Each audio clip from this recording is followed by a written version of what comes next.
What's up, Voice Killer?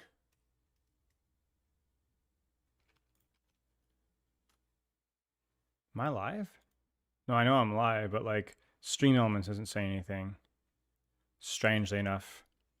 Like usually there's like oh, Spilo is live and it's not showing up.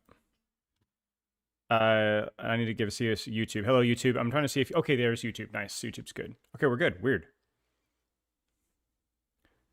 No, it's not from last time. It's we didn't okay. I'll explain. I'll explain in a second. We didn't fix the. I mean, we did, and then they shifted the goalposts and they fixed Dmon, and so now we have to go back and be like, all right, well, what's left to fix? You know, because I literally have done this recording twice already, and so I'm like, yeah, we have to like chop like a third of the things that we complained about oft. Dmon yesterday, the World Cup. I didn't watch any of the World Cup. It was too late for me. But I'm not surprised to see her. No.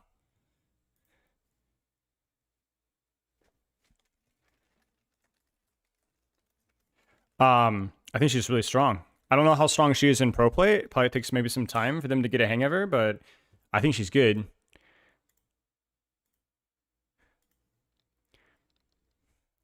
So yeah. What do you guys reckon?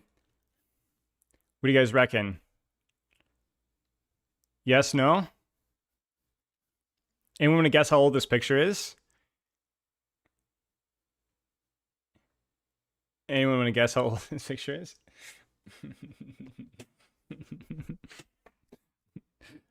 14 years. 14 years. Yeah. Whoops.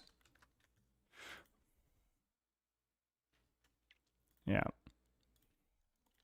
So yeah, we're gonna have to get our fixing Dmon doc up and then like edit it a bunch because they've done there's a lot of things here that I think aren't relevant anymore. Banger Christmas card, thank you. And we'll do some React slop later. It'll be kind of a chill, fun stream. Chill, fun stream. How's everyone doing? How was the World Cup? I heard Canada. Sweet. What was the banger one? There was one banger I heard. Choice or voice or something? Maybe. Welcome, agent. Germany. Right. It was really late my time, and I was like, I'm not planning to stay up. Parents drove back home today. Nice. Fixing Dmon again. For real. Final. Why does his hair look relatively good today? Because I just shampooed. I did see the music of celebs. Yeah, T-Pain, Deadmau5. Deadmau5 is going to be banger. I don't care about the other folks, but... So I get timed out in CX chat? Yeah. It was just as well because I was about to go to bed. But yeah, it was funny. I literally didn't know what happened at first. I've never been timed out in a chat before, and I was like, wait, what just happened? I thought it was like a UI bug for a second. Kevster Masterclass? Yeah, I mean, Kev is the GOAT, man. He's my vote for best Western player of all time. He definitely doesn't have like the laurels that Super does, but I think his longevity and I think given the context of the teams that he's been on, he's like never been like a weak point. So even when people were like teasing Kev, like I've like every single time that Kev has been like made fun of, like, oh, Kev sucks. You go back in the replay code and the guy's like actually performing at best like decent. Like he never plays badly. Whenever I watch the matches, I'm always confronted with either team play errors or some other individual. He doesn't play perfectly, but like, I'm telling you guys, like even back in scrims, like this is like literally in 2021, 2022, Kevster was so infamous for just consistency in matches. Like consistency. This is even when he was like playing versus like these Korean freaks. The guy never like had a bad game. Almost like he was probably like, I would say Kevster and Proper are like two of my like Proper has some off games, but like Kevster Proper were like two of my votes for like the most consistent players that I've ever watched in the history of Overwatch. Proper as well. Like even the season, I don't remember what season it was where Shock was kind of not good. I heard Proper was toxic then, so I don't know if that was true or not. But like watching his POVs when Shock wasn't good, Proper was still good. Proper was still good. Was he in talks to the best tracer at one time? I don't think Kevster's ever really been the best tracer. He's definitely up in the top. I like Kevster's probably consistently in the top 3 the last couple of years, I would say. But he's definitely the best racer in the West, I think. But I don't know if he's like. But yeah, Proper and Kev are like the guys I would always say are the most consistent. And to me, I rate consistency a lot. Oh my gosh. Thank you for the pin box, Honey Badger. Wow, thank you. Congrats on that. Good luck, mate. Who are the most consistent non-DPS players? I don't know enough off the top of my head. I'm trying to think. Smurf was pretty consistently good. Shoe's not consistent. Shoe's too inflexible. Shoe's too inflexible. Shoe does not look good on certain heroes. Shoe's consistent on the heroes that he's good at, but I think the reason why I rate Proper Kevster is they rarely look like terrible.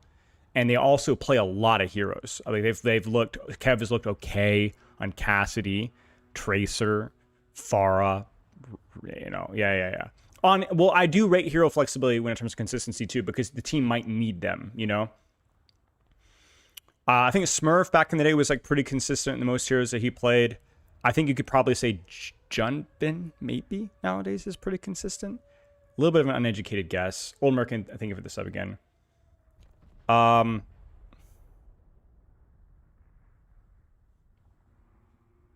Maybe Chorong is maybe the most consistent main support in terms of flexibility anyway. To vent, yeah. Stalker, yep. Stupor and the Genji. It wasn't bad. It wasn't terrible.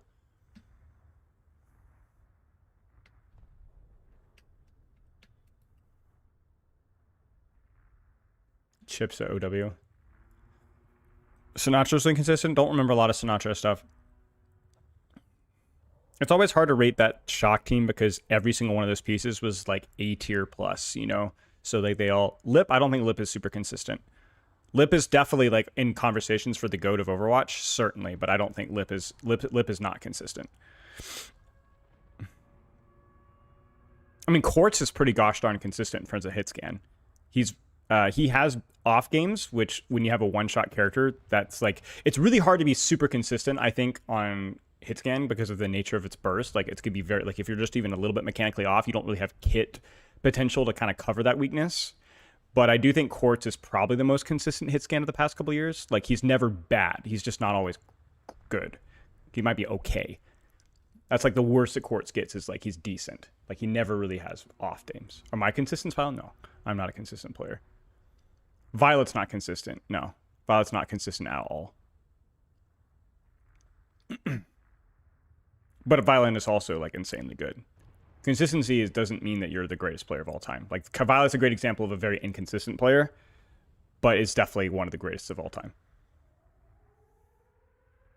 Whereas Proper, Kevster also have high peaks, but maybe not quite as much of Violet. Like, Proper probably Proper has peaks with Violet for sure.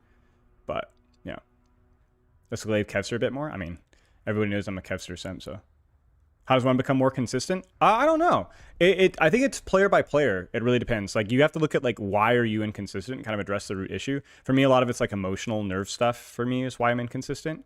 And, like, strategical things where I force plays when I don't necessarily need to. That leads to my personal inconsistency. For Kev, I don't really know. My impression of Kevster is that he's always been a very smart player, which I think helps a lot with inconsistency. Because when you're not having a good mechanical day, Kevster will still play wise strategically. You understand what I'm saying? I think that's a very important thing. That's why people like Lip can be a little bit inconsistent, because I've never looked at Lip as a very good strategic player.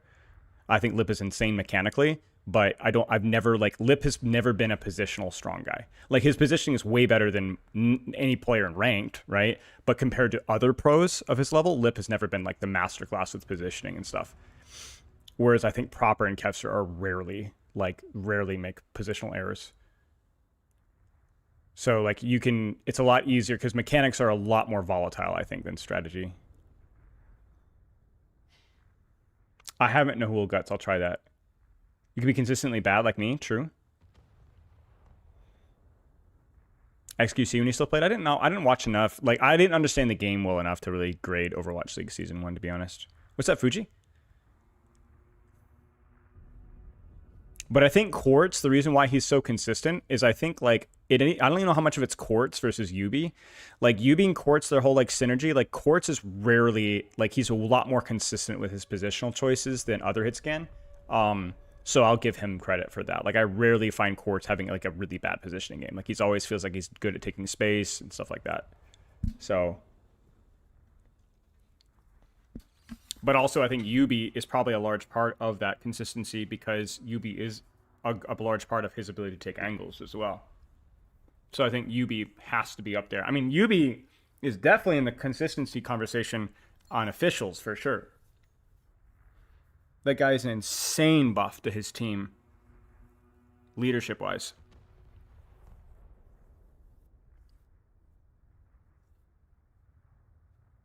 Have you ever coached someone to a high rank that regularly consumed weed? Not to my knowledge, but I imagine it's unavoidable, yeah. Adderall for sure as well, too. Adderall is 100% a big thing. Yubi all-time greatest IGL? I don't know. I know objectively he's in that conversation, but I think to make that call, you'd have to be like working within the teams more. Like I have a very educated opinion of Hadi's capabilities as an IGL, or Molfig, or Landon. Although my opinion of Landon might be a bit outdated, to say the least. But like that's because I work with those players. I don't really know UB.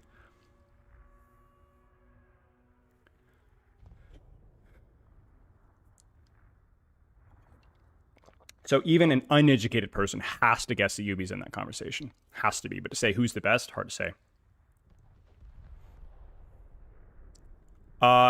Andre, what's the bug? Let me know what the bug is.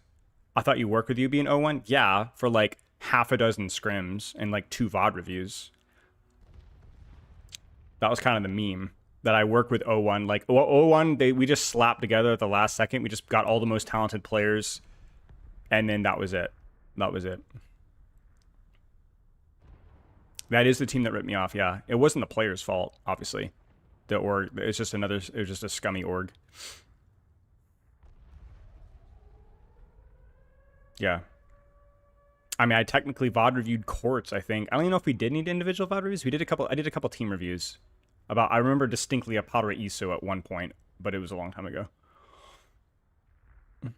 But I was buddies with, I knew Majid. I'd worked with Majid before. Obviously Hadi, obviously Admiral, and then Quartz and UB. But it's such a ridiculously stacked team with the power of hindsight. Do you see their funny answer video sort of popped off? I haven't watched it recently. I did see it kind of popped off a little bit. I had to respond to a couple of comments there. There was like, it was like an understandable. People had critiques of it. Like, I think he definitely made mistakes, but to me, it was more along the lines of like providing a bit more of a balanced opinion on it, that where it's not so simple. I think the problem with Beat is that it's such a difficult ult to get off, and I also think there's like this like consensus like where like main supports just need to do nothing and then hit their beats and that's their entire job, and it's like it couldn't be further from the truth. Like it's absolutely a very active and can be a very aggressive role even at the pro level, and that does mean that at points you get punished, right? But I think what that does, it kind of diminishes how difficult the role can be, not just punishing but like actually difficult, and that kind of annoys me. It's just not a very visible hero, and so people always like downplay how difficult it is to play. You just had a few Dmon ults to hit nothing. It's a hitbox problem. It's a hitbox problem. There's a problem with the hitbox is razor thin.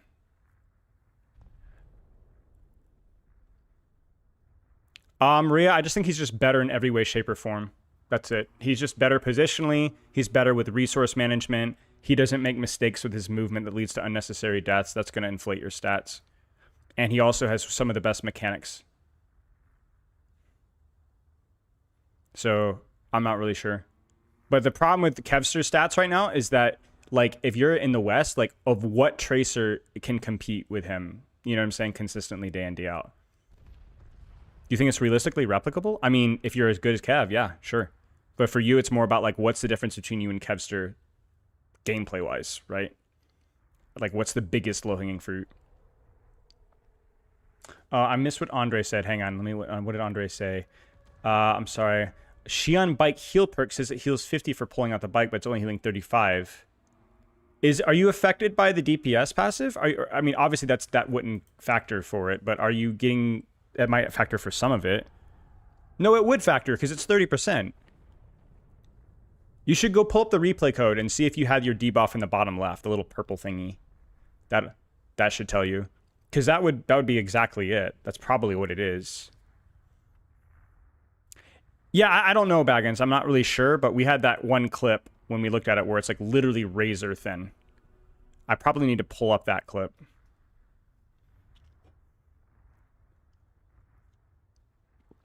Yeah. A lot of main support's problem as well is it's like a lot of their value comes in like very brief moments. It's a little bit like Hitscan in that regard. Or Sojourn. I guess more reliably it would be like a Cassie Sojourn meta where like a lot of your value is to burst. Who's the goat of Mech Guardian? I haven't even participated in this thing. I don't even think I've voted. Yeah. Hey gamers. I don't know. And I'm Hannah Song. And together we'll be hosting My Mecha Mania. You may know Mecha Squad as I don't know. competitors, but this time we'll Who should I be vote turning the for? tables and competing against each other. Each other? Oh, you heard right. Players will vote between all Yeah, it might be five Mecha Baggins. Squad members to see who's this year's top mecha talent. And for the record, Is that a no bad idea to offense balance into anyone. design around heroes with the best level Not play with even the you, play high school Hannah. 4 heroes and the only ones? We'll see about that. I know I'm not going down easy, but neither are A king? Casino or Overlord. Just the way I like it. Dude, Well, why is it still players, talking? get What's voting. going on? Game on! Holy crap, the talking is enough. Seriously, what was the yapping going on there? I had it turned down. It's so annoying.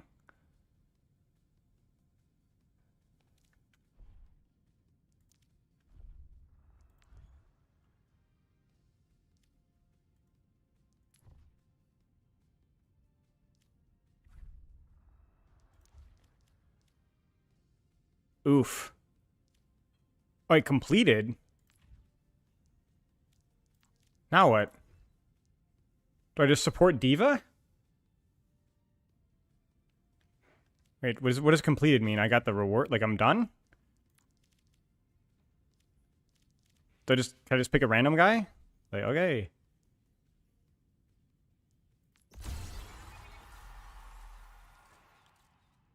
Wait, I'm done with him too. I'm just plowing through these guys. Now what?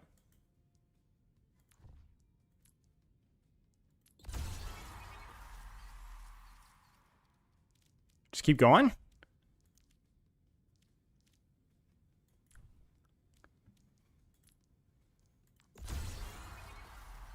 Okay.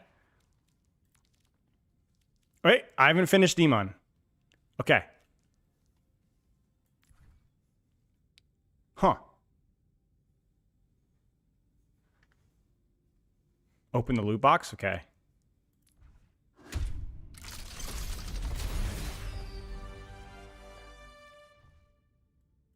Huh. How come none of y'all have a keychain with my face looking like this? What's wrong with you guys?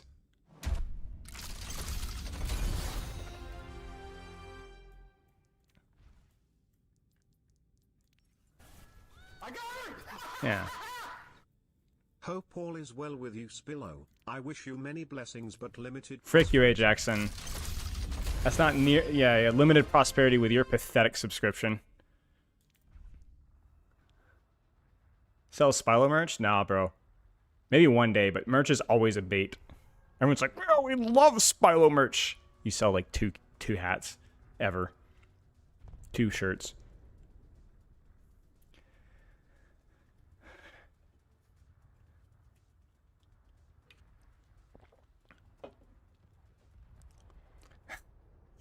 Spilo brand tank tops? Oh, the Plat tank t-shirt? We'll see. I'll wear it to BlizzCon, see what people think. I am going to make that shirt, by the way. One of the shirts already done. I'm straight up wearing it. We didn't even really look at the battle pass, guys. I realize that. We should look at that battle pass really quick before we do our Dmon thing. Is it typically bad to have a custom DPI? I don't really know. To my knowledge, if your DPI kit is really, really low, I think technically you have a slightly higher chance of pixel skipping. But I think if as long as your DPI is more than it's like 800 or whatever, I don't think it really matters. I don't really know the science behind that, but to my knowledge, I don't think it matters if as long as your DPI isn't too low. Like it's like kind of hard to have a bad DPI to my knowledge. Can I pre-order one of the shirts for BlizzCon? Well, I don't know. Like it depends on like we didn't even look at that. It depends on how it goes. We'll see. I'm only wearing. I'll wear it. I'll wear it, and then if people want a shirt, it goes. Am I going to Busan? No. No, cast mod. That's fine.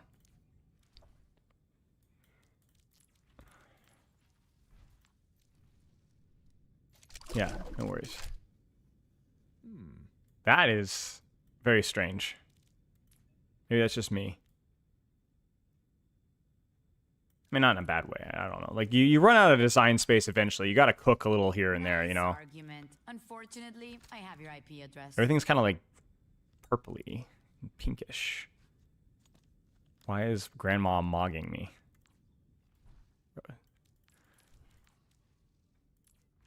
The truth does not go away because Glossed over the somber voice line? Wait. Where?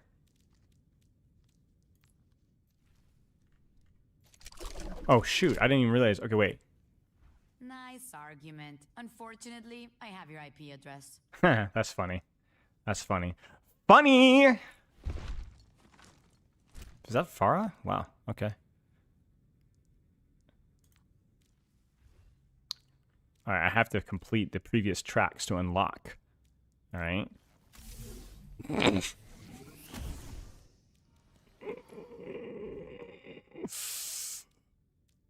Alrighty. I shan't be your dame, but I'd have you as my darling. Funny. Alright, what's the funny one? Squad member, fluffy friend, cyber gamer, glitch. Maybe Dead Pixel, Keyboard Warrior. Ooh, yeah, these are all funny. I'm always like that. This one is actually there's actually a couple funny ones in this one. Usually there's only like one really funny one, but they actually got a couple of decent ones. Your mama's a Dead Pixel. Check the ball emote. Which one? Is this it? Wait, what is it? Oh, that's funny. I don't rock any titles, man. I'm too cool for that. The only title I've ever rocked, who knows what the only title I've ever rocked is? And the only title I will ever rock. That's right. Plat tank, baby. Plat tank. Always plat tank. I really want a gold, but I don't... Wait. I just realized something.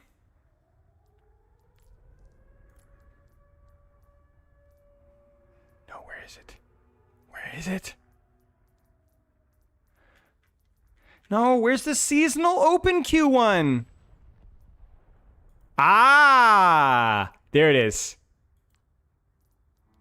Let's freaking go. 66 platinum. Dude, we're so freaking back. It's even better than before. Recently, thank you for the 53 months, dude. Dude, let's go, man. Let's go. Dude, wait. Where is she? Wait, what? Oh, open queue. Wait, ooh, open queue tab. Whole open queue tab. Wait, where's my Mercy win rate? 18% win rate on Mercy. Let's go. Let's go, man. That's actually so hard. I'm gonna rock that, baby. Okay, we gotta talk about Dmon, I guess, here. This game's been good, Chimera. Frick, man, that's a good one. I can't believe I almost missed it.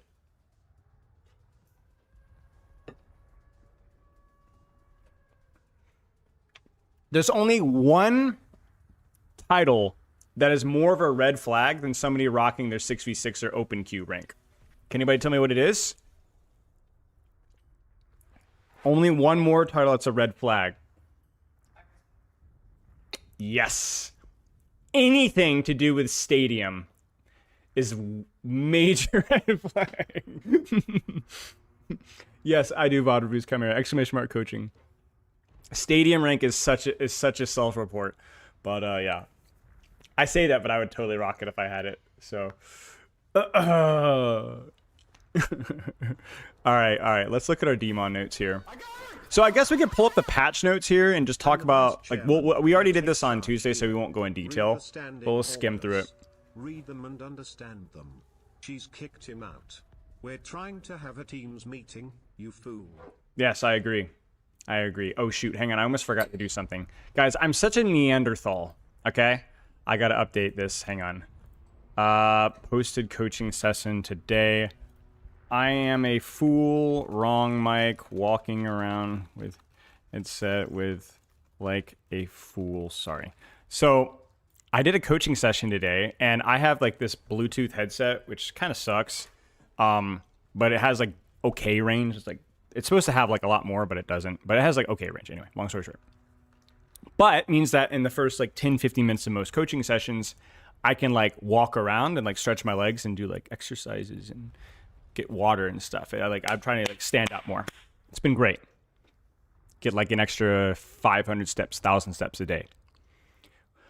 However, I forgot today to swap my OBS to the right mic. So it's picking up this mic while I'm over there. And I didn't notice that until about 30 minutes into the session. So, so it's gonna be like, yeah, it was gonna. So, of course, it's fine in Discord. The student could hear me just fine, but I forgot for the recording. So, yeah. Well, no, they didn't say anything because I did have the Discord setting checked. I always check the Discord setting, but yeah, so it's not great. Okay, now I'm actually curious. How bad is it? Now I've got to pull it up because I did the coaching session today. Where are my earbuds?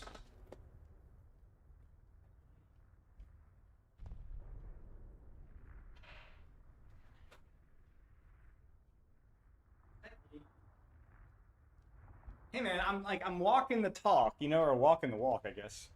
Or I'm walking the walk, literally. Would have been funny if the student didn't hear me. Yeah. And now I'm just... Why did it do that?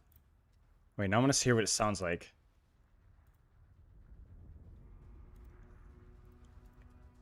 Okay, hang on.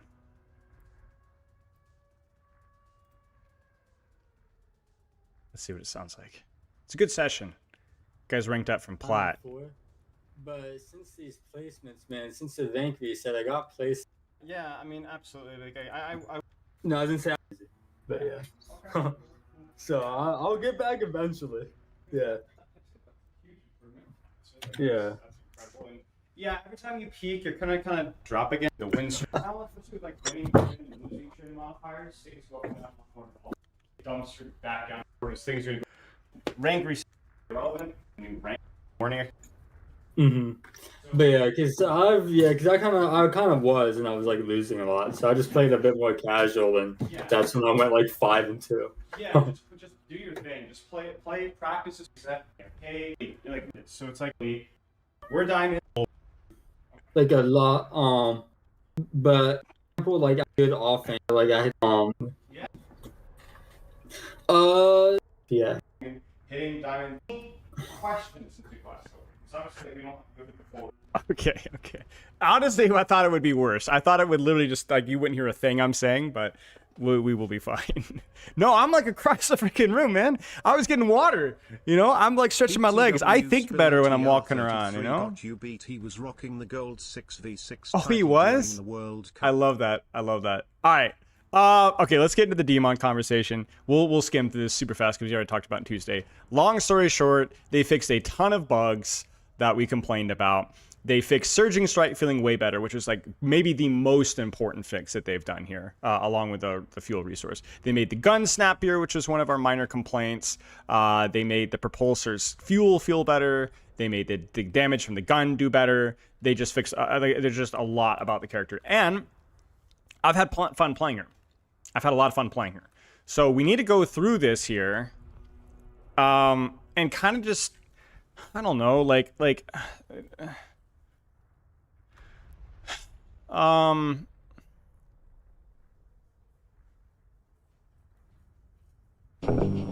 mean, it's just gone. Like, it's gone. It's gone. So, like, you know, this is,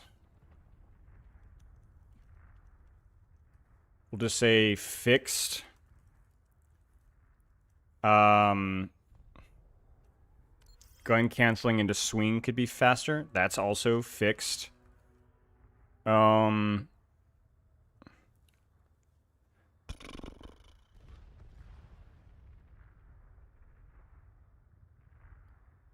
I think this is also fixed. The fuel perk is much better now because of the thing. I mean, there's still a lot of things the character needs tweaks with, but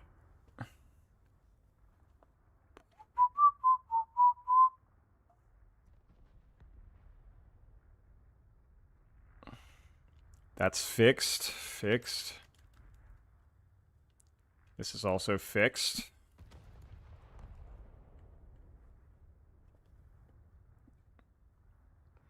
Yeah.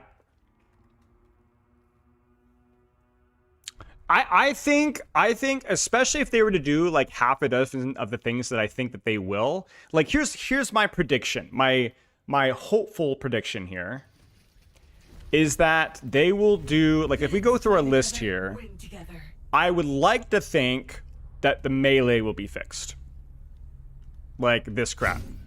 That's kind of ridiculous. I'd like to think that will be fixed. Let me alt tab over here again. I'd like to think that her remake will be improved in terms of the speed. I'd like to think her shield will be improved as well, like the speed of the shield, the frame. But for sure, like if all of these things are changed, then she's gonna need nerfs. For sure, because when people say quality of life changes, they're usually buffs. It's not a problem. Quality of life changes, in my opinion, should be the #1 buff focus. #1, right? Because it's things that make the character feel more intuitive and more responsible. But it's unquestionable that they're going to be buffs. And I also think that unquestionably she is already quite strong right now and probably needs nerfs. I'll talk about what I think needs to be nerfed maybe in a little bit. But I think that, like, I've just had so much more fun playing. What would they have to nerf in order to compensate for what you want to add? Because it should be insanely strong. There's a lot of things they can nerf. So, armor, HP, swing damage does not need to be 65 anymore.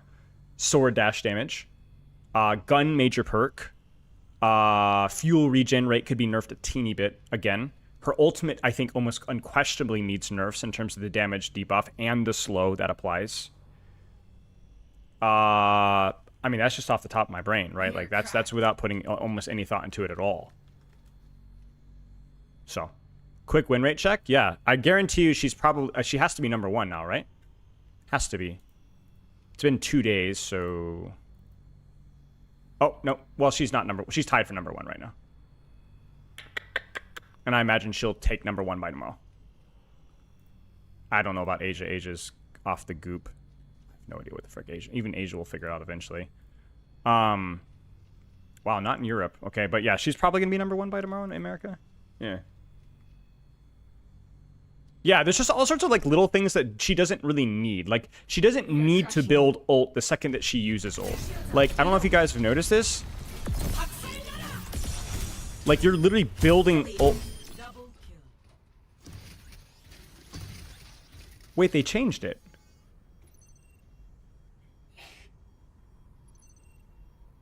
When did they change that? Is that in the patch notes? Am I stupid? Did I miss that in the patch notes? I might have missed it.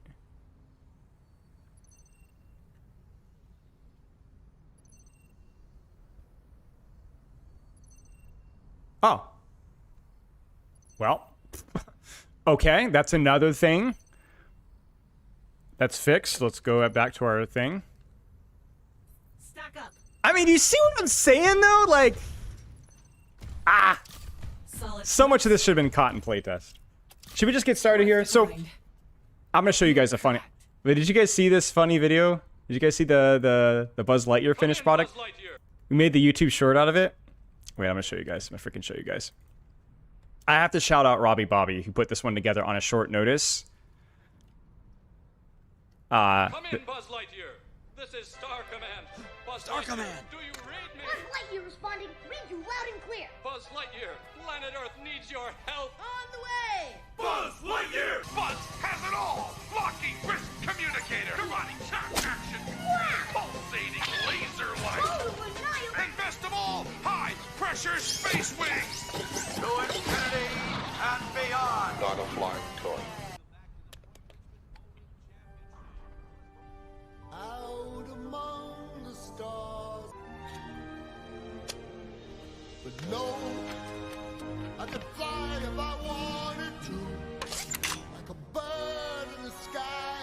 If I believed I could fly, why I'd fly. To infinity and beyond!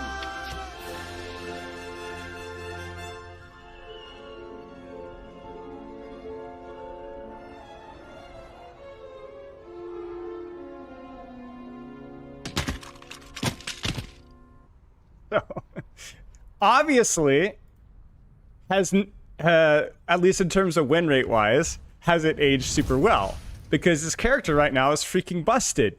And I think to start things off positively, to kind of like affirm, not only did they buff the character a ton after her abysmal performance, which I believe statistically is the worst hero release that we've had since Lifeweaver on the day of and the day after. I think it was statistically worse than even Sierra. But negativity aside, they not only buffed her, but they changed a lot of things that make the character more fun to play. They were cleaning house with bugs, as we saw. We checked off like 4 or 5 bugs off of the list. A lot of the tweaks and buffs that they did do with the booster resource, the responsiveness of the Surging Strike both before and afterwards, the gun responsiveness, the gun damage, like, and then even some of the shadow nerfs, like to the ult charge after in the middle of the ult that I didn't even know that they changed that. It wasn't even on the patch notes, but that was stupid. They removed that as well. So like, it's really funny because like the whole point of this discussion, I'm kind of thinking of titling this video here like the best and worst of Overwatch, because it really is actually insane how quickly they fix many of these issues. But I want to start off with maybe more of like a holistic discussion on like kind of now that I've had more time to see how things are going to go after the first 3 days, which is why we didn't release the video right away. It's crazy to me that this character was released in the state that she was. And it's not really a question of balance, which is what I was saying earlier. It's not really a question of balance because that's a lot harder to decipher in a limited playtest.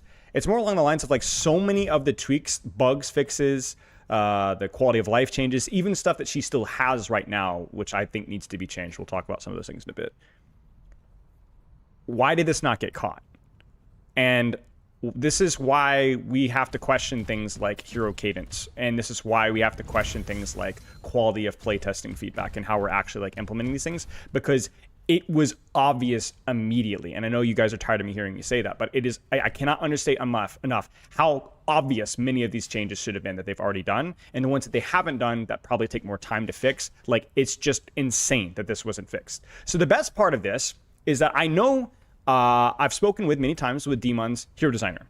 He's really good at his job. He did Juno, who is another one of my favorite characters to play, who's a great example of, I think, of an easy but interesting hero design. Juno's one of my favorite heroes to play. Very APM focused, lots of little decisions, which I think is exactly what Dmon does. But this is why when Dmon released on my first impression, this is why I was so negative. Because my feedback was that I like the idea, but the execution is just like, come on, man. Like, come on, right? This isn't Sierra. This isn't Malga. This isn't Lifeweaver. I mean, I think Sierra Drone has potential, but like, this isn't like, in my opinion, a very difficult or ugly concept that I'm not really a big fan of, right? Because Overwatch has always had issues with that, right? This is an actually like decent APM focused, combo focused, repositioning focused hero fantasy, which is just, it's like they didn't even playtest it. And that's why she feels so much better now, because the concept of the designer was really good. in my opinion. That's why when I did my first impressions, people were a little bit critical of me because they're like, man, you need to be harder on the designers. And I'm like, well, maybe, but I actually don't think I'd change anything about her design, ability-wise, ultimate-wise, cooldown-wise, what the abilities are, at least feels like they're supposed to do. You know? Yeah, they're definitely going to have to nerf her, but she feels a lot of fun to play. Like, a lot of fun to play. So I look at things like either is it broken by concept or broken by execution, and rarely is it super binary. It's usually a little bit of column A or column B. I think Sierra is a good example of broken by concept, but things like a drone are a cool design if they were executed better, and maybe we could have built Sierra around that drone.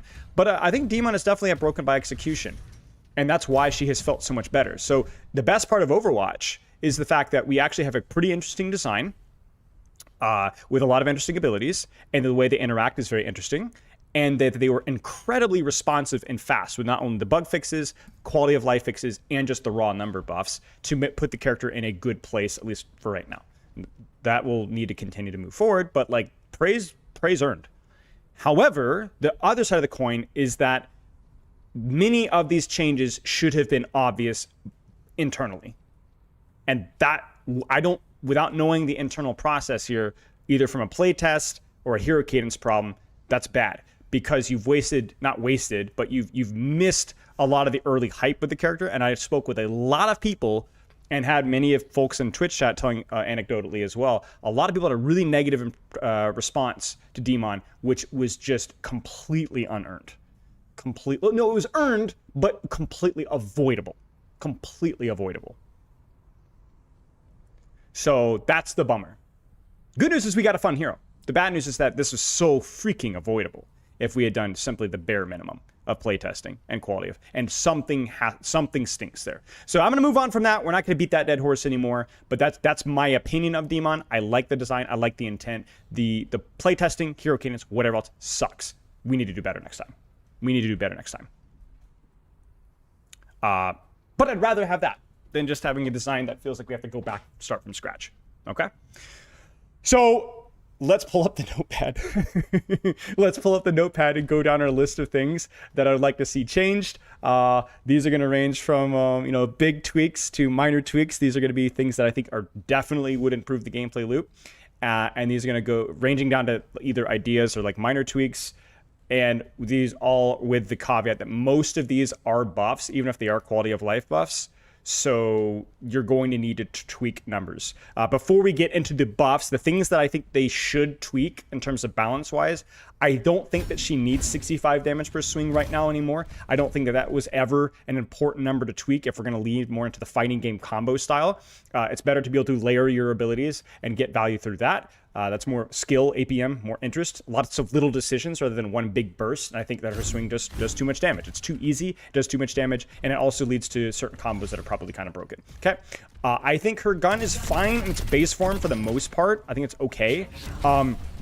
But I do think that they're in kind of an awkward spot where the cooldown feels too low, and I think it would work better as a resource. So it's going to be very difficult to balance her gun right now because it feels like it's when the gun is good, it has insane uptime because having a 4-second duration cooldown on a 4-second cooldown is just 50% uptime, which is meaningless if the gun is bad in that situation, but is incredibly important when the gun is good. Does that make sense? Like it's either not a good thing, like not impactful, or way too impactful.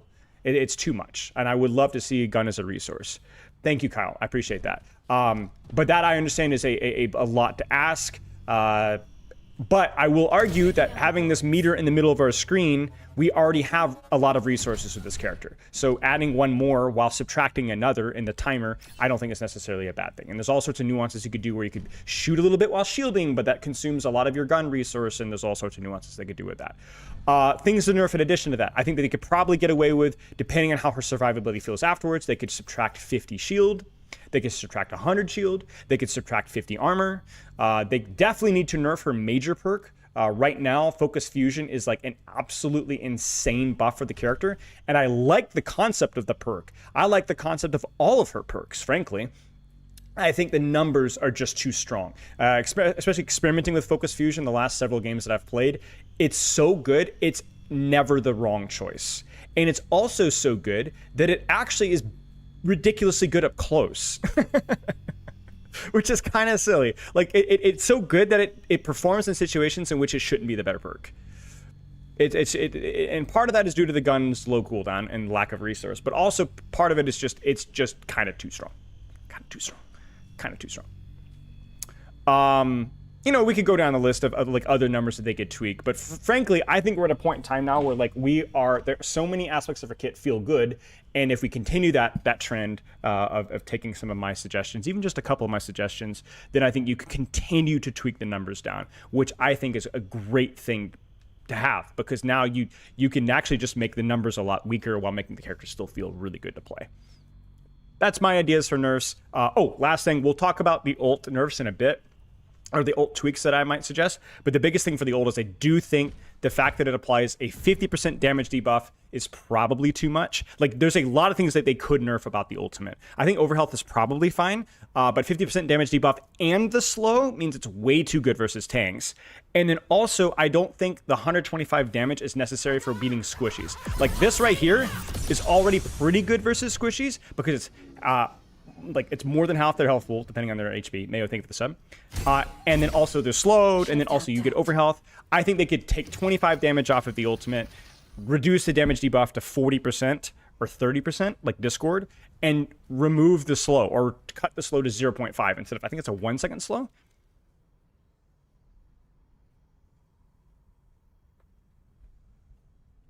Oh, it's a 50%. Oh, it decays from 50%. Okay, there's a lot of numbers in here, basically, that they can tweak. You guys see this? Right? So there's like, they could tweak the overhealth, which I think would be the last thing I'd want to tweak of the character. I like the fact that the overhealth provides playmaking potential.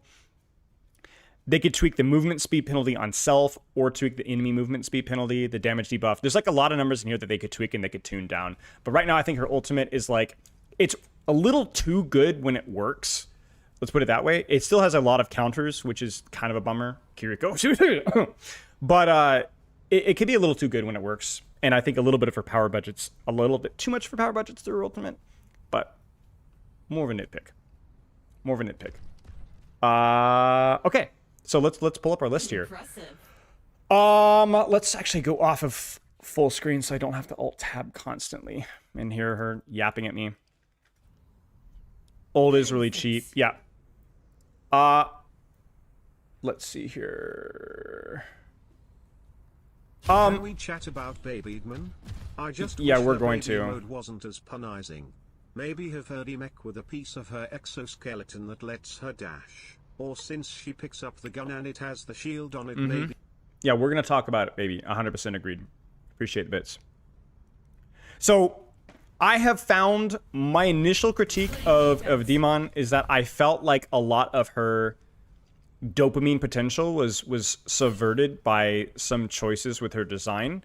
I will retract 50% of that comment because I feel that the combo has restored many of the playmaking potential that I wanted in this character without making her feel like a burst machine.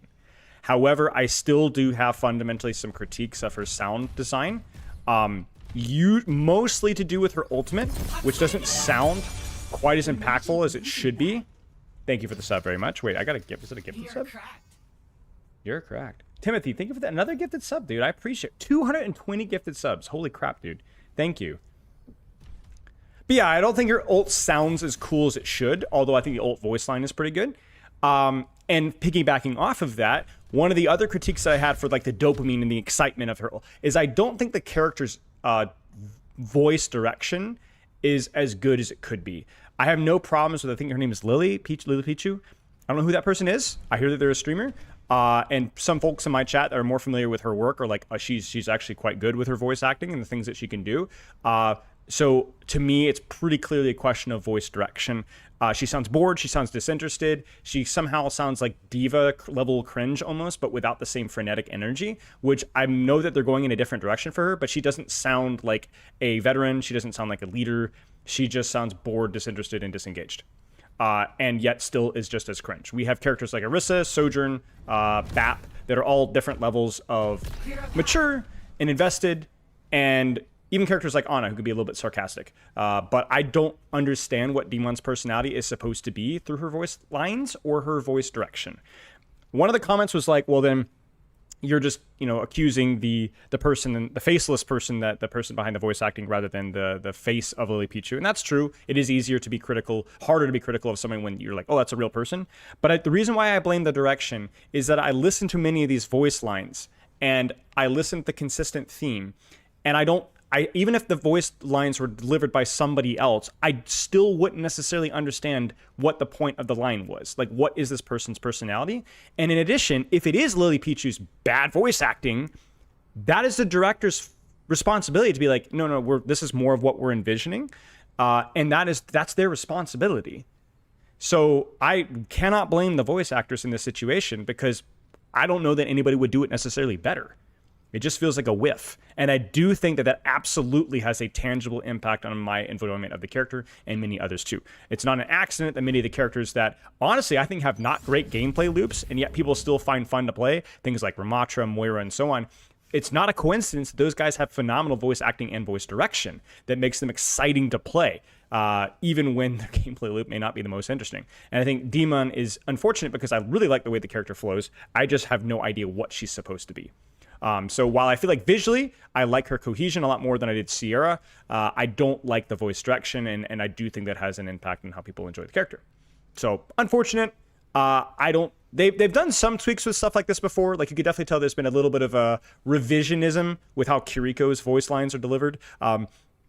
Kiriko's personality has received some tweaks to be more in line with her short over like the last year. And there was a shadow nerf, I don't know if you guys noticed, to her ult line where she actually delivers her Kitsune Rush lower. I don't really know why lower equals better, but maybe there's some psychology in that. I have no idea. But yeah, long story short, the voice direction of this is just terrible, and it really hurts the enjoyment of the character, in my opinion. So, okay, we'll keep going here. So, weight versus fluidity. I had this whole spiel when I initially criticized Dmon about the reason why delay in a lot of her animations is bad, because the character Armored Core 6, fantasy, whatever else, should be fluid, combo focused, combo oriented, etc., etc., etc. Okay. I think that we've pretty clearly moved in that direction, and I'm pleased that they agree with me in that direction, whether it's with the crucial one was the sword dash animation delay, the gun animation delay, a lot of other things that they've done a really good job at. So that's awesome. So basically, a lot of my feedback is going to be leaning more into combos and APM and less into big, heavy bulk and burst. She's intended to be heavier than D.Va, but at the same time, that's more of a complement of how her mobility works, not necessarily about the character needs a hammer that hits for 150 damage but takes like an hour to swing. She should be fast, just more on a leash. And I think that fits a lot more of the dynamic of what I think the developers intend, and certainly what I would enjoy. I love the omnidirectional boosters. I love what they've done with the speed of the character. I love the fact that we have a lot of little abilities to manage. Our shield isn't very big. Our gun's not super strong until major perk. Our swing doesn't do a lot of damage. Our dash doesn't do a lot of damage and doesn't go super far. It's like a lot of little things that you have to manage to get value. The biggest analogy that I can give you guys is it reminds me of when I'm playing Brigitte to a little bit. And that's a good thing. I find Brigitte to be a very unique experience, and it's not really something that we have on tank. A lot of tanks have big, powerful cooldowns. Dmon doesn't have that necessarily. It's a lot of little things, which I think is a really cool take on the hero design. Okay, we'll go in more into the brass tacks here. Yeah, I'm not everyone's going to agree with me in the voice acting. The reason why I bring it up is because if we're going to be fair, if I was critical of Sierra for a similar but different problem, then I think it's just as like I look back to things like my Freya discussion or Freya critiques, and I wish I had gone harder on things like how her bolt spam sounds, right? And I wish I had gone harder on how quiet Vendetta is, right? So there's like, whether they're like the way that's like they're, as I've gone over time, I've realized that certain things, or how quiet Jetpack Cat is. Like, I wish that I had done more criticism of that over time, if that makes sense.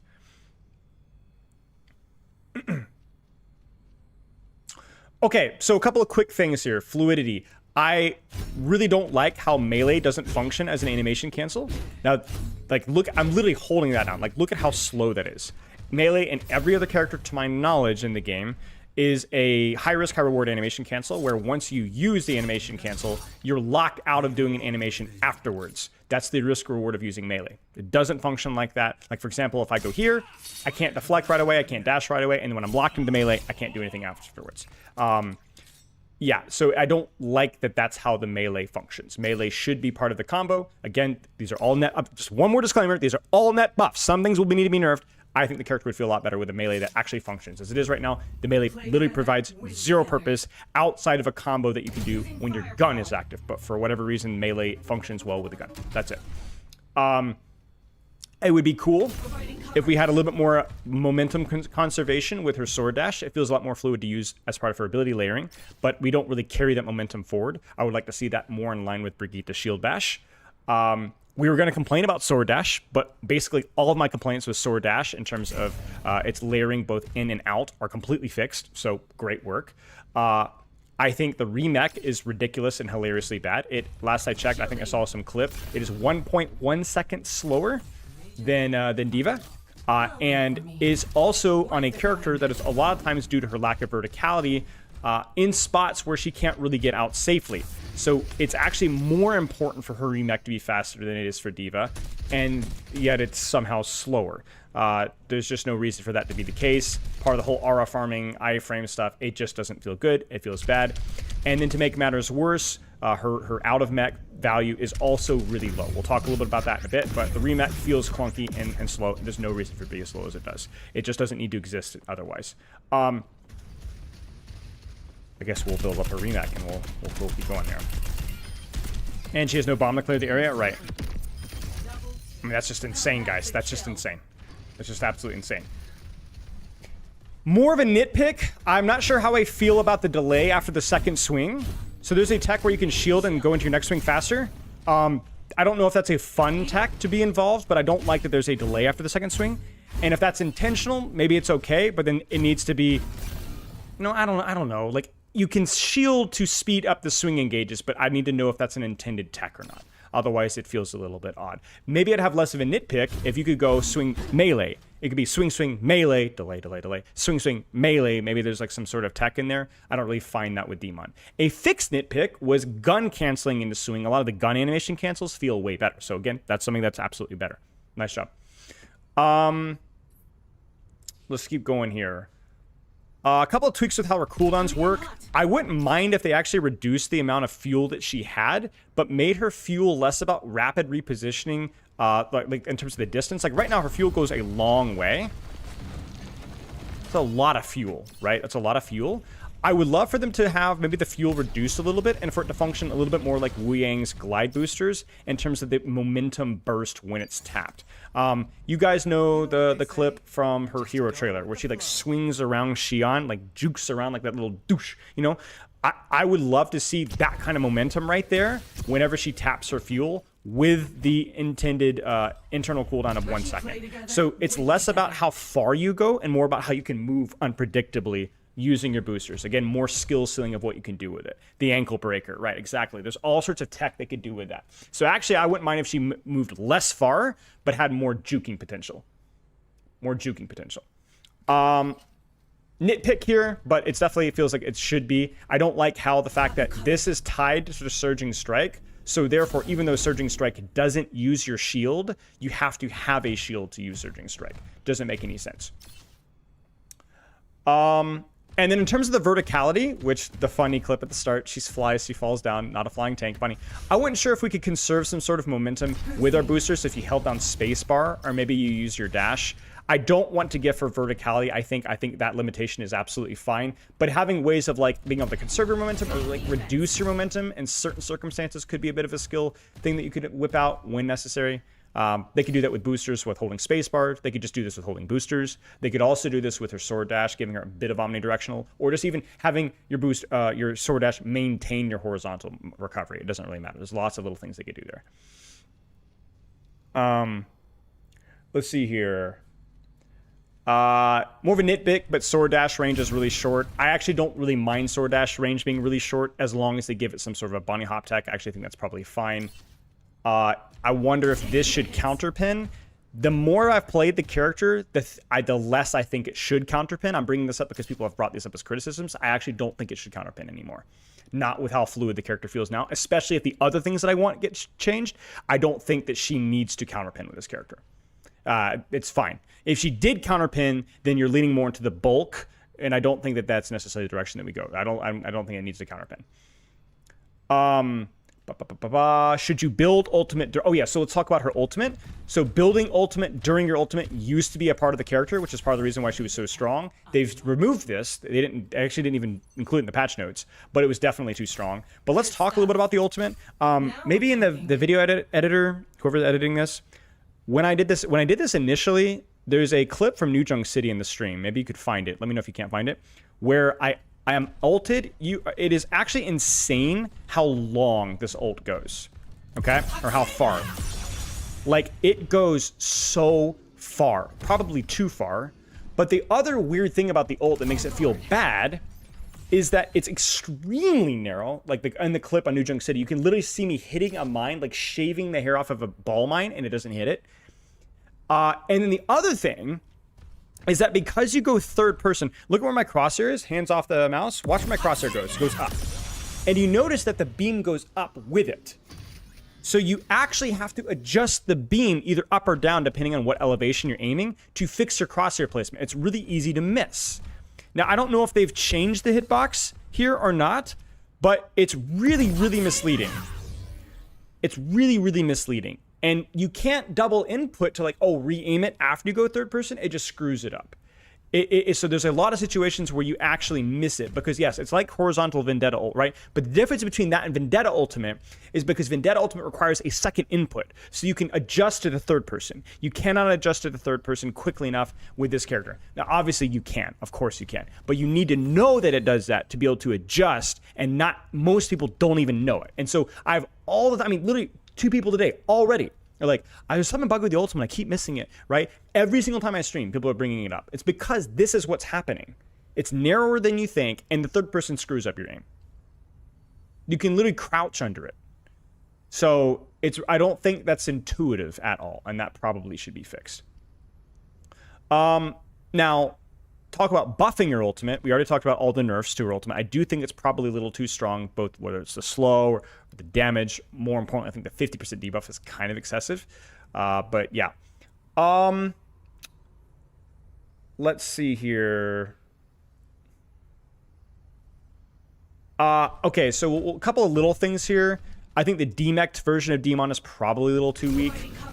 Maybe I'd be more forgiving if it was faster to remech, but I think the complaint about like you really feel terrible when you're demech. I know that I'm fairly certain the DPS is lower than Baby D.Va, but I really do find it harder to build. Maybe this is just anecdotal. I find it harder to build Dmon mech than I do with D.Va. Maybe it's where I'm being demeched, maybe it's the damage numbers. I really have a harder time to get remeched as Dmon, which feels worse. Because again, it's like, why is I feel annoyed when I get demon. Like really, there's like literally, it's fall off seriousness. That could be it too, right? It just feels terrible. Like it feels really, really bad. There definitely has to be a downside because she does have a hit scan weapon, which is kind of nice, but it just feels bad. It feels bad. Somebody in chat was suggesting like maybe she could have a bit more armor or a bit more HP if she gets demeched because it's thematic. Maybe she could have like a little dash, you know. And maybe she could just have a slightly higher damage or just a slightly lower threshold to rebuild her mech.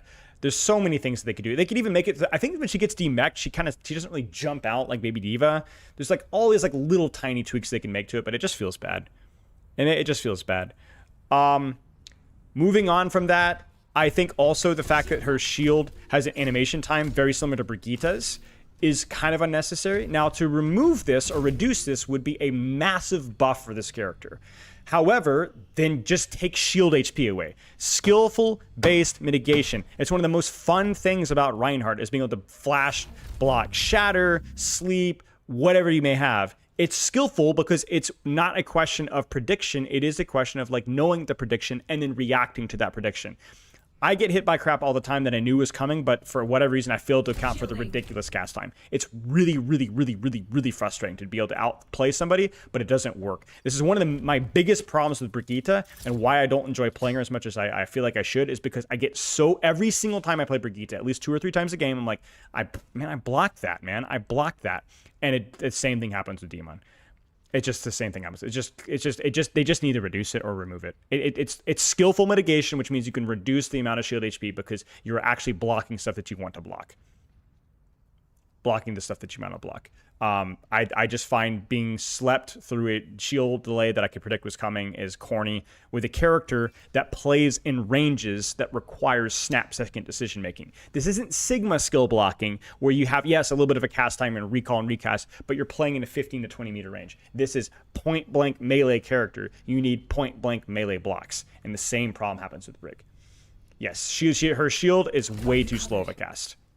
It is Brigitte speed approximately. It is not Rhine at all. It is not Rhine at all.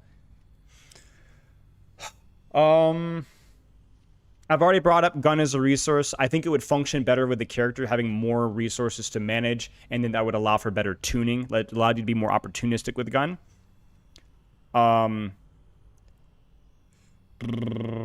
Okay, we're almost done, guys. Like I told you, this was not going to take too long.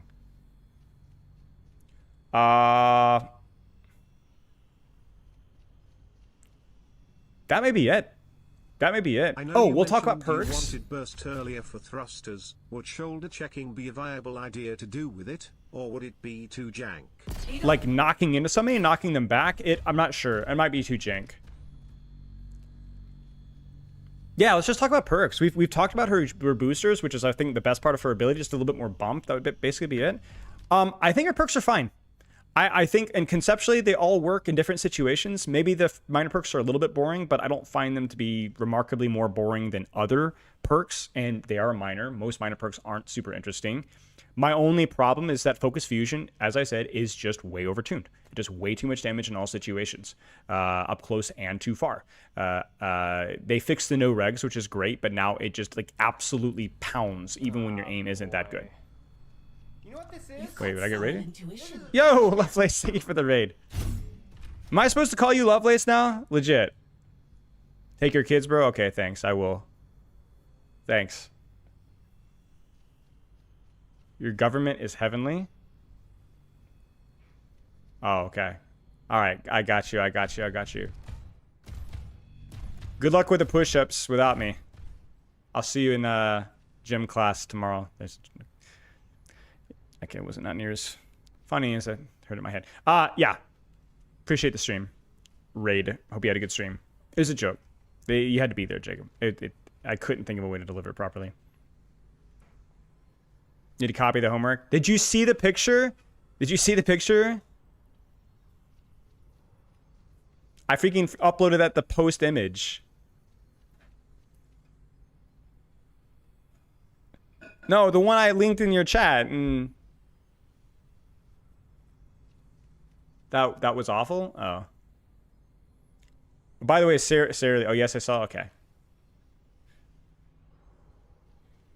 About remember but Dmon mobile heroes have a return to spawn, so I'll use when they stand still for a second to wind up. Could be cars. It's actually not a bad idea. Maybe something to suggest in a larger setting, but yeah. Type of person I see and go tug a trusted adult sleeve while crying. Frick off, man. Frick off. If only I could reach that high. Yeah, I don't know. Like, I think that's basically it, guys. Like, perks, major perk is way overtuned. But the concept of, like, having a more of a poke-oriented perk, like, I think that's the reason why I like it. I dislike the major perk so much, especially with how strong it is. I don't mind it being, like, a better poke option. I like that conceptually. But, like, having a 4-second cooldown that could just murder people from across the map just is, like, so antithetical to, like, her hero fantasy. You know what I'm saying? Like, it just feels so cheap and wrong. It's like if you gave Reinhardt a Widow shot. You know, it doesn't fit. Like, so Widow jump? No, I don't think Ryan with a Widow jumpsuit would work. But like, I don't even think it's just a number. It might be like multiple numbers. Like the fall off might be too forgiving, or like, or the damage might be too high. It's like the uptime is way too much. This is why I go back to the resource thing, right? Or it needs to be like a major cost, like something that you have to manage. and then also needs to be lower damage, right? It's just insane. Like, it's one of the best guns at range in the game. So yeah, it takes a little bit of getting used to, which is why I think people haven't really, like, outside of high ranks, haven't really figured out how broken it is, because the cadence is really weird. It reminds me of that Bastion clip perk, which we won't talk about with me, where I screwed up the cadence of the Bastion primary fire. But like, it is unbelievably high damage once you get it. Like, unbelievably. Like, I've seen clips. Like, I had that one clip of like Hottie literally tapping 2 squishies with 1 clip. Like, it does 90 damage per headshot, guys. You can literally you can literally kill 2 squishies with it. It's consistently good, even in tanks. Like, it's not like, oh, under these ridiculous circumstances you can do crazy things. It's like, it's always good. Like, it's always good. You know, so too much of the power budget's in that perk right now, and I would say that perk is like a large part of the reason why she's doing as well as she is, and that means that nerfing that perk means that there's a lot more design space to explore in terms of like quality of life buffs, you know? So yeah. Anything else, guys? I mean, that was it. Like, that was so much shorter because they've done so much. So again, it's the best and worst of Overwatch is like how fast they are with fixing many of the issues. But then the worst is that sometimes I'm like, well, this should have been caught in playtest, right? Should have been caught in playtest.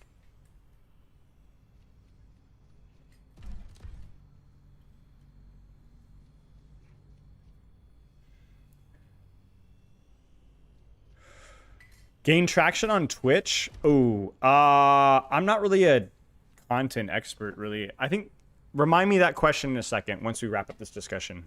I'll be happy to give you some ideas.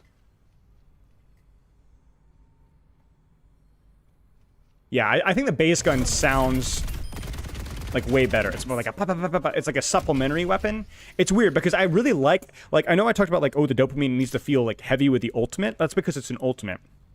This gun sounds and looks like I don't know if it's just me, but it feels right. Like, it's like a pepper, pop, pop, pop, pop. You know, it's like a peanut shooter, you know? Like, you have to know when to use it. It reminds me of a lot, the analogy I always use, it reminds me a lot of like Winston Altfire first came out and everyone was misusing that perk and just taking a metric butt ton of damage. I like the fact that you have to know when to use it and not just use it every time it's off cooldown, you know?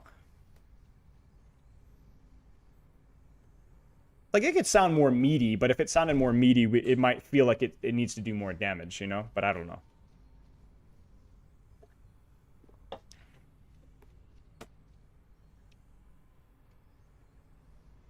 But yeah, I enjoy it. I would put Dmon on my one weekend. I think I'll put her on the same level as Hazard. And I know that's going to be a hot take. That's just more of a subjective personal enjoyment thing. It's not like, I had a lot of fun playing Hazard on release. I put her above Vendetta for me, above Freya. Hot take, above Wu Yang, because I like Wu Yang's primary fire, but like, it's not my favorite. It wasn't really my cup of tea, but that's more of a subjective thing. But thank you. But I'd put her above Emre, put her above Jetpack Cat, put her above Domina. I mean, she's up there, man. Onron. Yeah, she's definitely like top 3 or 4 for me in the last like 2 years in terms of fun for me. He was Turbo Overturned, yeah.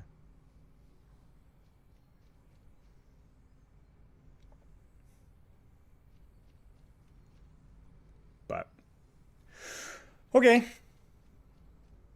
Spotlight's because he looks like him. Yeah. Yeah. Cool stuff. Cool hero. Impressive. Yeah. Mizuki, yeah, I think I like her a little bit more than Mizuki, personally. So we'll see how she ages. We'll see how she ages. I think if they don't do a lot of the quality of life stuff, that this is super egotistical of me, but I hope that they do a lot of the quality of life things, because that's going to keep her aging well for me, personally. But it's also pretty impressive at how little that she's been banned, despite being an overtuned tank. Which is kind of crazy. I mean, I imagine we're going to see the ban rates trickling up for sure. For sure. But still, pretty interesting.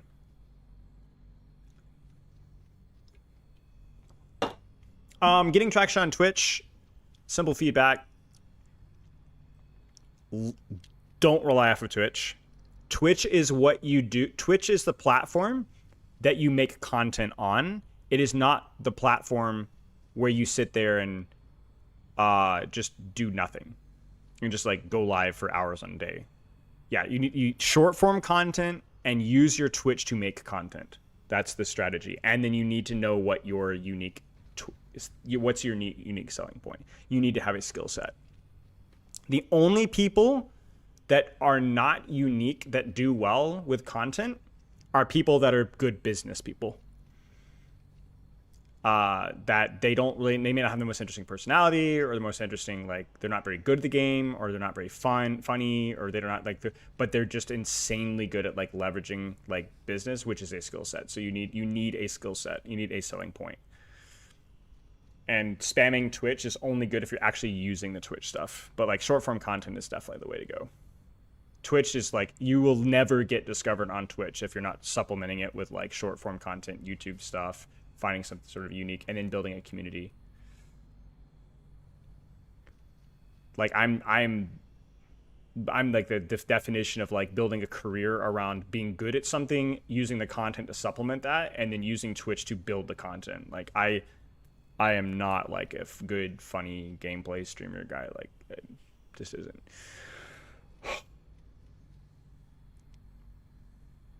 And also, I'm not an expert in this, so that's just my opinion. So that's just what I've learned, and but like I'm like not really a wizard at this. Could be TK, yeah. People still have to learn how to play versus Cersei, yeah. Your content is also an advertisement. True, yeah, that's true, yeah. Coaching is definitely helps me to be more picky about my content, which I like, because I feel like my coaching provides real value to people. Besides the video game aspect, like people learning how to have healthy relationships with competition in video games, like I find a lot of meaning with that. And so that allows me to kind of like be picky about content without having to follow all the latest trends and slop, because then that also means that I can feel like my content holds meaning as well. So I'm pretty lucky in that front.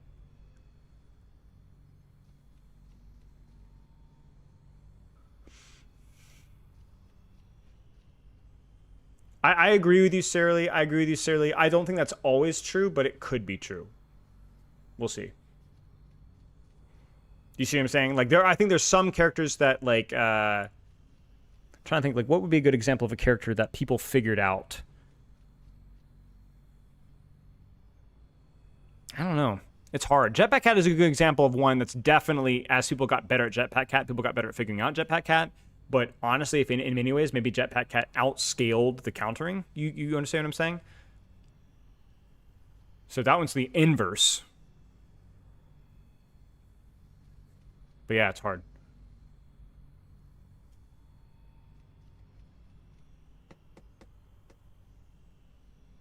Yeah, Freya's also the inverse. People got better at Freya faster than people got better at countering Freya. I feel like you should also look for a sustainable content model. Yeah, I agree, Pelican. That's why I'm kind of diversifying right now a little bit carefully. Like, I've done this kind of accidentally. So for me, it started off as coaching slop, 2018, 2019. And then that transitioned into more like pro, like Overwatch League goal with like a little bit of Twitch pro analysis on the side, less content. And then full-time pro coaching, obviously, Overwatch League. And then coming back into private coaching with the, I'm the pro guy. So a lot of private coaching, a lot of coaching content again, but also because I had such an edge on the Overwatch 2 content sphere, I could make a lot of, and because Overwatch 2 was like, oh, new game, you know, I got a little bit of a bump on like the content slop, like discussing patch notes. Because I started like looking at patch notes when Overwatch 2 came out, because I'd always looked at patch notes prior to that, but they just never happened. And then they started happening at a higher cadence. And then back in Lord of the Rings Online, I used to do like reworks and game design critiques, which nobody ever listened to because the devs back then were horrible. But I always loved doing that kind of stuff. And so then I started to do general educational stuff coming back in Overwatch 2, private coaching, and then pro analysis, and then patch notes game design stuff started to kind of crop up a little bit more around 2023, I think. And then, because that was something I've always been legitimately interested in, I really enjoyed, those videos started to do well. Success breeds success. So then I went from like coaching slop, educational slop, to game design slop, you know, and that's kind of where I'm at now. But now it's going beyond Overwatch in terms of game design slop a little bit. And I'm kind of like, I'm working, like I've told you guys, I'm working on that other channel, and we're going from there. So, but it's kind of followed my interests, and thankfully I've not had to like force things, but we'll see. You're planning to reach GM champ? Well, I reached GM not too long ago, but I'm not planning to reach champ, not anytime soon. Deadlock game design slot next, yeah. It's the one challenging thing is it's really hard to pivot on YouTube. Fun fact, it's never been better to be a new time creator now, but it's never been worse to try to diversify. It is almost impossible to diversify in YouTube now. And the reason why, let me demonstrate why. Solid intuition. I learned this. Let me showcase something for you guys really quick. So, let me show you. Show you this really fast. Okay. So this is Spilo Clips, my third channel. It used to be called Stream VODs. I don't remember what it was. But basically just like stream uploads, whatever else. Okay. Well, I had like no subs. Like none, zero. Like 5, 10, 15. Anyway, long story short, I upload no subs, random videos here and there. And then nothing really crazy. And then hate watching the Marvel Rivals disaster. And then when FromSoft broke game design.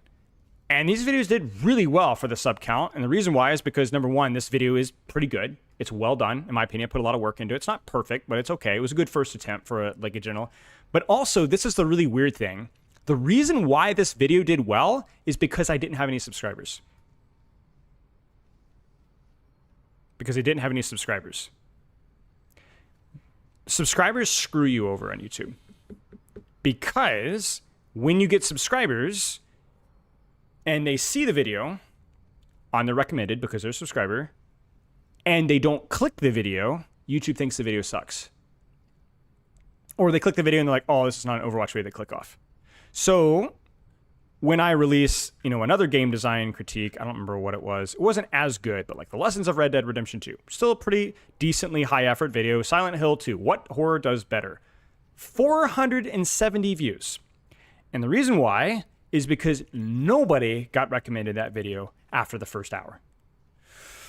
Because by the time that I'd released the Red Dead video and released the Silent Hill video, those were videos that were a step below the sucker in quality, first off, but also because I had a lot more subscribers that were there for Overwatch content. No, it's okay. It's okay. I've learned from this. And when those subscribers see a Red Dead Redemption 2, they don't click on it, and so the YouTube thinks the video sucks. So your subscribers will sabotage if they come to you for a certain reason, and you divert yourself to something else. They will sabotage your video. So that Silent Hill 2 video might have even done better on a random channel than it would on mine. So basically, you have to have a channel. When you pick your channel's direction, you cannot pivot. It could be variety. That's okay. But if you do pivot, you do so at your own risk. That's the plan, Wired. We are going to there will be a Stormcrow Productions channel that will be focusing on more video game essay stuff. Those videos will be taken down and re-uploaded on that channel.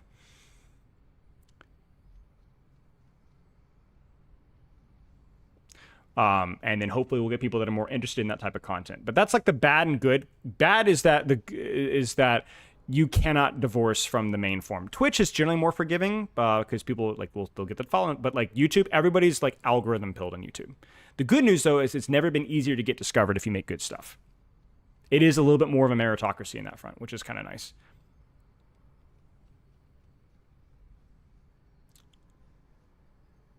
So that's the good. You just have to like do it on a different channel. Who would you let babysit your kids out of all the heroes? Probably Ana.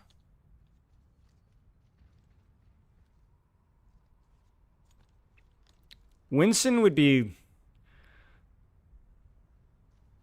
well intended, but wouldn't be stern enough.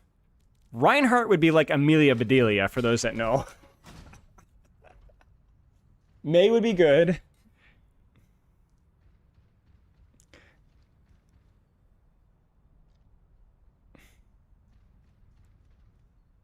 Brig would be good. Orisa wouldn't be too bad either. Jetpack cat.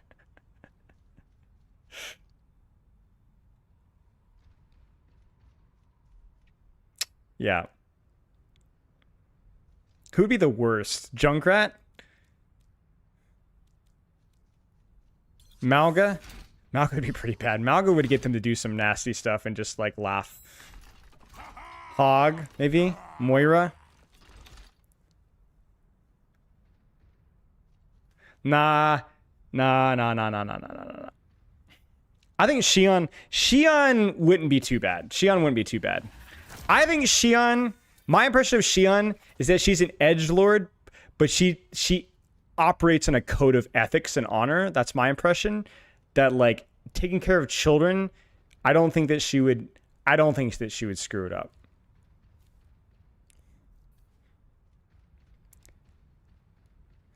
Okay, maybe I don't know Xion lore then. Maybe I don't know Xion lore.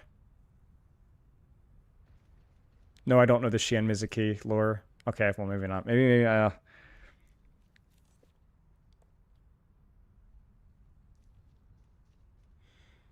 you know who'd be okay, underrated banger of a babysitter, okay?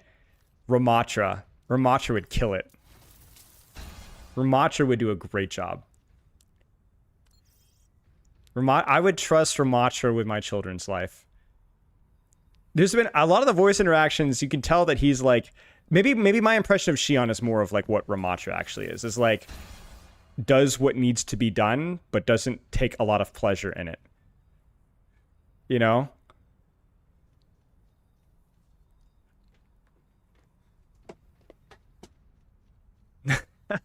Like genocide? Okay, well, I don't think, like, isn't the whole point of that he doesn't want genocide? Whatever. I swear there's an interaction there. I've heard it before. That skin as well. Yeah, that would be great. Oy, oy, oy.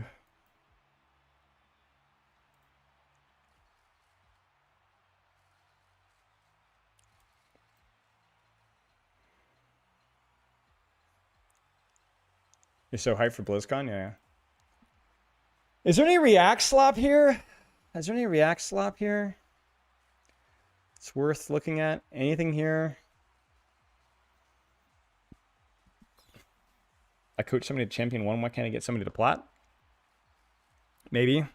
Morweth, you're playing Dmon wrong. Maybe the wizard video. Wizard videos are always fun.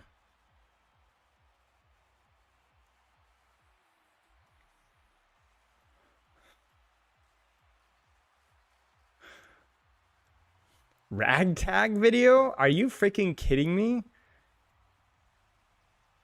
Ragtag. I remember Ragtag.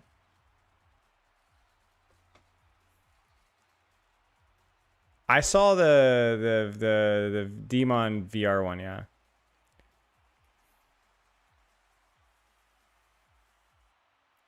Maybe we look at the Wizard Qiang one. How early are we leaving for BlizzCon? I think Friday.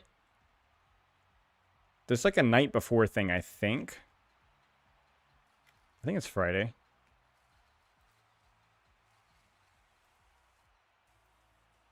Ragtag.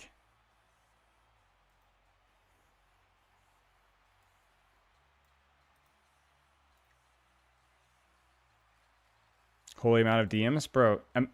Not even that much.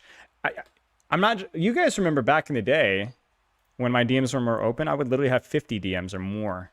Wizard, and I recently started. To what specific Overwatch content can be a react slap to anything? I prefer Overwatch content, but depends on like how quality the video is.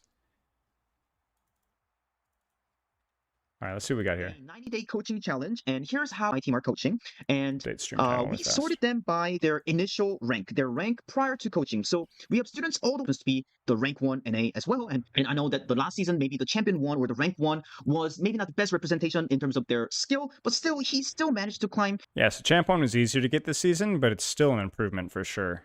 pretty fast and pretty well. On the other hand, if you look at the V check mark, the goal reached mark, the players that are on the lower rank side actually tend to not reach their goal yet. On the other hand, the players on the higher rank are more likely to reach their goal. And I thought this is pretty counterintuitive to what a lot of people might be thinking. And that honestly surprised me as well, because a lot of people think like, hey, if you are already high rank, it is actually pretty difficult to rank up and get better. On the other hand, if you're just silver player or gold player or bronze player, like ranking up should be so Hey guys, easy. it's Just me, use cover Spylo. better, It's me, or Spylo. just do this simple thing, then you're going to be able to rank up. Why would you ever need coaching? Just watch some of the basic video on YouTube, and you're going to be able to climb out of your rank so easily.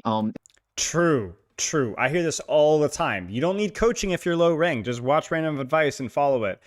But he's 100% right. I don't think that... I do think that it is easier to rank up when you're low rank. Like, out of my statistical sample size, I am more likely to see a larger improvement from lower rank players. But it is not nearly as easy as you think. And oftentimes, some of the really low rank players are really difficult to work with. Really difficult to work with, because there's something about... I've had tough conversations with students before where I legitimately had to talk with them about their relationship with competition, and not even they were toxic or upset. They just don't know how to apply themselves to things. They literally don't know how to play games. You know what I'm saying? They just don't know how to play games. They don't know how to think critically. They don't know how to try really hard.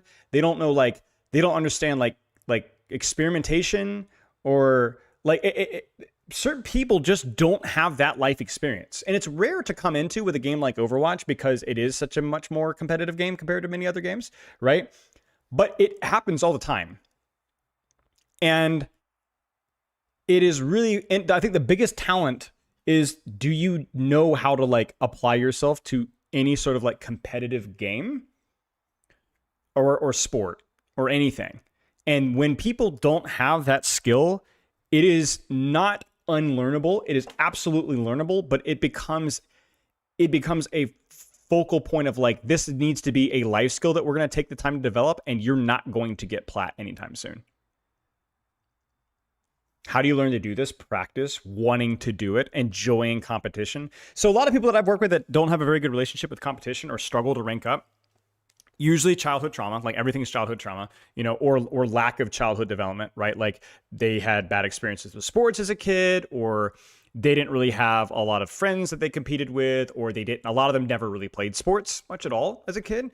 Or, they played solo player games where there's no really metric to apply themselves to. Maybe they just don't have the competitive urge. They just didn't grow up in a very competitive household, which it could be a good and a bad thing, right? But there's absolutely a meta skill set of applying things and learning things and applying yourself to that knowledge. And that does not make you a bad or stupid person at all. It just means that you're not very good at competitive games. That's it. You're just not very good at competitive games. So coming to somebody, who doesn't really have that background or interest, and for the first time in their life is man, I really kind of want to apply myself to this game. It's rough. It's rough. It's really, really, really rough. And it's not just about competition as a whole. For example, you guys know Pepper, right? Pepper is a very competitive person. Very, very competitive person. She's good at sports. She's good at jiu-jitsu. She's just picks up stuff really fast. And she's also quite good at board games. So she learns board games really fast. We play a lot of board games together. She's quite good at learning. So she's a great example of somebody that learns things quickly.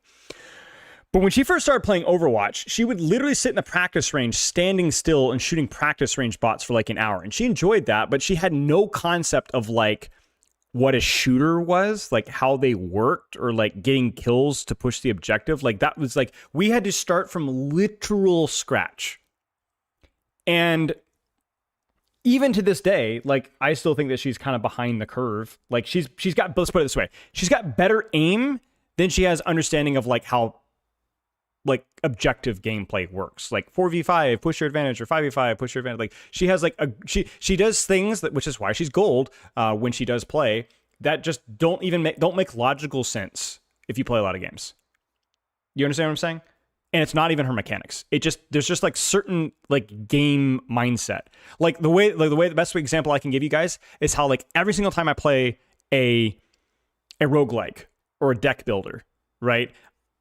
Nobody ever taught me that scaling is important, or that trashing cards or narrowing your deck focus or being greedy is important. But it makes intuitive sense, right? And if you don't have that experience, then nope, you're not going to really understand that, you know? You're not going to understand that. Anyway.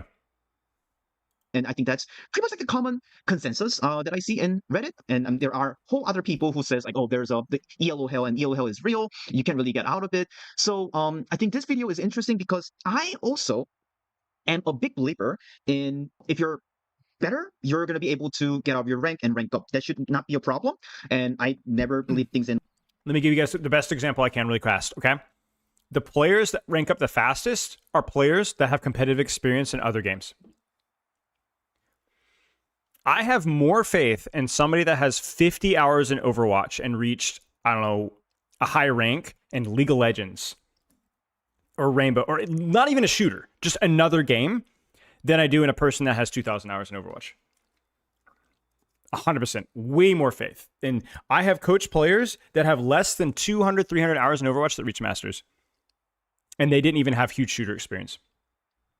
Like ELO hell and all that. But still, after the recent coaching challenge, I mean, it's still ongoing. It's been about 6 weeks that I started this coaching program. So we're not even like halfway through the coaching 90-day coaching challenge. So, and also, by the way, the coaching starting date for each individual were all different. So these players received coaching anywhere from 4 weeks to 6 weeks yet. So yeah, they're not even like halfway through the 90-day challenge. So I'm hoping maybe the 80% of the participants here are able to reach their goal by the end of the 90 days. But still, this reflection that I had recently on coaching low-level players are almost making me reconsider how I approach, coaching low-level players, because I think maybe marginal improvement, like just using cover better, maybe following up your team a little bit better, or having a better cooldown management slightly, might not be enough to rank up or get out of this rank fast enough. And I think there's 3 reasons why this is happening. And the first one is going to be the amount of play time. And the second one is going to be the extreme nature of lower rank, which I think, a lot of viewers might find interesting. And the third one is going to be their mechanic.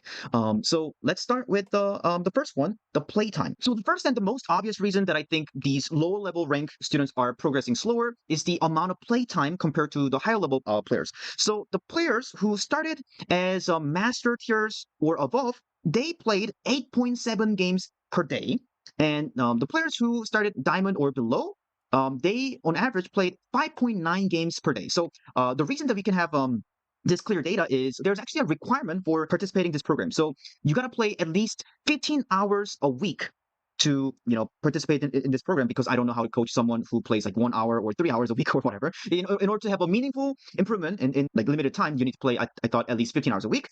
And another requirement for this program was we give out some homework for these students. And this spreadsheet is one of the homework that we give out to our students. So after each and every game, they're required to write down wins and losses, and they need to fill in some of the questions that are related to their learning objectives. So I give out each week some tailored questions for their learning objectives. So they're kind of like self-assessing, like, oh, was I kind of like holding my cooldown better, whatnot. So something like that. And I give out anywhere from 3 questions to 10 questions per person. And because of this, we're able to track down exactly how many games that they play per day and per week. And you can see that numbers for the higher level players are usually much higher. And if you're wondering what does X mean for game per day, those are the players who dropped out of the program because their real life work got much busier, so they couldn't play more than 15 hours a week. So there's 2 players who dropped out. Actually 3 players who dropped out. So 1 for the internet issue, and then 2 for their real life issue. But I mean, they still managed to hit their goal before even quitting or dropping out of this program. And 1 player had to kick them out because they just didn't meet the requirement. They just played like 5 games per week or whatever. So I had to just kick them out. But anyways. So there's a meaningful difference between the higher level players and the lower level players in terms of the game per day.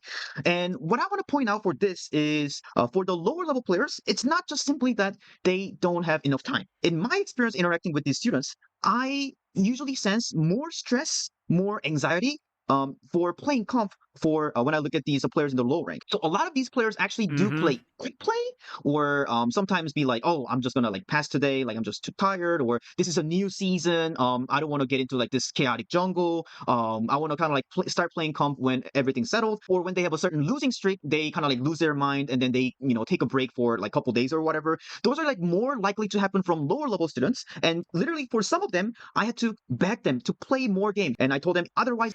Yeah, I mean, it's true because there's definitely like, again, a lot. I have something I'm working on. I told you guys about the low rank video I'm working on right now. And one of the biggest differences between high rank play and low rank play is how low rank play treats like ranked, like it's like something that I have to be like super like, oh, it's like this big ordeal. And there's definitely like a balance where like you want to give effort, clearly, and you don't want to play like when you're tired, but it should be something that's like, it's like, you know what it is? It's like not going to the gym because you feel tired. When you go to the gym when you feel tired, you lift weights, you walk on the treadmill, do whatever your thing is, and you just reduce the volume. It's not that deep. It's still good for you even if you're giving it any amount of effort, any amount of intent for any amount of time, and then you go home. It's not that big of a deal. You're not performing. This isn't a performance. And I think a lot of the intensity of competitive like really gets to people, and that they treat competitive like it's a big deal when it's really not. It's really not. Just do a couple of games and just do your best and go next, And when you're not scared of it, and when you actually like that, hey man, y'all, then it's fine. It's like that balance between you don't want to treat ranked like it's just like I'm slopping around and goofing off, but you don't want to treat ranked like it's anything super special or important. And a lot of the people just need exposure therapy, right? They just need to force themselves to play over and over and over again. And the reason why I think that's such a big issue, I don't think it's Overwatch related. I think Overwatch related in terms of like, yeah, there's rank loss and gain, but I don't think you should take that away. I don't think, I think people just need the reason why it's such a big issue is because people like life just have this issue. I mean, I've told you guys about this, how much I've struggled with competitive anxiety my whole life. It's just a common problem for people. It's just a common problem for people outside of Overwatch, is competitive anxiety and not wanting to put yourself out there and like not wanting to take initiative with like, I mean, I don't want to make this like a meta discussion, but like lack of initiative, not taking responsibility, not taking risks. That's kind of like how people are a lot of the time. And it's not good. And it's not good. It's easy to say when you're already good. I mean, that's not true at all. That's not true at all. Getting over competitive anxiety is like the number one thing that lower ranked players should do. And I had to work through it when I was literally silver. So, yeah. I have to kick you out, and I don't know how to coach someone who doesn't play video game, right? If you want to get better at video games, you just have to play video game. That's the first thing, right? But on the other hand, players on the higher rank, they play like 11, 10, 12 games per day, and those are just the comp game. And I just start going back to work on it. I mean, I don't know, man. Like, you need to just enjoy the freaking game. That's the best way of looking at it, right? Like, you just need to enjoy the freaking game. That's the talent, right? If you don't enjoy the freaking game, then there's no point applying yourself to it, right? Like, you have to enjoy the grind. Now, I do agree that you can sabotage that. I struggle with that with football sometimes. I'm very, very competitive with football, and I really, truly love football. It's one of my favorite things to do ever. Like, I love playing football, but I have I like playing quick play football half the time because I struggle with the pressure. But for me, the problem with football is that I haven't had the same amount of like exposure therapy that I can with Overwatch, right? If you want to play Overwatch, just play Overwatch. Just play Overwatch. And if you don't like playing ranked, or if you don't like playing, then that's it. I mean, that's really all there is to it. What if someone answers with, I enjoy the game, but I enjoy winning more? I mean, that person is, that you can't help them. Like, see, the problem with questions like that is when somebody asks that I only enjoy when I win, it's like, we can have a conversation and I can plant a seed, but I can't fix them. I can't fix them, because that person has a fundamental misunderstanding. That's like saying, don't be depressed, like I'm not saying that you can't improve that situation. I'm not saying you can't fix it. You can't fix it right there and then. That is a life skill. You're like, yeah, you got a bad relationship with competition. You got to figure that freaking stuff out, What if you only like the game when you win? Isn't that okay? No, it's not. It's not okay. That is a very toxic relationship with competition because you can't win, like, especially in a skill-based matchmaker. Like, no, like, that's not how getting better improve, because you're going to lose 50% of your games or 45% of your games, even if you're insanely good. Like, you're going to lose. You're conditioning your entire life to be based off of a result, first off, which is, and rather than a measurable skill set, but then also you're going to be miserable half the time you're playing the game.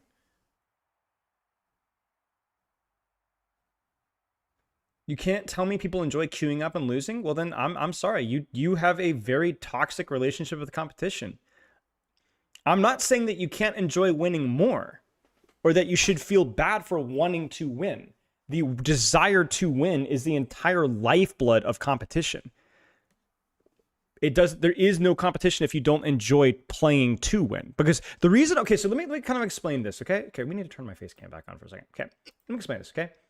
The reason why wanting to win is healthy is because it is more enjoyable to participate in the game when it is played at a high level for many people, for most people. It feels, if I were to say, let's play basketball with one arm, that would not be very competitive. It would be silly and fun. But if I were to say playing with two arms, that's both of us playing at our best. So when I make a good play, I feel extra good about it because I know that you are trying your best.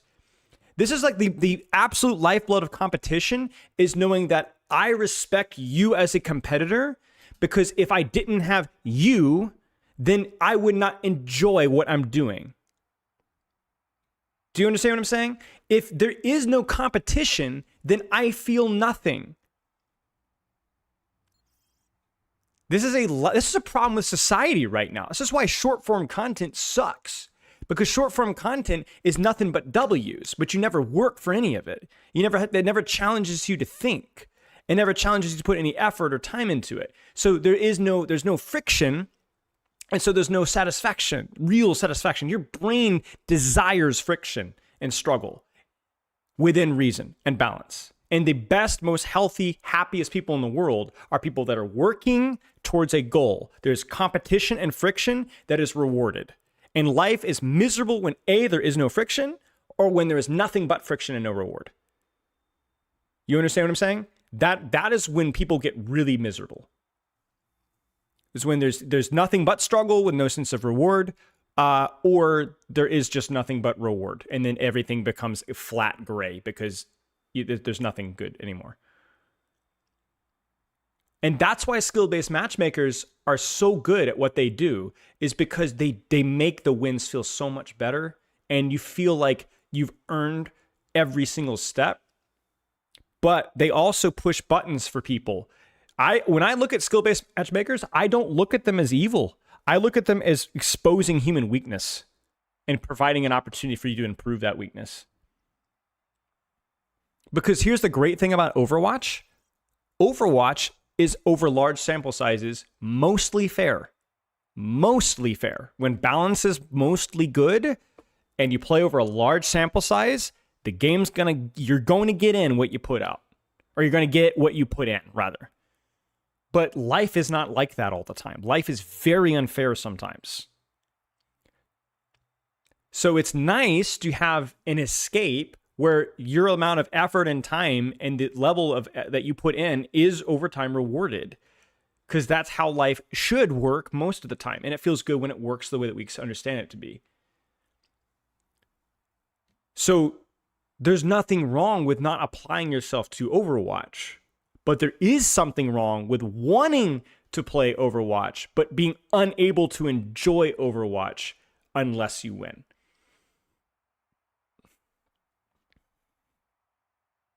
That's why cheating isn't actually long-term fun. Right. I think people that cheat, the buying account mindset, the cheating mindset is short-form content of Overwatch.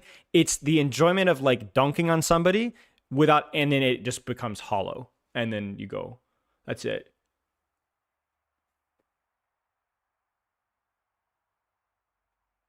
So, long story short is you need that friction. You need that friction.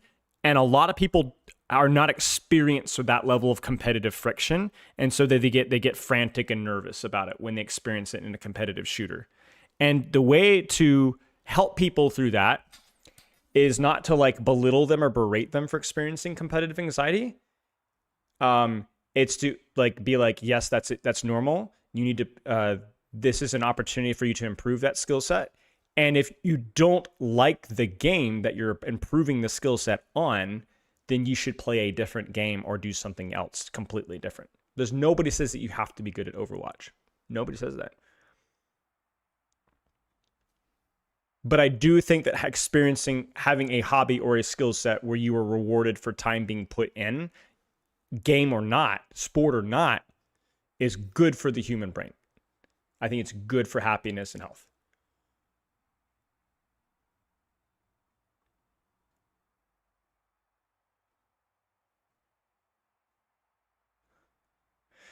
Do you feel like I get upset when you play poorly? No, I don't think it's, again, I'm not saying that all your negative emotions are bad. Like, I think negative emotions are natural and a part of things, but like you kind of have to accept them and process them.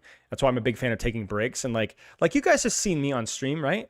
I don't always walk the talk, right? Part of it's kind of an act, right? I definitely play it up a little bit, right? But I don't always walk the talk. I get frustrated all the time. I freaking blame others when I'm the one to blame all the time. But that's why you gotta, like, you know, step away, process the unreasonable, illogical aspect of it, and then be like, all right, well, you know, it is what it is. Frustrated, say you shut out. Yeah, emotions are gonna run their course. You know, you let the emotions run their course, and then you process them, and then you go back and you apply yourself again. But if you don't like what you're doing, then yeah, you're not gonna fix your competitive anxiety if you're playing something that you don't like to play.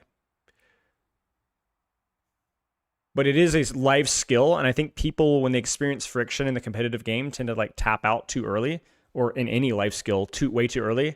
Fitness or reading or knitting or public speaking or their studies, the second that they experience friction, because they interpret that friction as a personal shortcoming, rather than the literal path needed to be good at anything, and that the only people that don't experience friction at that point in time are because they've already experienced that friction at another point in time. People are so quick to assume friction is a condemnation about them personally, rather than the entire lifeblood of what they need to actually make what they want themselves to be. You don't get to experience life without friction. You choose when and how often that friction occurs. That's it. And people that seemingly go through life without friction, on at least on a skill-based level, okay, they have already experienced the friction. They've already experienced the friction. That's why it looks effortless. That's not true about all aspects of life, but it is about learning skills. Insecurity is a huge thing. Yeah, people don't like looking stupid.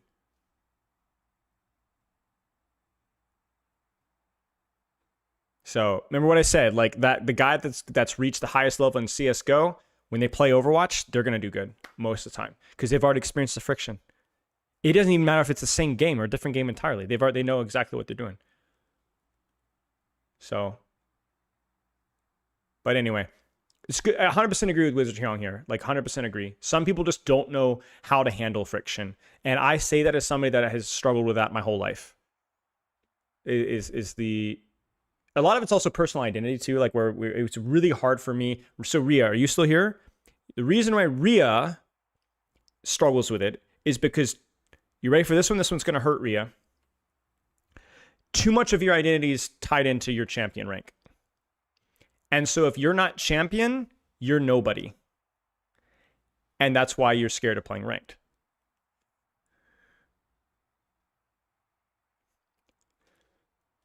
People that are generally are a lot more flexible have a much better relationship with competition because their identity is a lot broader. Now, I'm not saying that to be hypercritical. Which, think about it this way: if somebody said that my game design critiques were really bad, that would hurt my feelings. It would hurt my feelings. Be a fair take, but it would hurt my feelings. if somebody says my game design critiques and my coaching were bad, that tick me off. I would think that's not true. That would really irritate me. That would hurt my feelings and tick me off. If somebody said my coaching was bad, my game design critiques are bad, and I'm bad at sports, and I'm weak, that would really upset me. Like, that would really make me mad. You know what I'm saying? Like, wow. If somebody said I was a bad person, bad Christian, bad game design critique, bad coach, bad husband, and they just checked off the list of like the 6 or 7 things that I are like the pillars of how I believe myself to be, now I'm really upset. You understand what I'm saying? When you assault somebody's identity, you're going to make them upset. So the difference is the older that you get, hopefully, the more mature you tend to broaden your identity. So you don't tie it. If something falls apart, you know, if all of a sudden I'm not the best coach anymore, I'm not that good of a game design critic, or I can't lift weights for, like, I've been injured, or I'm out of the loop with sports. And like, I'm like for example, I used to be way better at guitar. I'm not that good at guitar anymore, man. Right. But it doesn't like hurt my feelings because I feel like part of that identity is like diminished and other identities have raised. That's kind of just how life goes, you know? But basically the point being is that like diversifying your identity helps you to feel more confident in that identity because it's less, right? It not only makes you probably a more interesting person, but you're more diverse. But I'm no different than anybody else. If somebody attacked my entire identity, I'd get freaking ticked off too. It would really hurt my feelings. I think people that are more secure, like versus insecure, are not people that are okay with their identity being attacked. I think they just have a more diverse identity. That's not necessarily true. I know people that are much better accepting criticisms than others, but it's easier to look nonchalant when you've got a diverse identity. You understand? That's my experience anyway. It's much easier to be nonchalant and cool and mature about things when your entire life isn't being trashed because you placed in the wrong rank in Overwatch, or you got bad grades at school, or you didn't make the tryout, you know? I'm bald at coaching, bald at the game.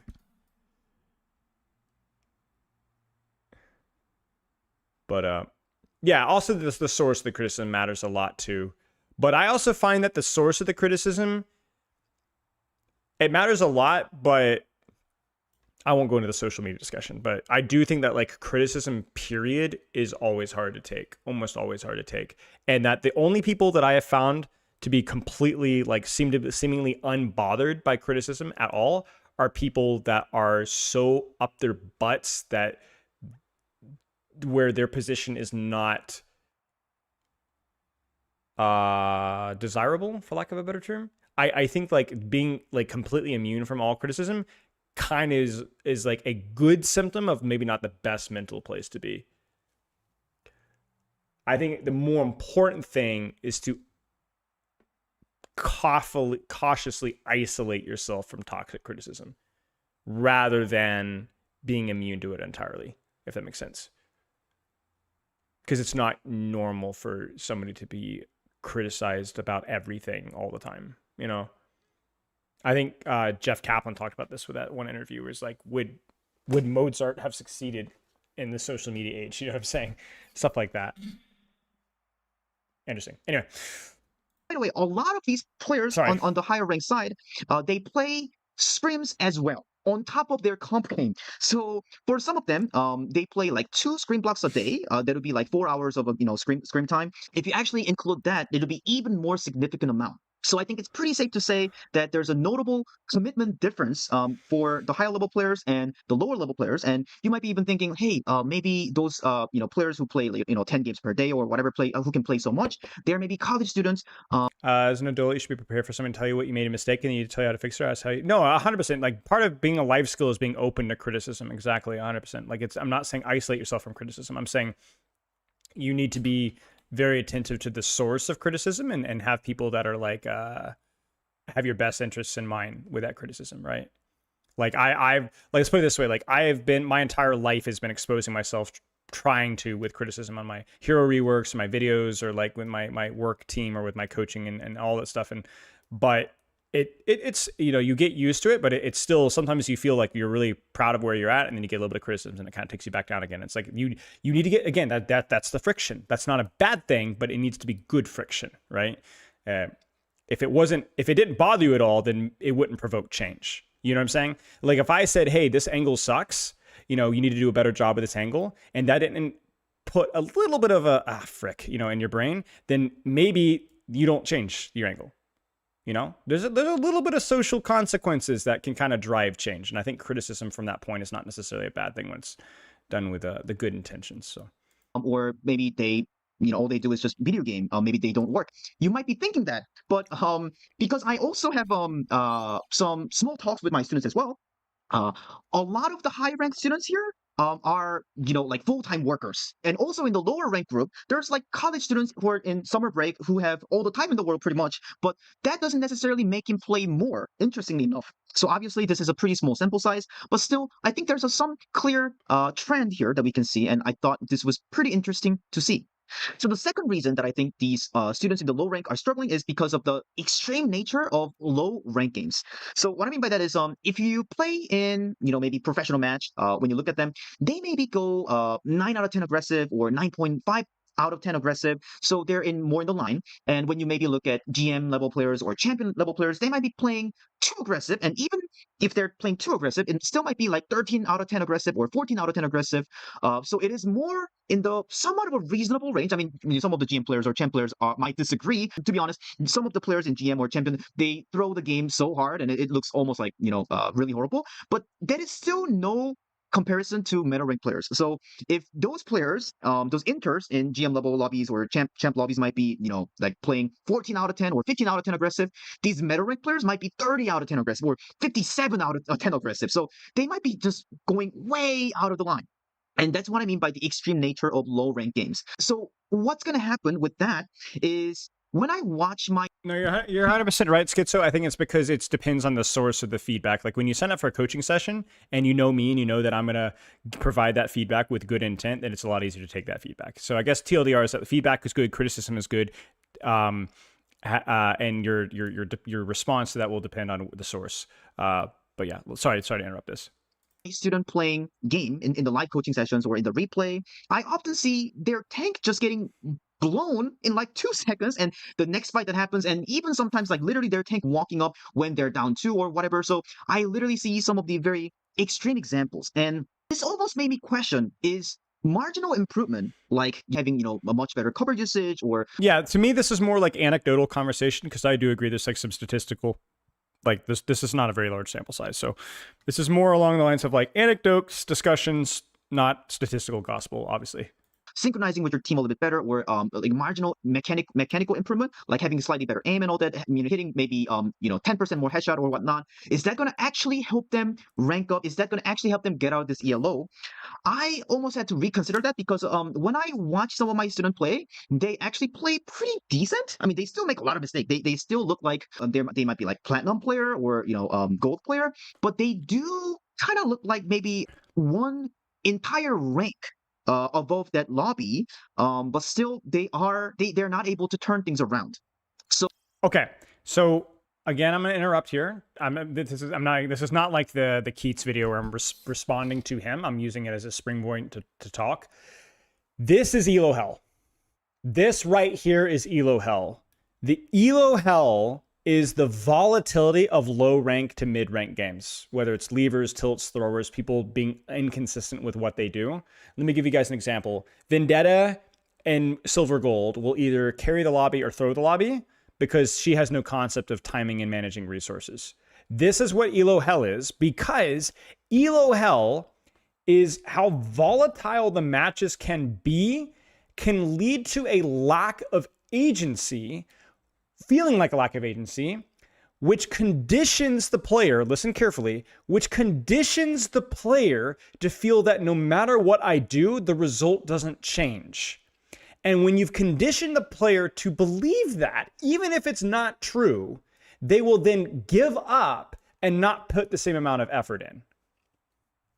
This is we know this to be true from behavioral psychology. When players feel that they don't have a sense of agency, animals, they give up. And if they can't put 2 and 2 together and say, this outcome leads to, or my input leads to this outcome, then they will not put in the same amount of effort. So what he's saying is that like my student's playing really good and they're still losing the game. Happens all the time. The problem is that student will do that for a game or two, get frustrated, and then try to adjust or compensate or not put in the same effort anymore. And then they will be the enter in the game. This is learned helplessness. This is learned helplessness.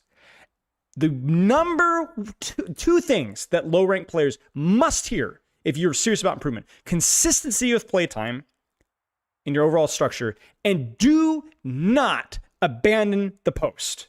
If I tell you to take an angle or use cover or work on crosshair placement or warm up every day or narrow your hero pool and you're not skyrocketing in rank, you have to trust me. You have to trust me. Stand the post. It will pay off. You fear being fearful and trying to compensate for teammates' errors and, oh, well, I felt like my Ryan kept inting, so I swapped Kiriko, or like I was taking the angle, but then my Ryan was needing a lot of healing, or like my team wasn't following up. No, shut up! It will work! You just have to trust it. The volatility, you might not see the trend because it goes up and down and up and down and up and down, but that doesn't mean the trend isn't there. It's just so much more volatile. And the learn helplessness from that is legitimately a thing, especially in a team game. Because you can have a decent game, but you're 10% of the lobby, man. You're 10% of the lobby. The problem is that the trend is there, but it's so slow or hard to see that it could be very discouraging. It's the same thing with weight loss. That's why weight loss is such a bad goal, I think, for a lot of people.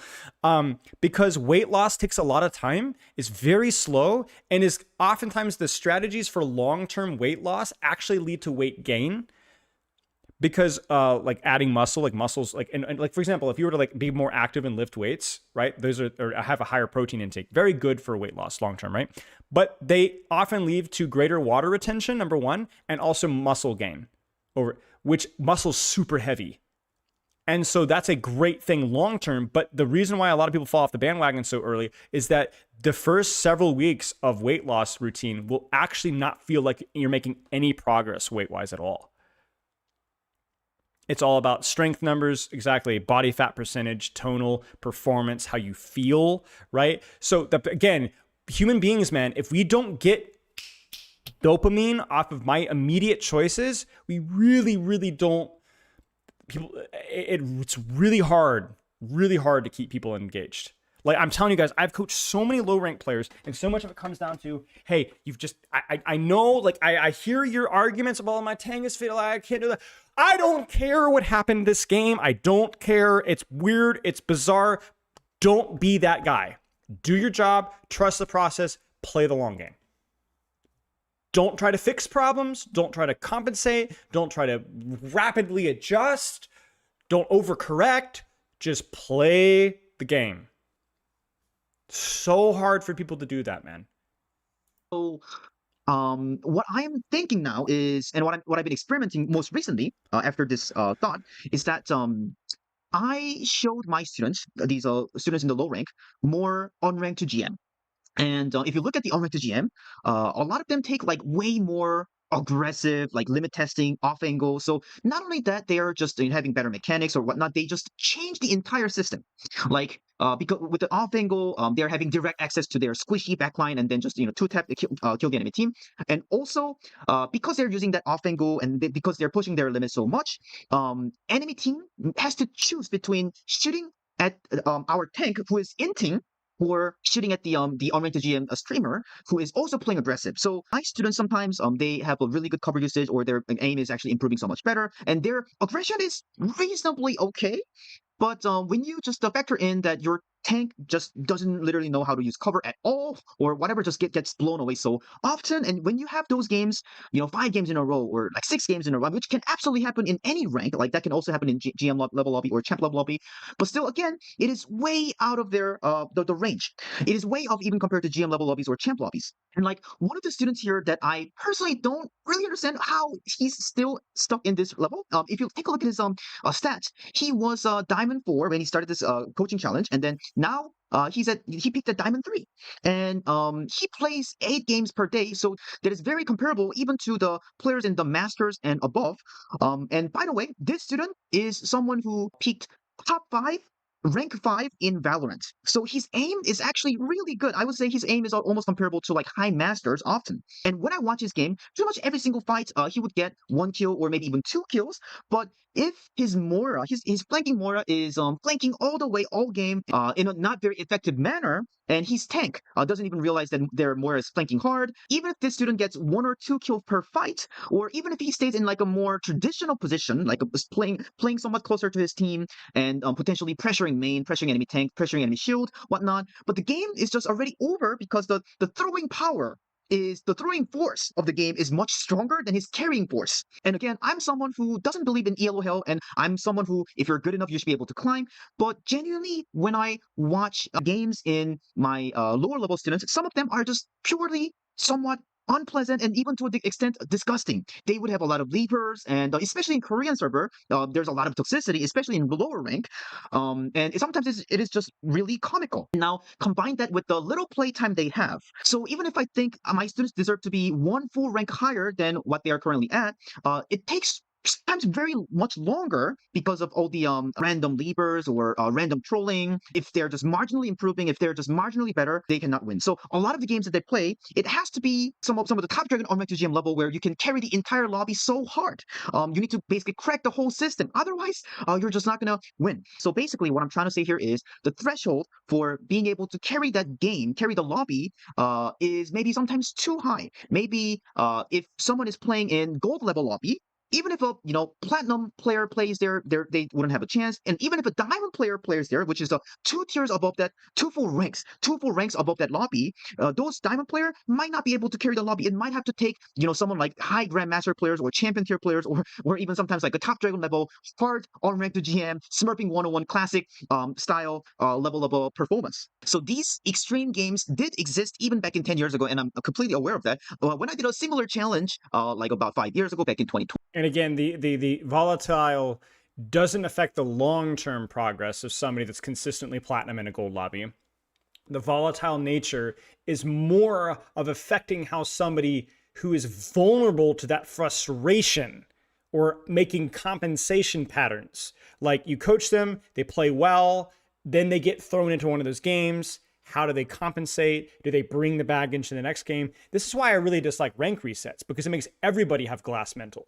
Everybody's second guessing themselves. Everybody's upset. Everybody's frustrated. And so you get a lot of people that just accidentally climb to higher rank because they just don't get tilted off of it. So they let the matchmaker carry them, right?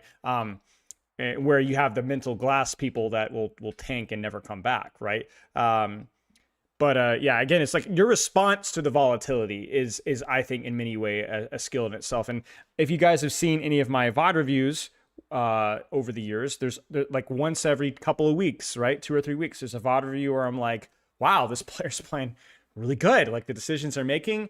And I'm like, I'm waiting for the shoe to drop. Where is it? Where's the plat? I don't see the plat. Oh, there it is. There's the there's the gold. Whoa. That you're trash. Like, right? Like, and it's finding that cue, whether it's tilt or frustration or a hero matchup, a map, a hero swap. There's always a reason. There's always a reason. You remember, you were not measured at your peak. I think that's the problem, is that most people measure themselves at the peak of their output, and like that's their expectation. And yes, it sucks. So. There were a lot of really frustrating games that my students were having, but maybe even back then it used to be perhaps like 10 to 20% of their gameplay that were like borderline unwinnable, or if they were to win that game, they had to be like giga smurfing. But now it kind of feels like maybe 30 or 40% of my students' gameplay are this extreme. And it is pretty frustrating experience for my students because I want my students to be able to feel like the game is under their control.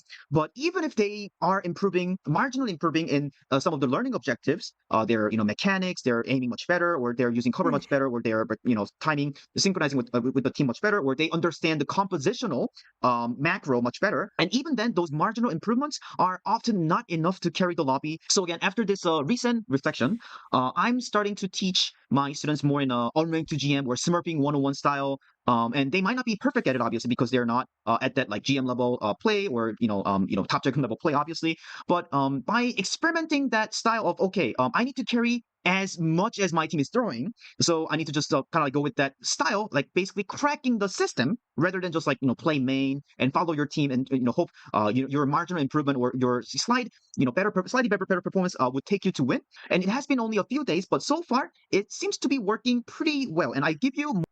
Okay, so I'll interrupt and explain this. So basically, we'll ignore, I don't know, obviously I don't have any context or examples of like what he's coaching better. Maybe his macro coaching is more off-angly and more up line with what I think is better. You know what I'm saying? What I will say here is the upside of coaching high risk, high reward strategies. Let me give you guys an example. Do I solo flank permanently backline in Moira, or do I always try to find like an off angle to pocket and support? I feel like the latter is the objectively the better decision over a larger sample size, but the former gives you more binary feedback. Let me give you guys an example. High risk, high reward engage. If you fail it and you lose the fight, you know what you did wrong. It's very clear feedback. You suck mechanically. You failed the cooldown. GG's lose. So you're taking a lot of responsibility on the match on yourself. You either carry or you throw. That's it. That's it. And the upside of that is, I would actually say it's less about like how hard you can carry the game, because you can throw the game just as much by doing that. It's more along the lines of you get extremely clear feedback. Extremely clear feedback about what you can do better, right? Does that make sense? My problem with that is I'm not so sure that that's always the number one priority. But I do understand how that is a much easier way to coach, because it becomes very easy to critique what's done when it's a simple pass or fail. You know what I'm saying? If that makes sense. Give me one sec.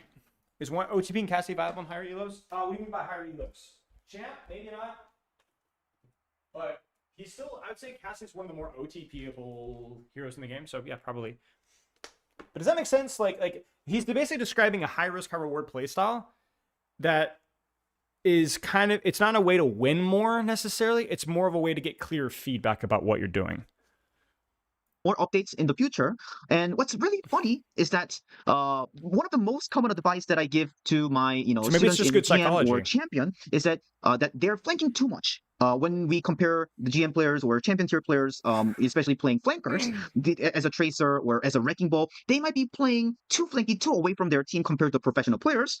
And I usually tell them to, hey, you want to leverage your heal, you want to leverage your team way more. You're too split from your team, and which is kind of like the opposite advice almost to what I'm giving to these lower level students nowadays. So I personally didn't think that there's got to be a completely different approach for playing in low level lobby and higher level lobby, but I might have to reconsider the position, and I'm going to be experimenting this idea. So one last thing that I want to talk about is their mechanics. So if you take a look at the roles and heroes they play, they usually play somewhat mechanically demanding hero, like Hitscan Tracer, Hanzo, Baptiste, rather than playing like Moira or Brig or Winston or Symmetra. They are all playing somewhat mechanically demanding hero, and usually in order to improve mechanic as well as game sense at the same time, it is pretty much like double the amount of work. In my experience, if I coach someone mechanically less demanding character. Actually, true, Drellafred. Actually, I didn't even think about that. Yeah, if you play the high risk, high reward playstyle, you are going to have more games in lower ranks, mid ranks, where people are just going to throw. They're going to give up.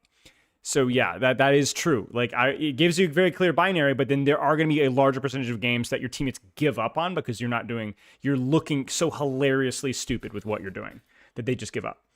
Characters of, for example, like a silver level Winston player or a bronze level Winston player. By the way, I also have experience working with the rank 1 at the bottom, who literally could not rank down anymore because he was just literally at the bottom of the rank, and he played Winston and he still mechanically struggled in terms of like he wasn't able to make the jump as a Winston to the window, for example. He had to try multiple times to actually make the jump work. So there's some level of mechanics involved when you're playing Brig or Winston or Symmetra, obviously, or even Moira potentially, but the level of mechanical requirement is very different. So my students here, even in the lower level, are playing mechanically demanding heroes. So I think that's one of the reason why that they might be it might be taking them a little bit longer. So I think I could see a world if they play mechanically less demanding heroes, they might be ranking up much faster, and that has been the case in my past coaching experience as well. I literally see like Brick player going from Diamond to top 500 in like was it like 3 weeks or 2 months or whatever. And same for Symmetra players. So those are usually those are going to get my students to a higher rank much faster. But at the same time, they're going to be missing some of the critical Overwatch fundamentals, like the mechanical side of fundamentals. That is obviously their preference, but it is something to note. And I think that is also a big factor in why these students in the lower ranks are progressing a little bit slower. So I thought this phenomenon was somewhat interesting, that is worth sharing to my YouTube channel. So I hope you guys enjoyed this video. And if you guys have any opinions, like what the standard for goal reach should be for Grandmaster players or Champion tier players, or should it be like a 2 tiers, or should it be like 3 tiers for Champion players or GM players? Okay, cool video. Definitely prompted an interesting discussion. I was thinking about that a little bit. It's a good point. I hadn't really thought about the whole volatility leading to like unclear feedback, I guess. I hadn't really thought of it. That's Wizard Hyung. Wizard Hyeong, ex Overwatch League coach. I have to go pee-pee. Yeah, no worries. I'm going to go pee-pee and then do some shoulder press, I think. Should I do bicep curls or shoulder press? I could do either one today. What do you guys think?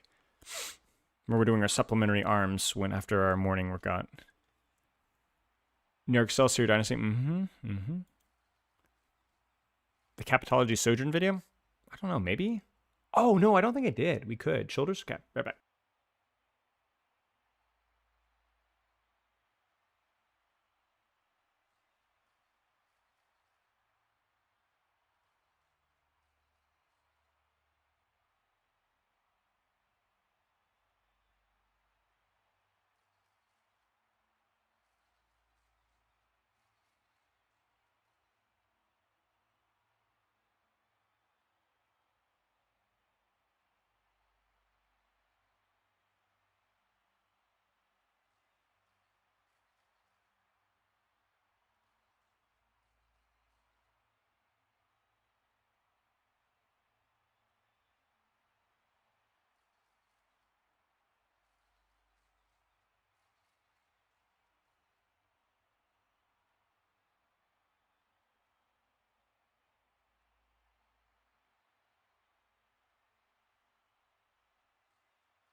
How much does hero pull matter? What do you mean hero pull?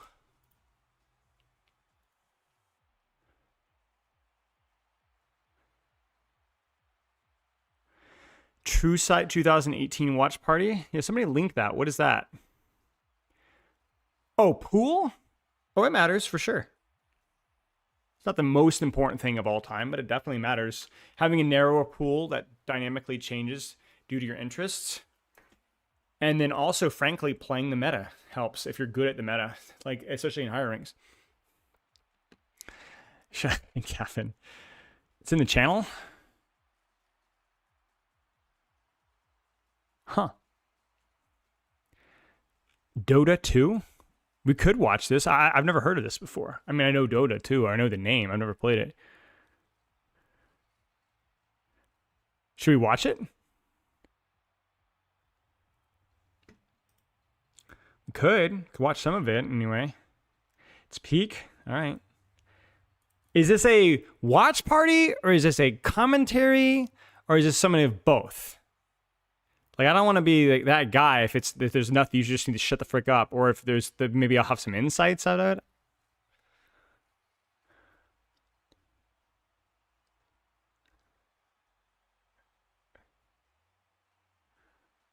We're here for your commentary. Okay. You will be lost. All right. I'm gonna get some water and then we'll get rolling here.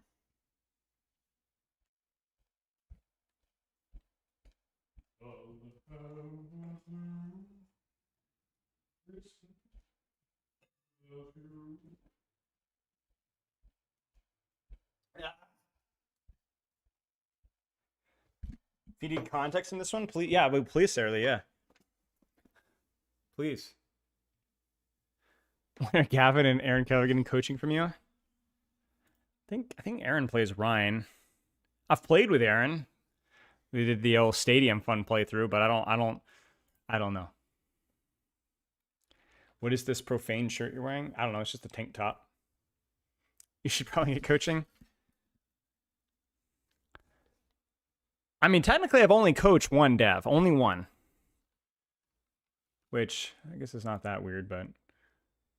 Wait, where's my face cam? Okay, that's lined up. It's good enough.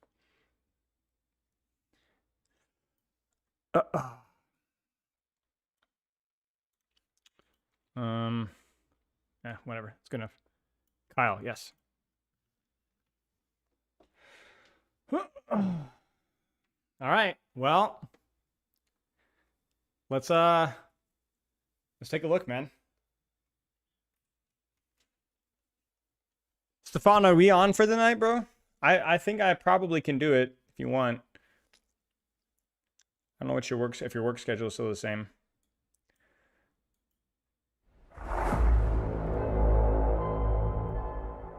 Oh wait, are we waiting for Sarah Lee context?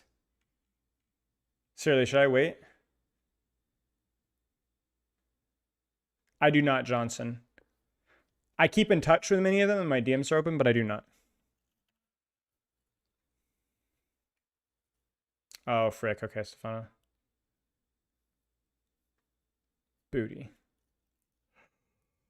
If you get confused, we could provide it.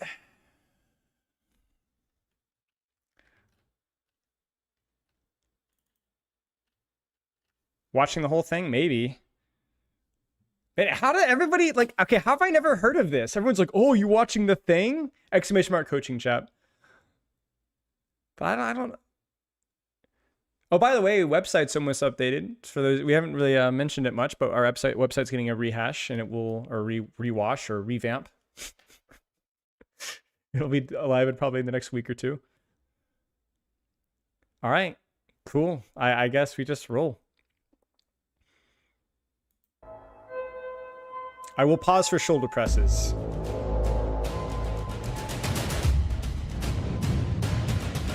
Now, to my knowledge, Dota 2 is the League of Legends revamp off of like a custom game. It made its own game, right? Dota is a sick mental game. It brings out the best and worst in you. It comes down to half a second where you just can't predict what's going to happen. Wait, the other way around? Like, wait, Dota came from League of Legends? Or no, League of Legends came from Dota. I thought Dota came from League of Legends. Wait, League of Legends came from Dota? Wait, okay. Oh my gosh. Oh, that's what it is. Dota was a mod for Warcraft. That's what I'm thinking. Okay, and then League of Legends came from Dota. And then Dota came after League of Legends? And these are all RTSs, right? I only know Age of Empires. Age of Empires 2. This is an Age of Empires 2 overhead, clickety-clackety laning thing. No, it's a MOBA. Frick. It's a laning thing. Was Warcraft the RTS? Ah! I don't understand. Okay. Dota was a Warcraft mod. Warcraft is Blizzard, right? Okay. Warcraft was RTS by Blizzard. Dota took the RTS and made it laning, which makes it MOBA. I created the MOBA genre. Okay, right. And all of that evolves to 2026, where I have somebody in my Twitch chat every day asking me why I'm not playing Deadlock. How times have changed. You try to look at everything as pieces and pawns. You try to look at it as... Now, I'm a big Age of Empires 2 fan, so it's not the same genre, but yeah. I don't know why I had to say that. But. Simply the game. Who ended up winning the mental warfare always won the series. That's how you're going to win tournaments. That's how you win the tournament. If you break the other mind, it gets really easy. Some minds are really hard to beat, though.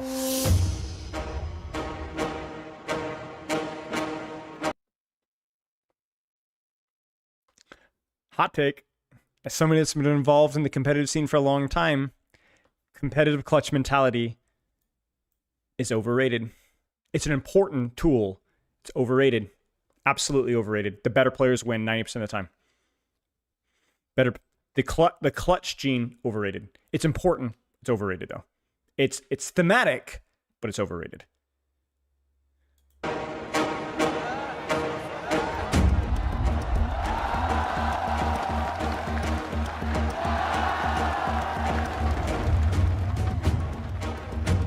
This rematch, do you think it's still going to be pretty even, Sin? When you look across the winner bracket, I feel like LGD at their best were better, and I would consider them the favorites based on that.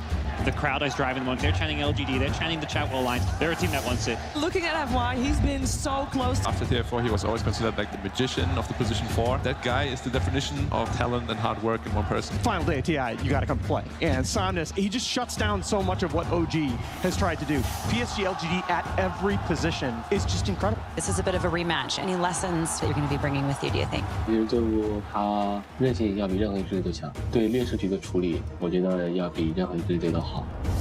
This China focus on sounds OG like Chinese. I hate to say this, I had OG losing in the lower bracket straight away. They had their roster ripped apart by evil geniuses. You have No-Tail who swapped roles and became... Are you really? You guys want captions? Really? Do people actually use captions? I think captions look terrible, but I'm happy to do them. It doesn't affect my experience.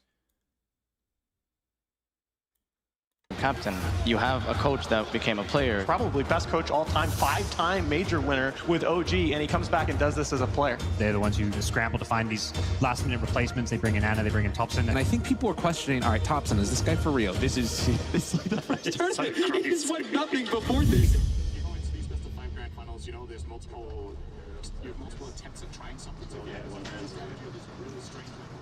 Oh, another day of sweatpants. Yes, I want to be comfortable. I mean, dude, you should get these pants. They're basically sweatpants. People think it's jeans, but it's not. And I can dance with the game. You can like... Yeah, dude, it's so elastic. It's like basically sweatpants. This is great. Yeah, that's pretty good. Okay. What about draw? The draw second. Yeah, we can draw. We can change the Yes, bench span to draw. To draw. That's sure. perfect. And we necro second. Yeah, awesome. They're fucked.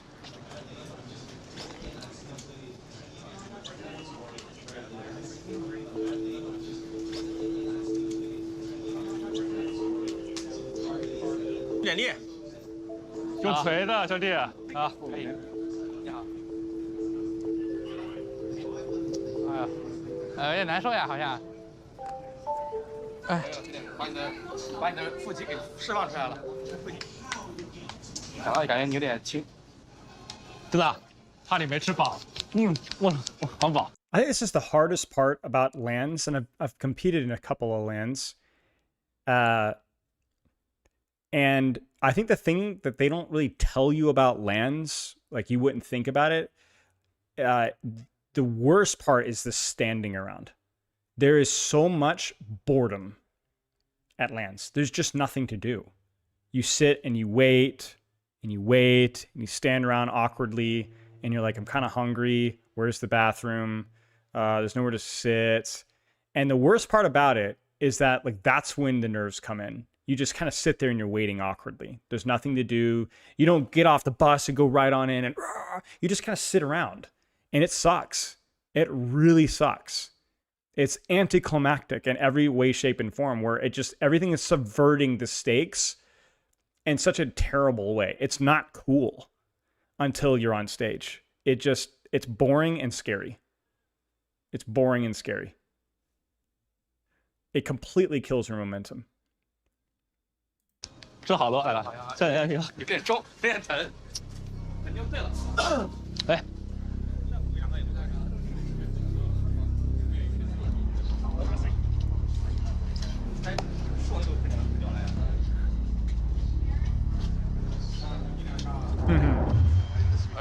I'm gonna cut you from your music just a little bit. I mean, should we have a little more challenge today? It's like, I mean, the cameras and stuff. I promise that 30 seconds in, we're gonna forget about it. It's gonna be gone. Don't think about it. I just want to say, like, honestly, it's gonna be fucking great. We're gonna play potentially 5 games like the game 3 yesterday. I'm ready to lose. I'm ready to win. I'm ready for anything. I'm ready to get smashed 3-0. If they fucking start smashing us, we smash back, you know? We give it our best. Some Anna Spectre, some Top PS Monkeys, whatever, anything, you know? It's gonna be great. Oh yeah, I mean, I'm proud of us. I'm proud to be here with you guys, and I'm looking forward to it, okay? Good speech. Good speech, you know? Simple to the point, keeps things light. We don't need to raise the stakes anymore. The thing that people don't understand is when you get to this point in staging, you don't need additional motivation. These guys don't need motivation to do their best. They're already here. The stakes are already at the highest that you could possibly ask for. They don't need motivation, especially in a game that demands calm control and decision making. Even in a very physical sport like American football, you don't need to be excited. I think that kind of stuff is thematic and fun, but it doesn't make you a better player. The best players are analytical and calm, right? And in this point in time, we don't need additional stakes. You need to keep everybody calm as best as you can, and that you're going to have as a coach, like most of your work is done. Your work here is to just keep it light, keep it relaxed as best as you can, and just let it happen. Your work is done. There's nothing more that you can do. There's nothing more that you can do, at least in an esport, right? Where you're not actively play calling, and I assume that's kind of what Dota is you shut up and you let them play the game, and then it's between rounds feedback. Is that what it is? I did do similar speeches for teams. Yeah, very similar, right?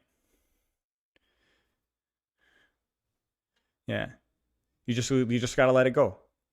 One time for fun, I did a hype speech, screaming and yelling and slamming stuff around, but it was more for fun, and it had no result. But yeah, okay. Smash back, you know? We give it our best. Some Anna Spectre, some Top PS Monkeys, whatever, anything, you know? It's gonna be great. Oh yeah, I mean, I'm proud of us. I'm proud to be here with you guys, and I'm looking forward to it. Okay, let's do it. Microphone. Probably cheat checking. The final we won, two W. teams vying for the Aegis of Champions. PSGLGD.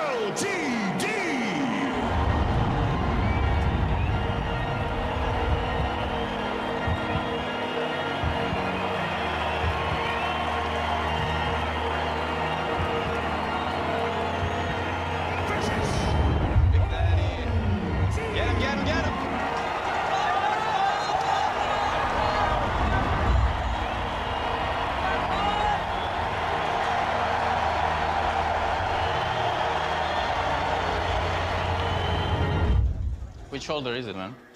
One? This one? Which shoulder? I actually don't remember. I think it must be this one. It must be this one. Oh, yes. 你们现在把他们屏蔽了呗？禁止屏蔽啊！屏蔽用户。那打机器我是不是看不见啊？ You see what they're doing? They're muting the match chat, basically. They're muting the match chat. I think it's a good strategy. People will use that against you, you know? People will use that against you. There are a couple of well-known pros that have done that. They did a couple of teams did it to my team. Not too long ago, I was Global watching voice lines, gotcha. ABC fucking kid shows. Now I'm fucking here. Yes, so enjoy it. We have no pressure on our shoulders. No. We already won everything we had to win here. Gotcha. Spinning voice lines. Cool. Yeah. And no mercy. We slay them. There's a lot of arguments. So one of the biggest things, I don't know if you guys remember Packington, he was the coach for the LA Valiant for a while. They massively overperformed under his. One of the things that he did with them is he would every single week, I believe, they would do a scrimmage in Overwatch League with air conditioners blasting. We did this a little bit with London, where we would do workout scrims, where they would do actual exercise and then play the map, and then exercise and play the map. And then basically the concept there was we want to introduce as much random trauma, and then you have to perform. Distractions. I think Tiger Woods' father, he was a horrible person, but did some of this stuff as well. Insults, distractions, physical fatigue, cold, anything that you can introduce that might ever be relevant. And even if it's not the exact same type of physical distraction as playing here, like you can't really replicate this exactly, but you can introduce similar distractions and learn to just turn out the noise, play the game, turn out the noise, play the game. And we talked about like choking, right? Being overrated. If we want to talk about like the one way that you can train this, it's this right here. It's this right here. All right, Seb. So, they're most likely taking the Ench. We're gonna do the IO ban. Yeah. IO draw tiny. Yes. 我被爆完了，我日你妈！没英雄了，兄弟。点我已经点历史了。对面教练手上拿张纸，我操。So they want the end shaker, right? Because this is the one game they won against us and the one game they won against EG. I mean, it's either a Shaker Spectre or a Partner Spectre. Shaker Spectre. I don't know what this means, but I'm sure we'll win. 后期扣打不？ That's such a cool UI thing. 后期应该不扣打。我去打右啊。 Give me 3 in game main stage, man. Topia's got his monkey, like, this treat everybody the same. Happens when I rush. Yes, that's what happens when I rush. It's like freaking Pokemon. 有可能是3位啊，3位大叔啊，不要他们去厕所啊。哎，好想讲讲我操。Remember, boys, it's not over till it's over. Nope, that is. Never forgive, never forget. It's his on. Good luck, boys. Ladies and gentlemen, are here the Dota 2018 International Championships Grand Finals. OG has drafted a massive team fight lineup. What do you think of the Seb tree and offlane? His Trent protector is... I'm not sure how I feel about it. Seb Trent, we won. Nice, boys. Let's do it. They've got the setup, they've got the remnants down, and LGD looking for first blood, they'll find it. 这大手把你妈！ LGD is heavily outmaneuvering OG right now. They're splitting them up all over the place. They're making plays on each of the lanes, so it's forcing OG to react, and then it's making Ana very, very weak in this laning phase, unable to really find a place for him to actually catch back up. 哎，我现在不拿中塔，我不动了，妈逼的！他中路在修哎，那你妈逼中路一直在修，有没有人帮中啊？ I got armor soon. Can we pop this kid? Oh yeah, I got one.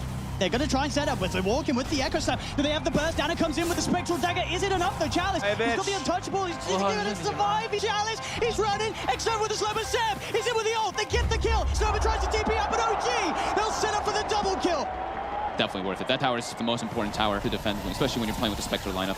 他妈修，他们你妈好乱好乱，全是傻逼。把下塔撸了吧，妈逼的。Can we Roche? Can we just Roche? We can bait them in the top side. I think we just go. I'm just going. Yeah. So it looks like PSG LGD will finally be able to find this tier 1 tower down bottom, but OG. 再打盾。放魂我可以抢，放魂吧，他不好打，有个币吗？ Just Roche and look at me. Ask on the Storm when he comes in. Storm will sit soon. Get ready. He's gonna try to jump.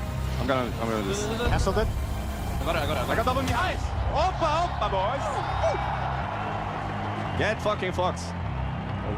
Now with Arme, there's Sam. Look at the jump here on the control. Jarek straight in on it. Arme pops the BKB, but it's too late. Somers finds no tell on the side. The buyback's going to be there. They've got the chain stun onto X-Nova. Anna's still alive for now. They get the double kill, the cold embrace. Keeping Anna alive. The Winter's Curse holding back the attacks off the Chalice. His charge is so fly. He'll fall. Triple kill for Anna. Can he survive? He gets up to the high ground. He's still alive for now. The armor from Seb. It's Storm dice. Yeah. Nice!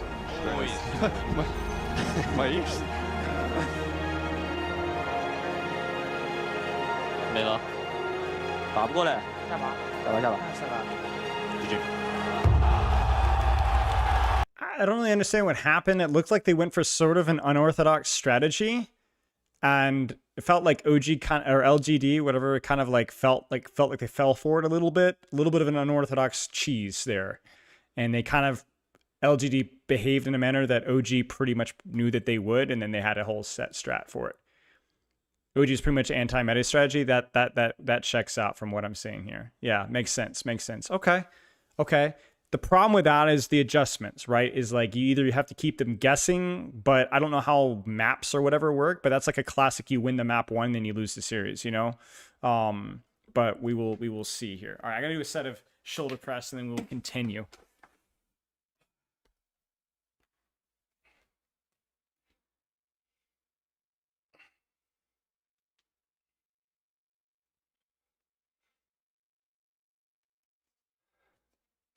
Got it. Makes sense.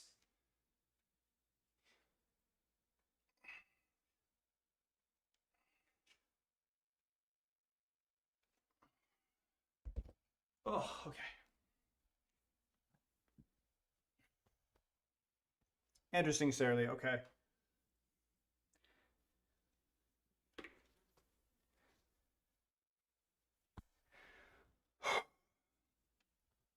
Each match resets the draft. Yeah, that's what I figured. Okay. All right, let's take a look here. 我操，你妈幽鬼这么屌！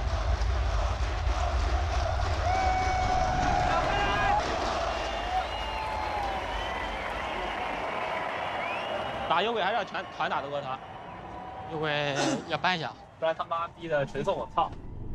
Dude, this ant's trying to take the bottom tower. Oh, this is so man. Same bro. Guys, if you have Anna, if you have to pee, we go pee and then we go out. Go.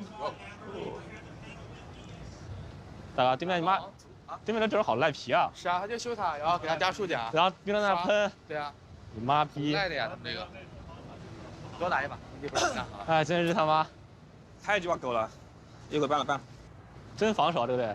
而且他路子太多了，他什么大树，你根本不知道。他就是打防守。我说了，就是要么搬幽鬼，要么抢幽鬼呗。搬了。They stayed there for fucking 4 minutes. I don't know. Irish defense was very strong. What the fuck? They're first picking Storm. This is how much we got to their heads. What the fuck is happening right now? The bottom lane was so good, man. Yeah, it was fucking good. And Schmidt, do you have an idea of how many times they tried to... There are 4 people pushing bottom, right? Yeah. 0-1. I go in, I meme hammer the wave, and I'm like, they're making a play top. There's no way there are 4 people... It's a solo Bloodseeker shadow baiting in the jungle. There's 4 people watching me meme hammering 3 waves in a row. And I'm like, guys, like, you wanna... Like, this is not working out for you. 这个气氛当然就有点凝重，当然在这。这个基本上是后选，我们调。 后选，如果我还有后选，那可能会变，他可能是把东西搬到他一场流头，然后我要先选呢，就是我自己拿幽鬼或者流头。我们上次选幽鬼是被拍拍打的，搬拍拍啊，跟他们就不玩幽鬼吧？你沉默幽鬼没了，就是可以选流头。我们和艾芬在后面出嘛，对吧？没问题啊。搬。That's the way. On est sur les nerfs. I like it. Long have we waited? On est sur les nerfs. On est sur les nerfs? On est sur les nerfs? Yes. Michael Bublé. On est sur les nerfs. 上来已经把他都收了，好吧 Stand by. Gentlemen, stand by. And go. They're coming. Yeah, I mean, it makes sense. It's a little bit like Overwatch at times, Matthew Swordsman. Same thing of AoE too. Like, bad drafts can frick you over depending on how many games are being played, for sure. Yeah, 100%. Makes sense.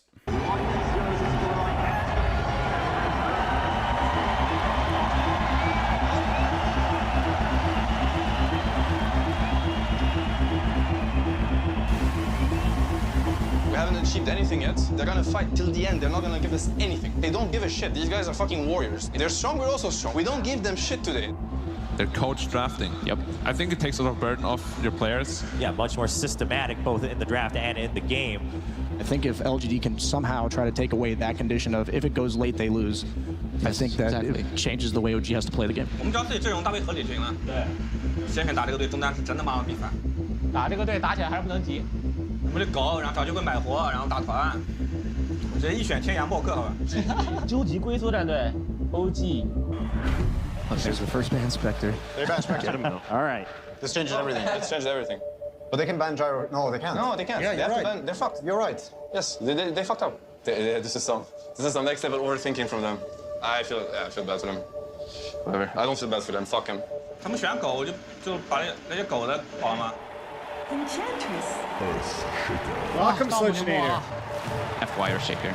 But I think OGD are 6-0 with FY playing that hero, and so they're very comfortable. I actually think we could pick here Invoker here. Yeah, I'm good against all the 3 heroes and. Our Invoker's really, really good with our gyro. I love it. The Invoker. I forgot about that. The Thompson Invoker. How did we forget about that? The special. 他直接出卡尔。啊！刚才想要出什么？打这两个盒。昆卡。Conquer is my name. You have to feel that PSG LGD's lineup, it's a more robust one. It's one that just makes a little bit more sense. Yeah, the Kunkka, though, for me, is such a good pick. I'm concerned about the lanes in particular coming out from OG. This game is very, very nice, boys.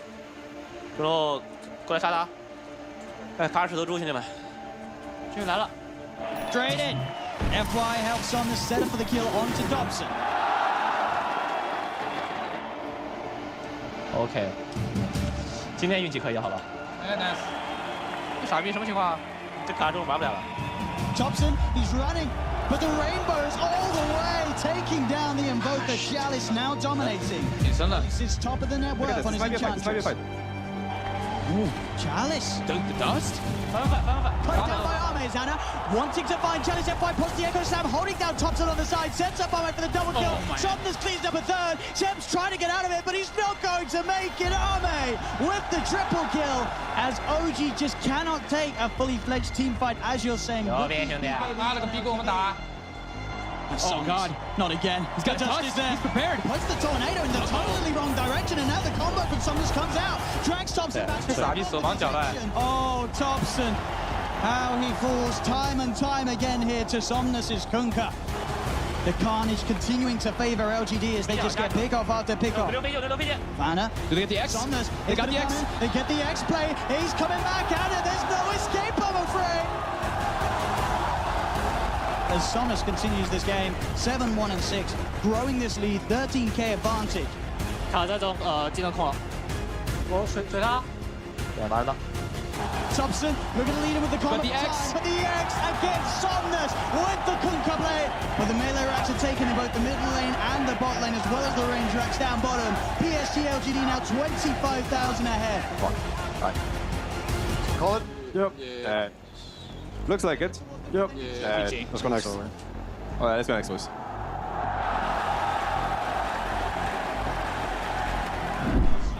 So was Thompson just a pub star? What does that mean? Like a rank player? Like a high level rank player? Or just like a contenders player or whatever? We had something similar happen with our Saudi, I say, Sydney Drop Bears.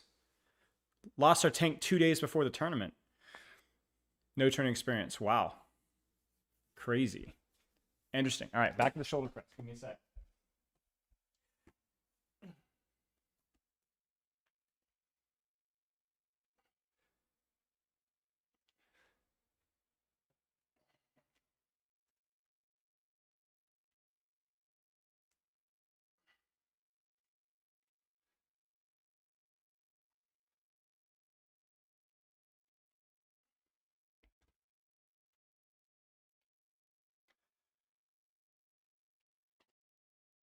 Wow, not even a rank 1 player. Wow, that's crazy. Interesting. 苟不住了，他们，苟不住了。让他苟。大哥让他苟，大哥。苟不住了，苟不住了，大屁股也苟不住了。Oh, all right. Cheers, Badman. It's Batman. What? What do you mean? I was fine. Like some shit just went wrong in the lanes also, like on the side lanes too. Like they kind of managed to get out of 3 lanes like pretty good. So yeah. The game is hard. Game was hard. That was the Somnus M show for sure. This guy. So freaking good. Listen to this conversation from this dude, from No Tail here. Listen to the professionalism from No Tail. Listen carefully. Oh, all right. Cheers, Badman. It's Batman. What? What do you mean? I was fine. Like some shit just went wrong in the lanes also, like on the side lanes too. Like they kind of managed to get out of 3 lanes like pretty good. So yeah. The game is hard. Game was hard. That was the Somnus M show. Kids new. A lot of pressure. You got to feel that he's feeling a lot of the responsibility. He's the slow kid, you know what I'm saying? And he's like, yeah, it sucked. I screwed up. This is just hard. And he's like, what do you mean? What do you mean? Like, yeah, it's like he's not like denying responsibility, right? But he's spreading it out. He's like, oh, don't like it. Yeah, the whole thing sucked. We screwed it all up. Yeah. Yeah. I mean, Thompson doesn't feel instantly better or way better, but it's the small things. It's the small things. The maturity and experience with that's how you comfort somebody, right? You don't say, it's okay, you played great. No. Yeah, that sucked. You know, you don't lie. Yeah. It's all right. We're good. Lane's like pretty good, so the game is hard. Game was hard. That was the Somnus M show for sure. This guy wins his lane, he rotates to the side lanes, he wins them the team fights, he's scaling on a Kunkka. It just shuts down so much of what OG has tried to do. There's been 2 times. 大哥呢？ So much of the mental game. Okay, so when I said mental game is overrated, mental game does not allow you to overperform. Mental game allows you to perform closer to your expected level more consistently. It is a bit overrated in terms of the narrative, but it is useful to keep you performing evenly or close to evenly. When we talk about clutch performance, these are not necessarily people that perform their best under pressure. That's largely a myth. It's people that perform at baseline under pressure, where more often people do not perform worse.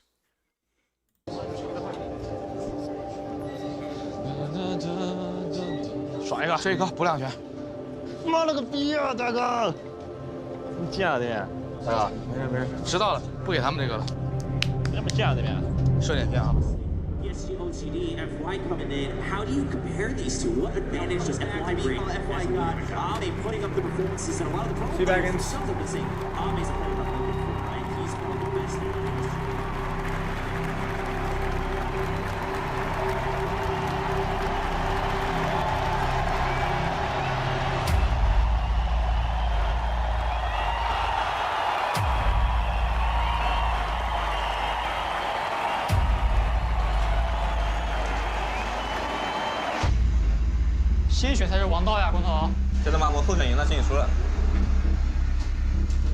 Game 3, OG now looking to regain momentum as PSG LGD dismantled them in the second game. PSG LGD's turn to bat.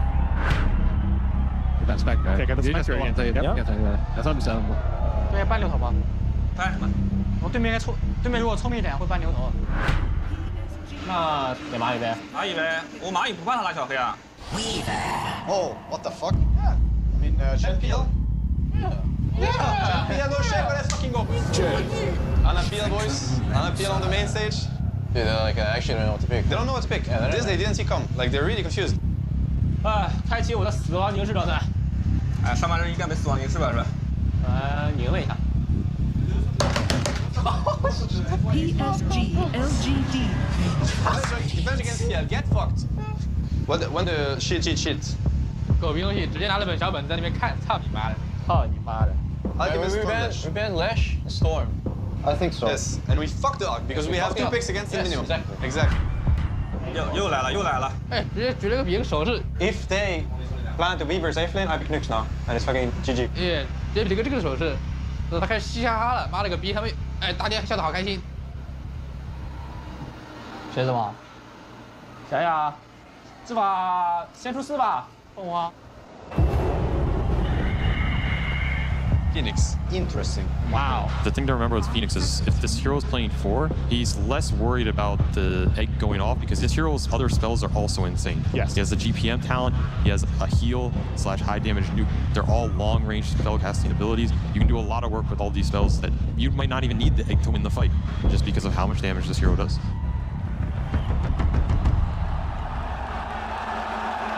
Zame bugs out onto Seb.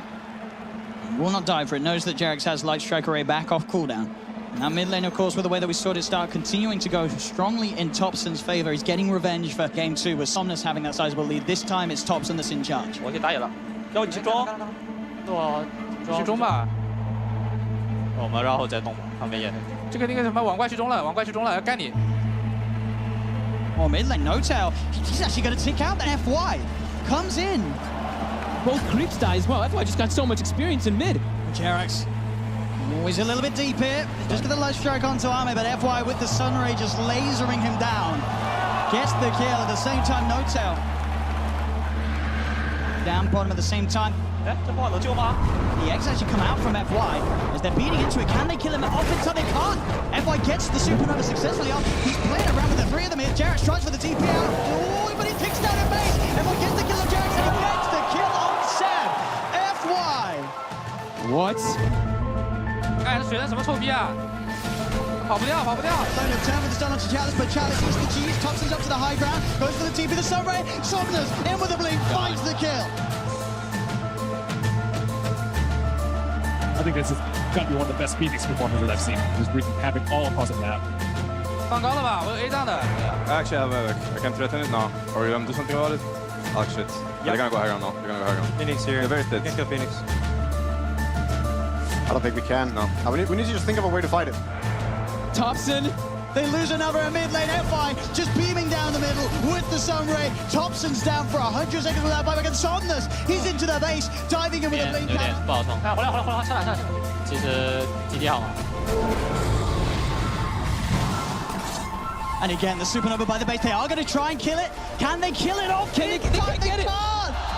They just can't kill the sun. 哎，下俩，兄弟们，别人了。30秒。Speed down on the edge of PSG LGD looking to close this one up, and they will. Game 3 goes to PSG.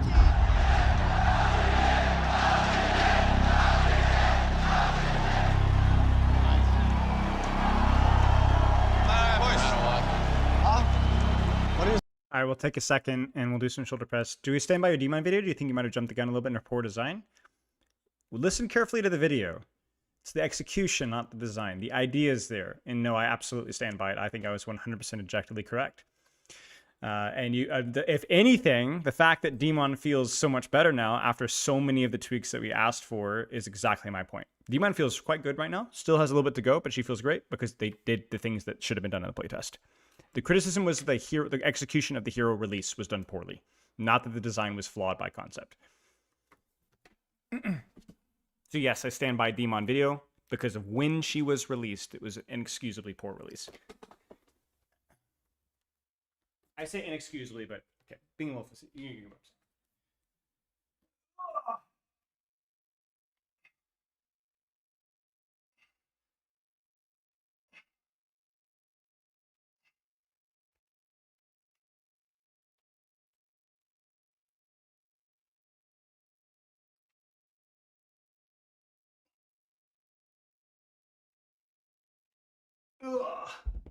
Okay, 2-1. 2-1.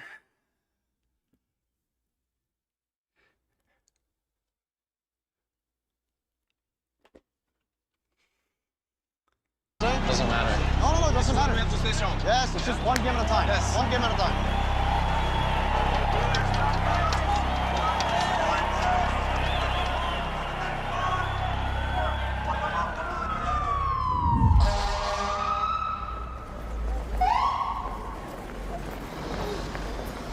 All right.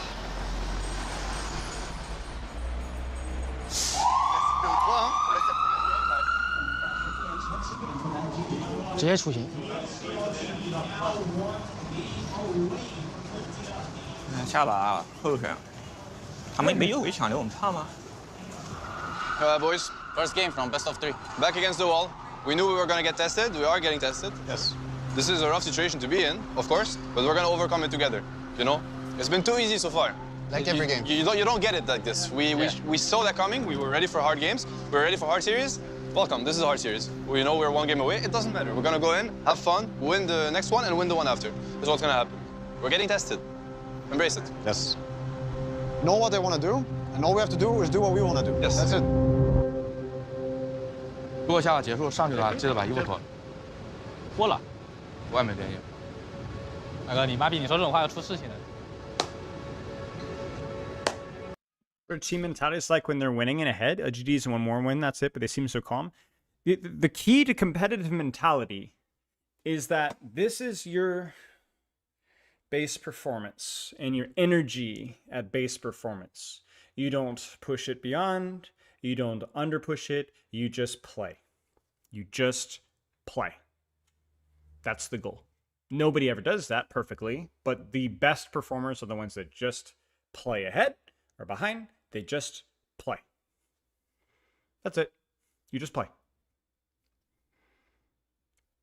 You play.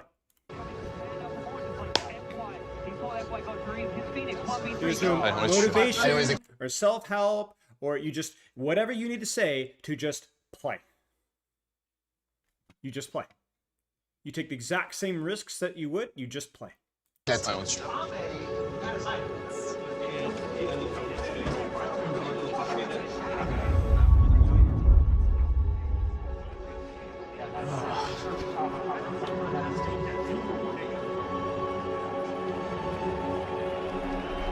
Let's go. Let's do it. Go, team! Let's go, boys! Let's do it. OG now 1 game away from losing in this grand finals. PSG LGD 1 game away from lifting up the Aegis to champions. Both teams are driven and nothing's stopping them on their way to become a champion here at TI. That's really weird. They banned their own shaker. Like, I don't understand. Yeah. I mean, they want to make it even, I guess. You know, we're 1 game behind. They give us a, you know, take this. Take it. I actually don't understand. Take this game. Another goal is okay. Potential counter. So worried about the IO gyro counter. This is a team that is feeling itself right now. To first phase Warfleet here. I think we PL, right? Yeah, PL, right? Yeah, dude, they're fucking themselves. Like, can we please not lose to this? Like, come on, man. All right. This is so bad. Peel again? Yeah. Let's fucking do it. We're not losing. Yeah, fucking do it. Fucking do it. Phantom Lancer. 我还是当我这个是沉默这么留头啊。他可能兵类卡，又兵类卡，又兵类卡。 Whatever you feel like playing, honestly. Don't have like. I really like Invoker. Okay. I said it's really good here. And You said you really like Invoker? yeah. Give the boy Invoker. Invoker. Love it. Yeah, no, Thompson, put him on. Dude, I respect that so much. I don't know Thompson or anything about Thompson, but the fact that he plays so poorly on Invoker and he goes, I feel like Invoker's still the right play. Frick me, man. What a legend. Do you see what I'm saying about high level performance? Like, I'm getting chills right now from that right there. That's high level performance. You feel like logically it makes the most sense. And you're like, dude, I'm going to get completely lampooned for doing the same strategy. But I know logically it makes sense. That's competitive mentality, man. It's not dramatic adjustments. It's like, this should work. It's going to work. You just go. He's going to play it very differently. That's kind of unexpected. Right. But still, you're playing the same freaking hero that you sucked at before, right? Trust yourself to be able to make it work. You know what I'm saying? That's crazy. I respect that. That's cool. And notice that he's not necessarily saying anything. He's like, look at his teammates. They're like, yeah, okay, fine. Listen. really good here. And You said you really like Invoker? yeah. Give the boy Invoker. That's it. That's it. Anytime where you would second guess yourself or it's too late for that now. It's too late for that now. You just go. You just go. Love it. Yeah, no, Thompson, put him on one of his signature heroes, put him on one of his best heroes. It's great to see that they have the confidence, despite that earlier game, to come back. 还敢想兵类卡吗？我觉得不敢了吧。已经选出来了啊！不是，他这把可能是这么配的，他是正常的保猴子，然后精灵保人马。I think I like Centaur. It's very strong against Morph. Like Centaur, he has nothing against Centaur stun. It's like Axe, you know. 感觉不是很好打。They banned Centaur. They banned the Centaur. Oh, Axe might be very good actually. Or Axe just cut waves against Ench, and then Axe against the Morph. Yeah, this might be the Axe game. Step back. Yes. Shit. Yes, man. Seb, yes. fuck Seb. You're gonna see, man. You're gonna see some shit, man. 这是什么英雄啊？哎，我想一下啊，我妈逼，当我海绵王的面取那个斧，什么意思是吧？不太懂，我操。 Can they do it here? Is this the TI winning game, boys? We're seeing again OG trying something a little different. There's the Axe, another hero that people just aren't playing, but they're bringing it out here on a potential knockout game of the TIA Grand Finals. It's a hero we just don't see often for a good reason. It takes time. So I'm gonna cut the wave right away. I think maybe Hunger. No. No, you cut. I think you cut him. I'm gonna get. It's really bad for them if they do this. Believe me. All trust on you, man. Yep. Easy. This is my game, boys. Top lane, the shards from FYO. trapping up Jackson. No, But mid lane. But mid indeed. Somnus diving in Thompson. He's got the cold snap. The tower heading into Somnus as well. Oh my fuck. He's strong, man. I'll link on him. I'll destroy him. 操了，逼符啊，直接开始断兵。中路我来了。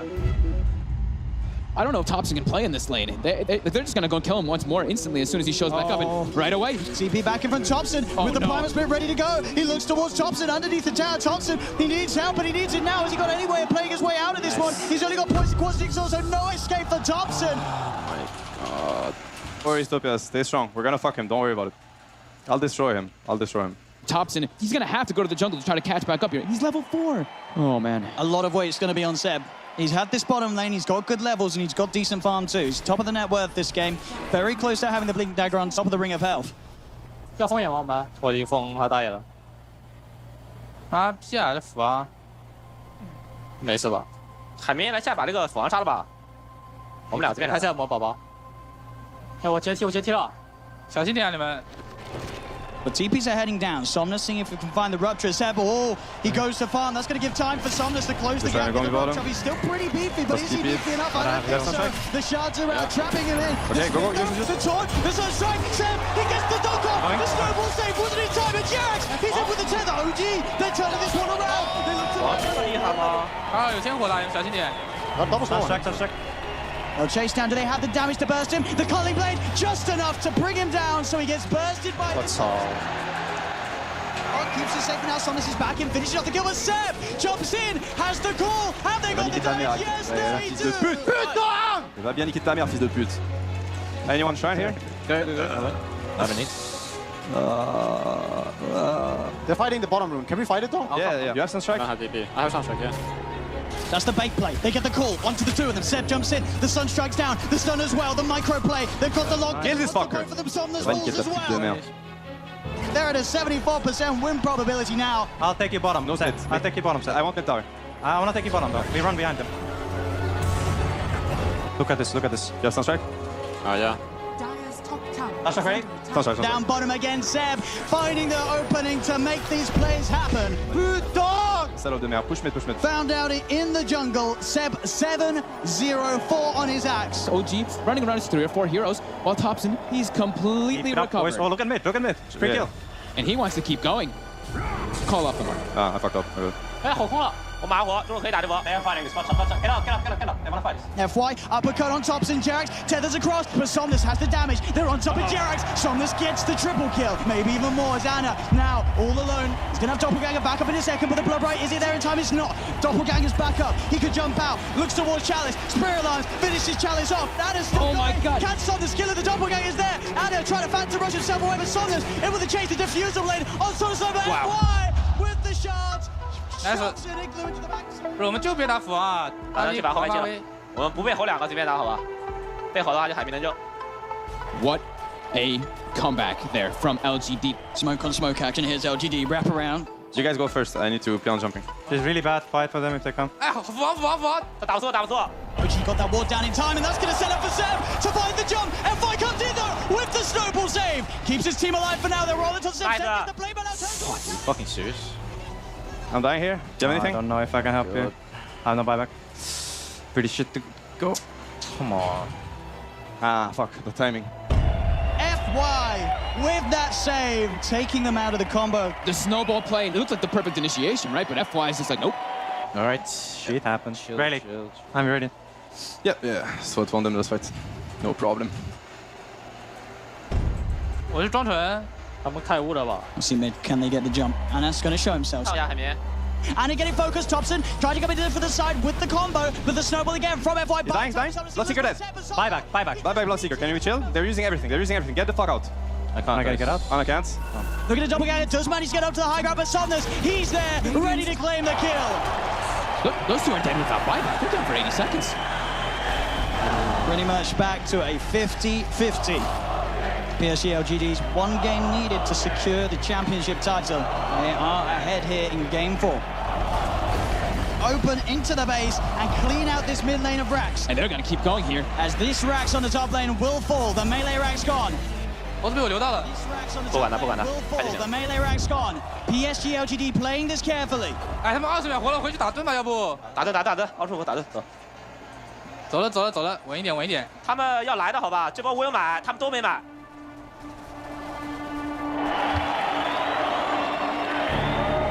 Oh, that's scary, guys. Yeah. You might fight. I'm going in. I think we should fight. Yes, we should. 当金斧王。华没有大了。Pods the BKB to get over the ice wall. They get on top of Seb's. Seb's in trouble. Seb's gone. Hold on, buyback. 打死了。其他小弟弟。Jerax back in the combo. Meatball down onto Chalice, but Chalice is so tanky. Boss the Shiva's gone. He's on top of Jerax. Jerax is gone. Anna as well. Can he really fight back against this Somnus? And X-Nova is so low. Buyback. We're gonna need it. We don't have PL buyback. I'm back. We need to heal the PL. Buyback for Jerax comes in. He's healing Anna back up. That buyback could set them up for the kill on X-Nova. The cold snap. Down onto the charge. They find him. Alright, he's out of Anna. He's starting to shift into the straight, but he's surrounded. OG, can they find the block? They can. Get the waves. Anna, come. Get the waves. Buys back immediately. OG they have to make so much happen here. They have to push out all their lanes. You see No Tails already running to he doesn't care. He's gonna throw his life for this one. He needs to just keep these creeps out of the base to keep that back door up. He doesn't care if he dies. 哎，有视野啊，我们可以过去打先手啊，随便打的。那你妈逼没买1万个。上路这有个猴子。They're taking the high ground. They have really big problem. PL 25 guys. 别急啊，我不在啊。先走。走吧。I need you guys man up and take the fight here right now. Yes, we have to go. Yeah, we can catch him maybe. Yes. I want to run at them. Oh, he's there with the edge. I can show, and you catch. Oh, the tornado. It's got him. Thompson drops the combo down upon him. The stun comes out though. Oh, the counterplay. Jerax is there though with the heal, the tether. The bash is coming through, but the blade mail is already out from Seb. He tries to get the call off. The bash, the cataclysm isn't enough. Bye back. The bash, the cataclysm isn't enough. Leading forward, the bloodthorn onto FY. Get the kill onto FY. FY buys back straight away. Anna, a little more Somnus again. The doppelganger. Army on top of Thompson. Gotta get a Thompson. I got it. There's the call. Seb, he catches Army. Army dead for 2 minutes to hand. They've got Somnus as well. Oh, jeez. Nice. Deal with this. Let's push. No buyback more. OG, get the bottom melee racks. They've taken a full second set, 15 painful seconds for LGD. Are we getting out or? Up to you, Anna. Get top. Another tier 3 falls. 我大来踢他。 As Anna, he gets kicked back. He's separated from the team, but he has the double ganger. He's been ruptured. He needs help, but he needs it now. Jerax in with the tail with the hand of God. Give it that double heal. The relocate as well. Jerax gets him out. I'm trying to get these. Somebody has to def base. Anna, you wanna reload into the base? No. Memes? Fuck off. Bye bye. 他们少人，蹲人，可以蹲得住。哎，景点。好，看，买活的。 They see Thompson, but Thompson, he's already quick with the play. The tornado into EMP. Cold snap as well. They've got the hex, but there won't be any further jumping. They're going for top. They're trying to make space. They got the mega creeps. 不是，我们得买个雾芒过去啊，不然这样打你妈逼肯定没了。是啊。他们控个盾，你妈小精灵还能飞的。现在压力不是很大，我下路放个壁纸出去吧，去这边找他们吧。找他们。 They have megas in base. They need to back off. Can you just buy time? 哎，这边有人。救他！他斧王不在，他很勉强。Oh, PL battle. Opened up onto him, Arme, trying to get on top of Anna. The BKB pop by Chalice, he'll get the ult out. No Tail getting got out straight away by FY with the snowball. No Tail's dead for 100. FY with the snowball save. They get the bash out. Solus will be able to find the IO. They get Thompson. 王在下。Sorry, Anna. Can he survive? Anna, can he do it here? Is it half outside?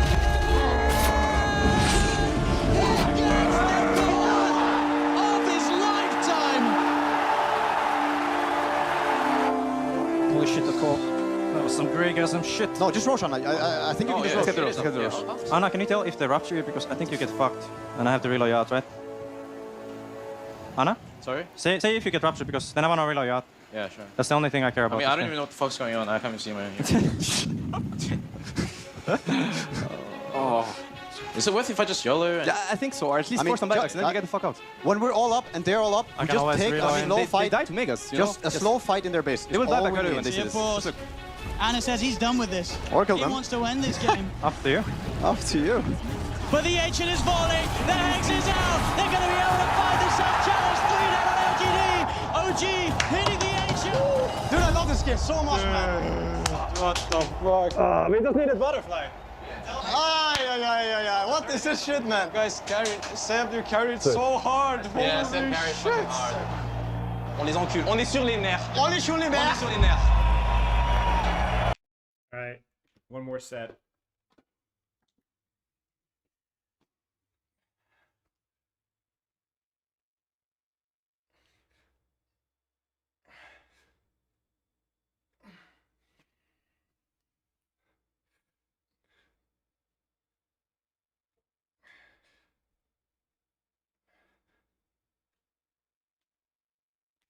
Ugh.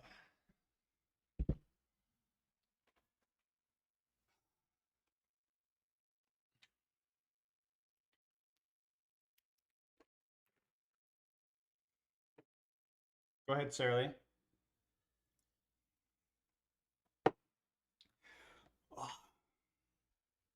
What's the context?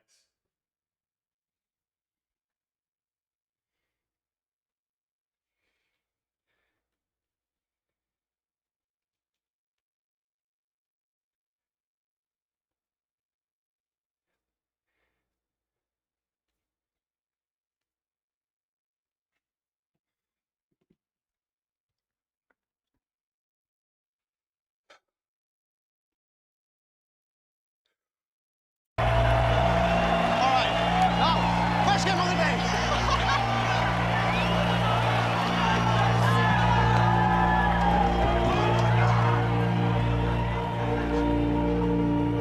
Oh shit, man. Tu l'as dit, tu l'as dit. Tu l'as annoncé, c'est fait. C'est annoncé, c'est fait. Maintenant, c'est la game 5. maintenant, c'est juste la plus belle Maintenant, game. c'est on gagne en équipe maintenant. Voilà.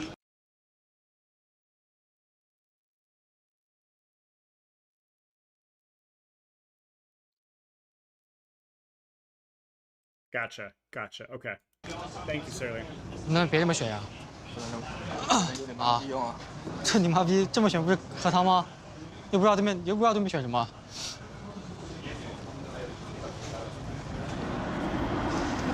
啊！打得我头晕脑胀，我操！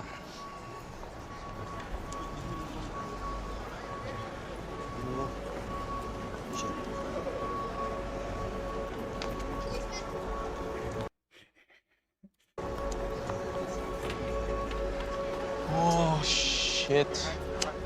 Take a moment. Enjoy. We have 15 minutes, by the way. Take a moment and enjoy. Yes. 15? Yeah.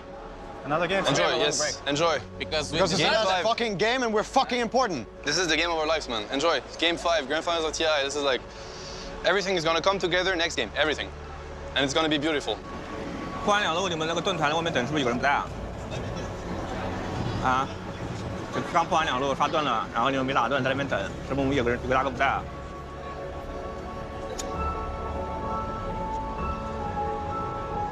I want to play. I want to play. Forward thinking.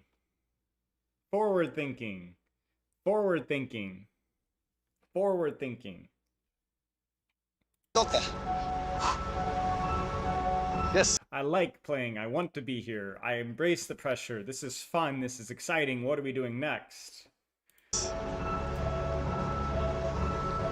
Give it up. We're doing this, man. We're doing this. Do everything. You can fucking do everything. We're doing this. Dude, it's literally... Is Stefano here? This guy reminds me so much of Stefano. This is Stefano in like an alternate universe. Looks like Stefano. Speaks like Stefano. It's literally just Stefano. This is just Stefano right here. Yeah. It's definitely cherry pick footage for sure. But yeah. You can do everything. We're doing it. Today is our day. Okay, I can tell you their strat. Their strat is, if we don't like hardcore counter pick him mid and like put 20 denies on his face in 4 minutes, we fucking get destroyed like in 10 minutes. You know, we just can't play. This is their strat. You know? But fuck it, this is not gonna work. First of all, we can play around it in the draft. And second of all, whatever they think is fucking bullshit. You know? And this game proved it. So they actually, I think they're really confused. They just try to fuck him. They're just trying to give maybe a good game and give Topios a bad game because they think this is their only way they can win. This is my take. First of all, it's not the only way they can win. And second of all, they're not gonna get it again. We're gonna slay. You guys realize I hit 15,000 hours of Dota during this finals. And what a way to hit it. 15,000 hours, whatever they have, I have more than them. It's fucking go time. The pressure's on them now. 精神头还好吧？最后一盘。反正侯酒都不给他。 One last ride, Johan. One last ride. Go get him!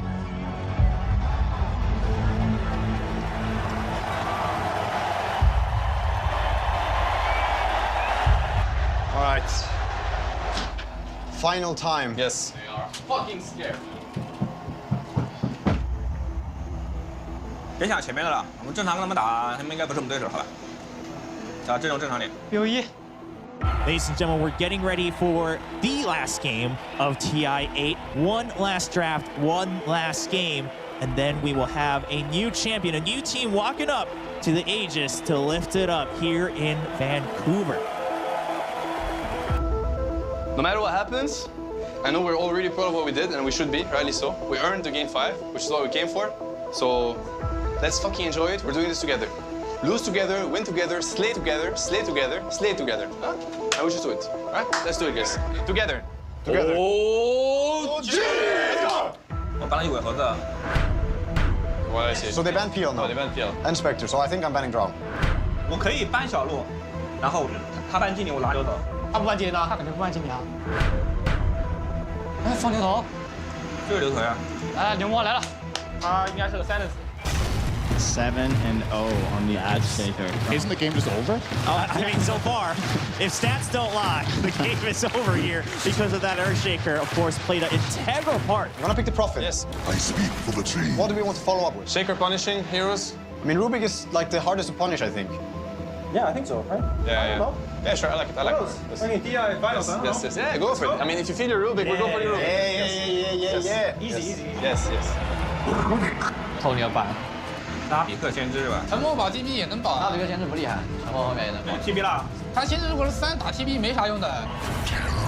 There it is. TV. played this before. I've been trust them. Remember? Yes. You think Amber's still good? Depends what you want to fuck them with. Slark. Hit. Go Amber. Go Amber. Go Amber. Go Amber, guys. Fucking Amber. I just trust your fucking Amber. Guardian of the Flame. 火猫。又开始憋起来了，你妈了个逼的，buff加魏权呗。火猫。这个船长吧？船长搬大圣。船长怎么样？可以啊。 Conquer is my name. All right, what do we want against Conquer? I mean, you know our source, I think. Which one? I mean, what are you feeling the most? I don't know. No matter what it is, we're gonna destroy them with it. Yeah. I think I like source. We're doing Zeus, guys? I'm in for anything. I'm in. I'm 300% in. Zeus. 宙斯，蝙蝠 Coco， 加油！ We're ready, guys. Yep. We're ready for a long time. Here we go, ladies and gentlemen, boys and girls. Game 5 of the TI8 Grand Finals between PSG, LGD, and OG. And it all starts right here. LGD, there's so many counterplays. Lassoed, fissured, echoed, especially global silence. 送完了，直接干宙斯吧，你直接板凳就行了，2级板上。 Thompson steps up a bit far in the mid lane. FY as well. So Shaker. there's boots on that Shaker. Should have the catch here with the Fisher into the X-Mark Torrent combo. They've caught Thompson. Will he guide the agency? What? 哎，我买3个眼了，你可以尽量堵这地方。还有这上。 FY's, but he's getting close to arcane boots already on the Shaker. As Jarex in some trouble here. I'm lifting. What the fuck? FY one more slam with the toes. 我来了，龙马在后面。 Shaker coming bottom. That'll kill. Yep. Now Seb. And Seb is in a lot of trouble here too. He is. They're coming looking for him in the trees. FY's there, ready for him. Waiting for him. He was right on top of him. FY making those moves all over the place. This is a scary quick blink dagger here for FY. With arcane boots, this has to be one of the fastest blinks I've ever seen. 哎，这里有个拉比克。 我来了。 PSG LGD is setting up for another kill here as they chase down Jerax. And the Zeus. Top lane as well. Challenge runs down Anna. Come The on. kill's starting to really build up. That was just perfect positioning coming out from FY over there. They need more time on OG. This is go time for LGD. They're feeling very confident. The team fights are 100% in their favor. They are absolutely crushing this. PSG LGD hitting all these timings. It's alright, dudes global, we have Nick RP still. There's another fight to be taken. Stay strong, boys. Yep. Who has a better late timing? We do because we're better. We do? Yes, yes. We're gonna fuck them, dude. Don't worry about it. We're not on timer this game. This is Zeus. Zeus late game. Ember late game. Magnus late game. Remember. Alright. Yeah. We got this. Yes, of course. We got Blink RP. That sounds like A10. Yeah, we got this. That literally sounds like A10. That's literally how A10 talks in officials. Remember. Alright. Yeah. We got this. Yes, of course. That's the exact energy that A10 used to have in officials. A10 was good in officials. We got Blink RP. We got Maelstrom. I think we should run at them. Wherever we see them. Fuck him up, Yes. 怎么说？我们就找火炮打，反正。这火炮在哪？我去哪？哎，下路，下路，下路，下路怎么说 ？TP 有变身的，我来，我来了。我在后面来，我在后面来。Looking for the Terror Blade. TP's coming in, can't kill him in time. Arme quick with the turn of the Sunder. He's back up to full. There's now Anna rooted down with the Tornado to get the Slider Fist off. They do have the control onto Arme. Can they kill him in time? Arme will fall, but so will Anna surely. He's got the Flame Guard giving him some resistance, but he'll still go down. Thompson pulls himself up into the air. OG, they've found two so far, but Thompson's brought back into the boat from Summers. They'll get themselves a third. They'll look to No Tail. There's No Tail. Vicious to the face from FY.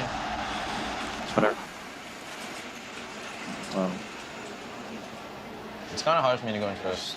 This was good, guys. We got it. Like these kills are very, very valuable for us. We still have RP.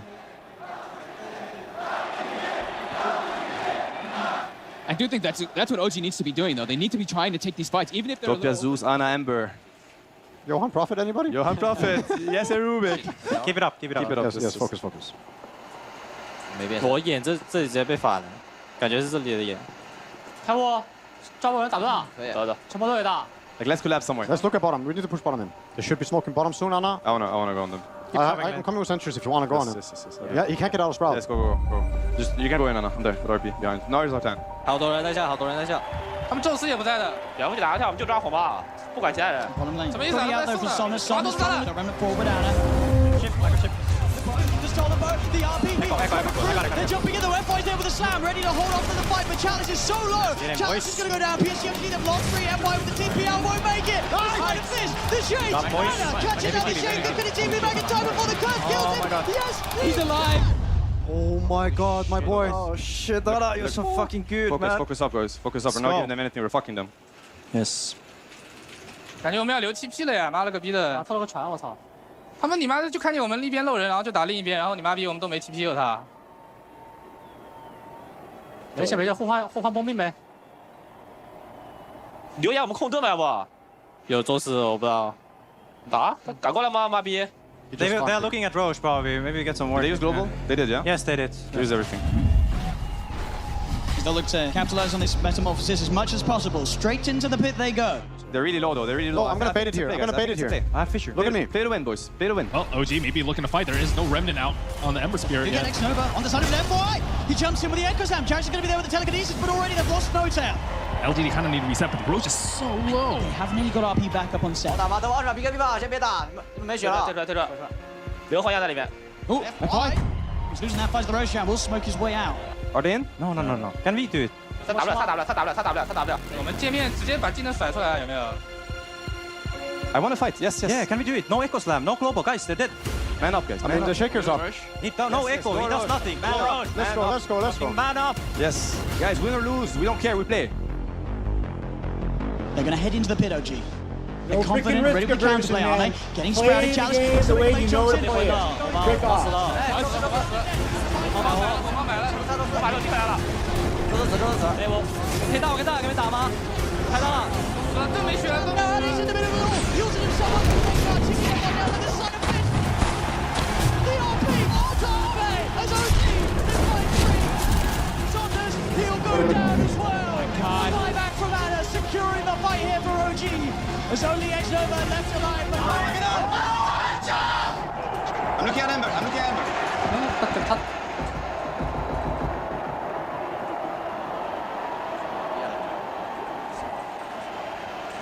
哎，没事，他买我给他个盾。 I can give you vision I want here. to run at them. I want to run at them. Sep, I have word for fight. Yeah, nice. Fucking do it. Let's rush at them. 人来了，也在这儿。拖罗板。 Look at our boy. He's baiting. I got Fisher. They fucking lose this fight. Fisher stolen. They do. They've got the setup onto FY. In comes Anna with Rem with the slide. Nice. Nique ta mère avec ton shaker. Can we catch? Push mid. Can we catch? 我被溜了。 And you get the jump and get the yours up onto X-Nova Anna. Able to walk in, close the gap onto the Suns. 往前打，就拉红包。可以啊。 Straight in with the lasso, the Thao will fall, but they'll drag back the Amber Spirit into the charge. But on the side, they find Army.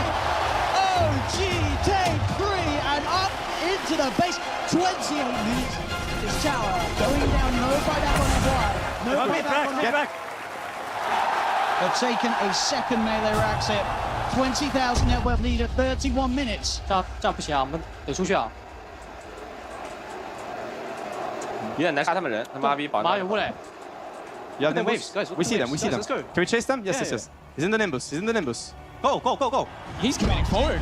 Jarrett, the solid fissure onto 2. Arme is sprouted.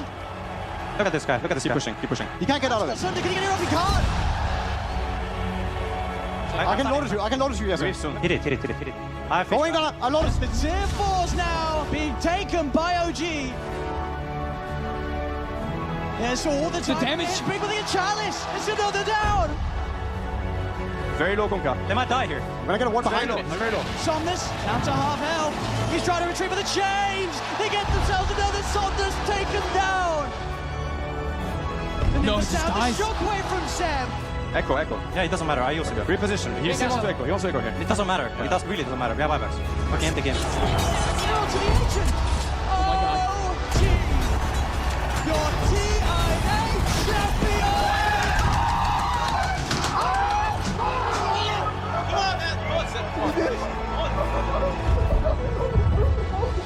Yes, you did it.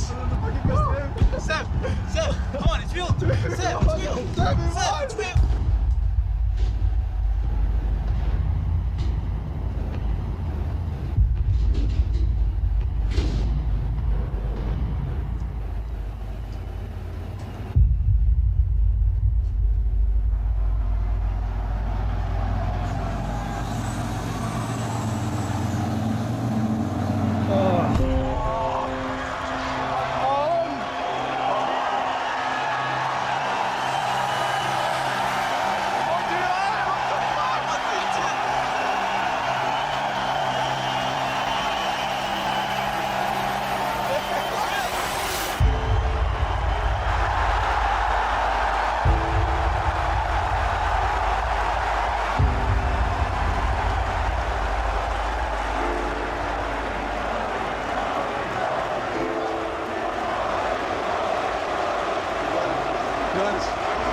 I need to sit down.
Jarrett's no tail. Now 5 that are the champions.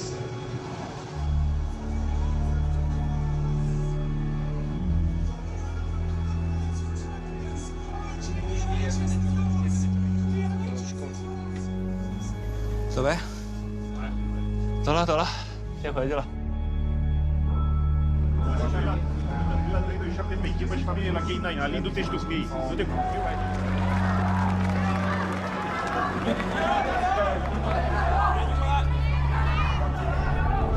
I'm missing your beautiful shoes. God, we won't check.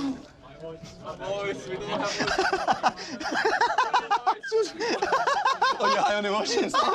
We won't check. I can't believe it. Finally got to play in the finals, Anna. And we did it. We fucking did it, man. Forget it, man. And we are gonna be right here. We're gonna be here on a. Stop it. Non mais on va réaliser après. Ouais. On va réaliser après.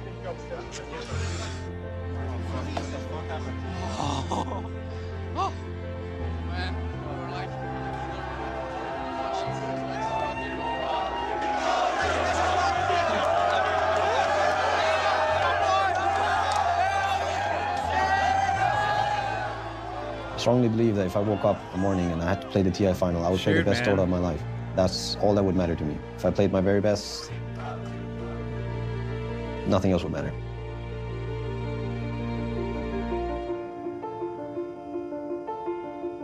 Dang. Look up Thompson 2019. Sure. Frick, man. That's heavy. That was good. I felt like I had a reasonable understanding of what was going on. Oh, man. Yeah, dude, losing those kind of games, man, like to that level, obviously, but, dang. They've also broke the tradition of China winning even numbered TI. Interesting. Shoot. It's heavy, man. Wait, what am I looking up? What was it? Thompson 2019? Thompson 2019. What am I looking at here? Is his hair growing out?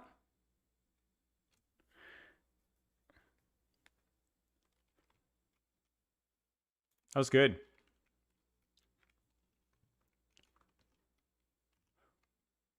Oh yeah, the hair growing out? Yeah. Yeah.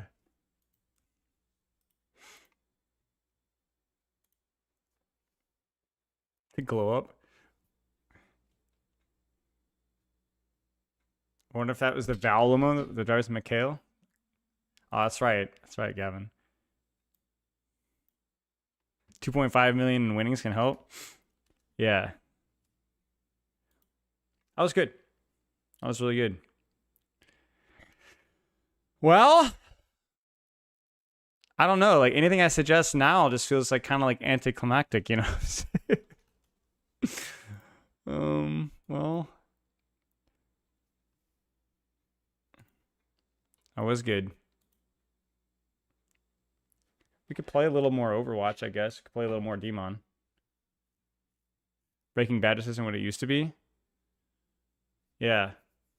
Feels like when you finish Breaking Bad or Better Call Saul or something, you're like, well, I guess that's the peak. Or Lawrence of Arabia, you're like, it does that. I will never experience something that's going to top that. Can I react to a funny image? Sure. I need to finish the Super Smash Bros. Melee documentary.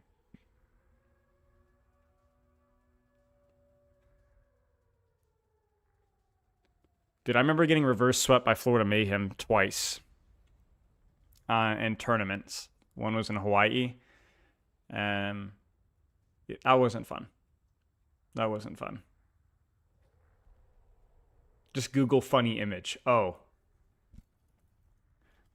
Well. Funny image. This is the first thing that comes up. So. Yeah. Okay, I guess it works, I guess. Sure. Thank you for that. Was it when they had the McDonald's? No. It's 2021. That was a very funny image, yes. Probably play some more Dmon.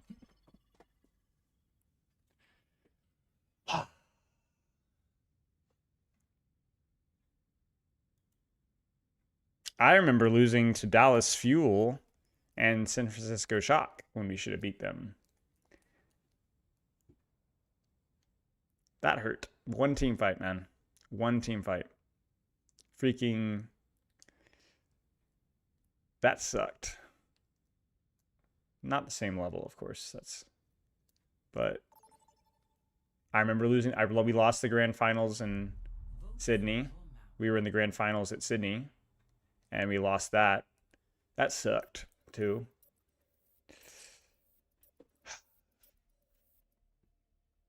How do teams deal with that? Move on. You just move on. You just move on. Some players do, some players don't. Most of them do. There isn't really an option. You just go home. You talk about it, you go home. It's not very poetic a lot of the times. It's your job as best you possibly can to kind of keep everyone nonchalant about it and move on. But yeah, it's like, how do you deal with, like, this is like on a much smaller scale, like how do you deal with like loss, you know, as a whole? Process it as best as you can, and then try to keep yourself busy afterwards. Something productive, hopefully, so you don't sit and just doing it too long. But there's nothing fancier about it. You take it on the chin. You did a presentation at therapy program for esports players? That's very interesting. I would love to see that. But yeah, it's nothing fancy, sadly. I mean, not sadly, it just... Play together, win together. Mizuki, when I get my hands on you, whatever shall I put you through? Your words don't scare me anymore. And what of my actions? How much pain does that body of yours remember? Not as much as yours will if you come after me. Whoa, I've not heard that voice interaction before. One. Ito, playing defense. That's unkind of her.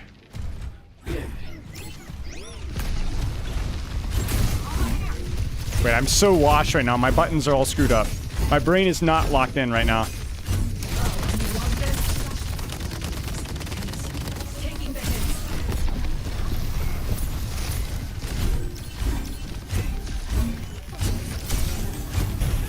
How does that not boo?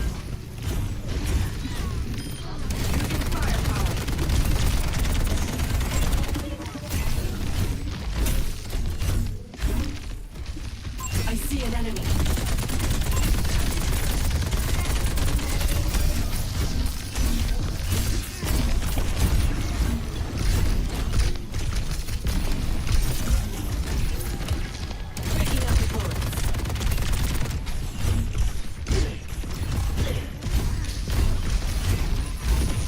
Playing defense. Coming in hot.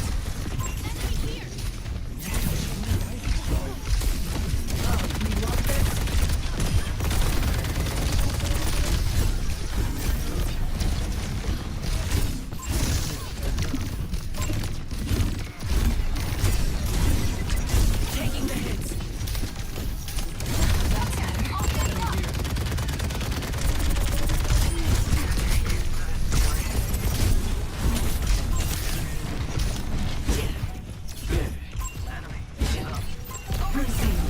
Ah.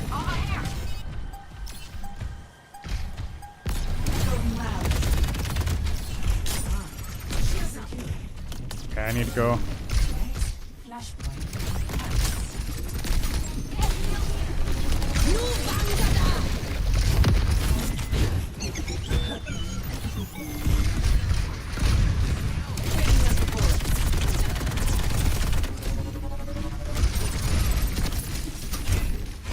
All guard. Rushing through.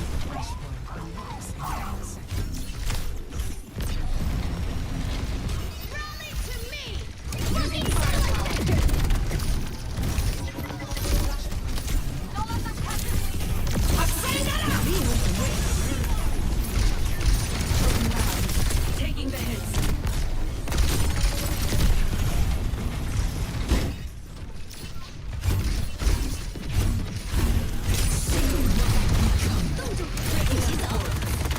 I'm on point. Back me up. Clear a path. We need a lair. I need my lair. I need my lair. Give me my lair. Mizuki! Good stuff.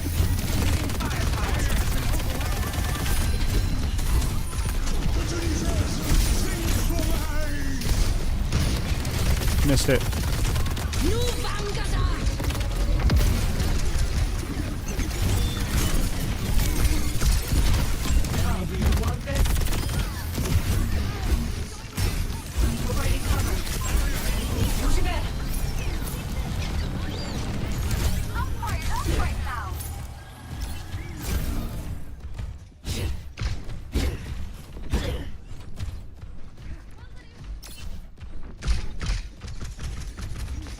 Breaking out the bullets.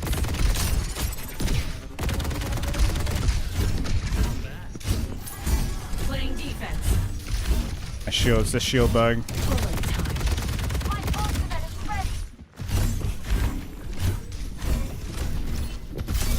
Coming in hot. Frick.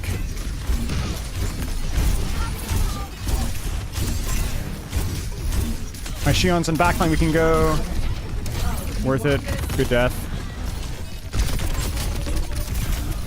Nice.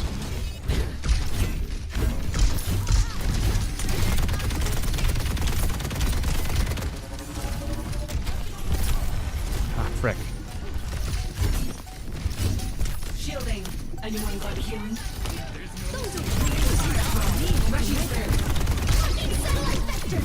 No.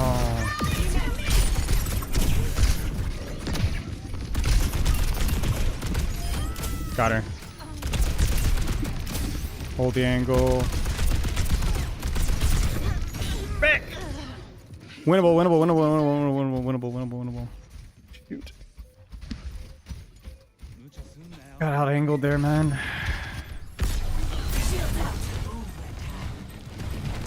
I'm ready to pop my own. 5, 4, 3. No, it's too slow, bro.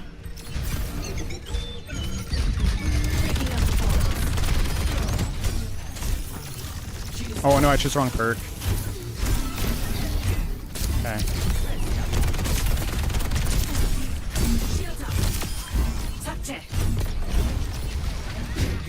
Frick. I mean, it's not a terrible perk in this situation, but it's not the right perk. It's gonna be back here, I think. Oh no. Secure. Next flashpoint ruins. Edo. Guns out. On guard.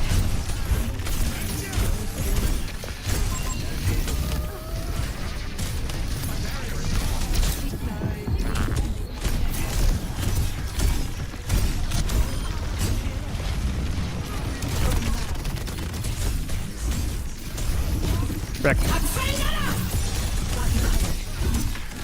I thought that would hit the Sigma.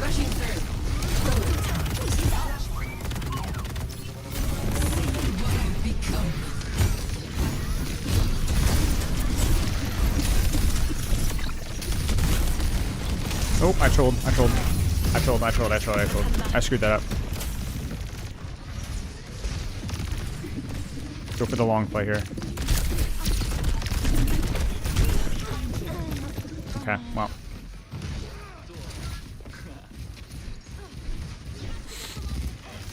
Oh, she dies. Do we have anything? Almost a portals. Wait, actually insane. Wait. We win this if we rally. We win this if we... No.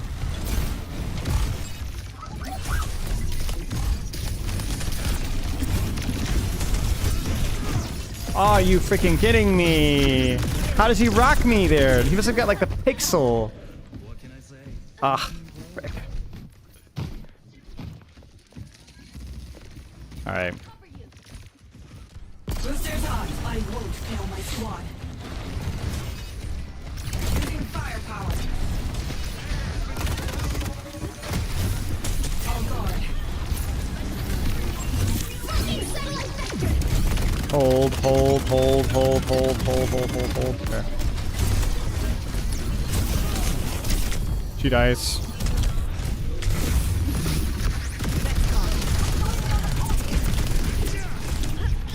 Frick, man. I'm getting fricked up by CC, I'm not gonna lie. We still win the fight, but I was sloppy. Rushing through. I'm not the quitting type. No, that's really bad for us. She needs to live. She's not going to live. Wait, we can trade this. We can trade this. We can trade this. We can trade this. We can trade this.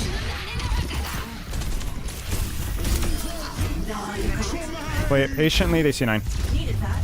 Nice. Nice. Alright, well. Kind of sloppy, not gonna lie. Wait, I need to check the bell curve. What is Diamond 5 bell curve right now? I'm curious.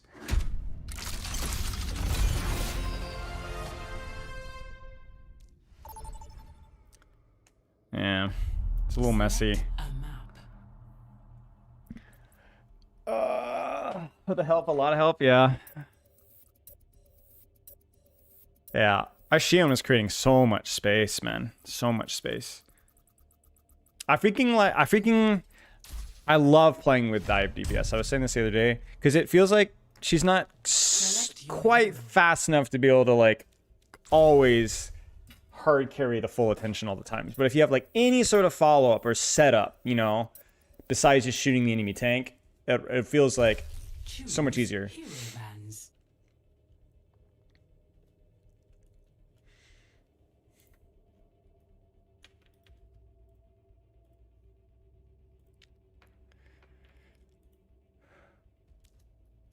Cat ban, Mizuki ban is kind of strange.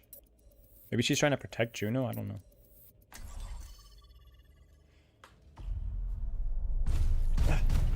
Great person to watch the kids. Alright, fair point. I just saw that. Welcome to Runasapi. Somber rework this year? No idea. Prepare for battle. Select No idea, honestly. I haven't heard anything about the upcoming reworks whatsoever. I imagine they're still coming on, but I don't know. Like, I have no information there at all. Sadly.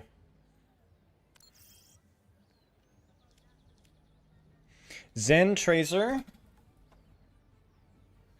So far, so good. Soldier. These are good heroes. Kiriko. Okay. Got a good comp here. I like this. Good comp for the map. Play together, win together. So. If we do this right, they won't even know it happened.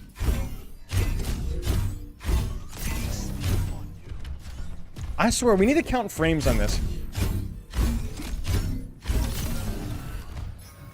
5, 4, 3. Yeah, this is not Zen's best push map for sure. I don't like On-Run as much. What's up? Game time. Stay with me. I greet you. Bullet time.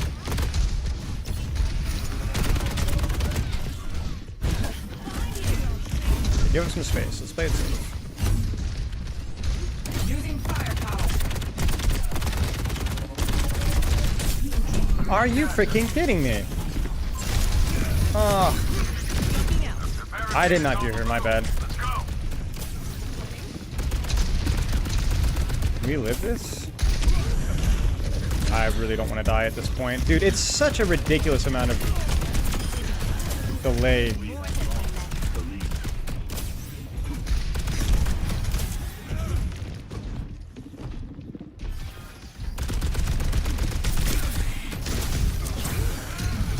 That's sleep and nade. Don't get so tilted. Come here. I can heal you. On the robot. Moving out. All guard.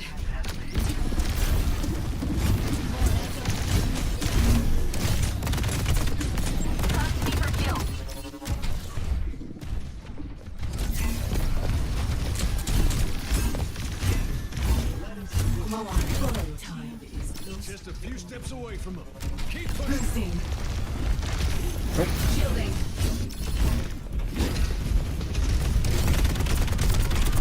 Oh, it's so unearned. It really shouldn't be happening.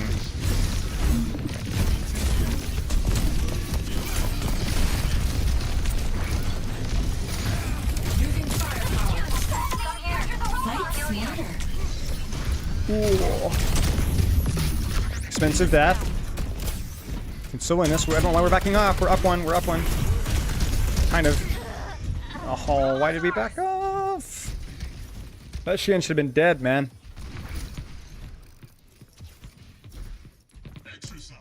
Coming in hot. I don't break easy. We're about to take the lead. Don't let up. Crap. Moving the barricade. Stack up.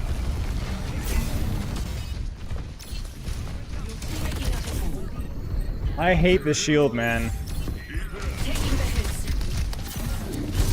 Let the Kitsune guide you.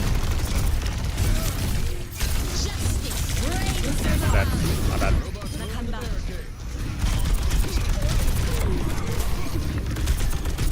Tangle right here.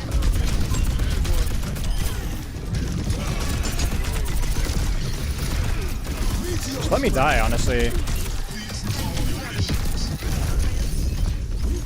Dude, that remake animation is criminal.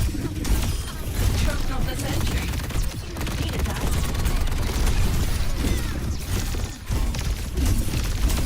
I am so dialed in. Rushing through. I'm saying that out! Huh, that's enough. Double kill. Engaging shield.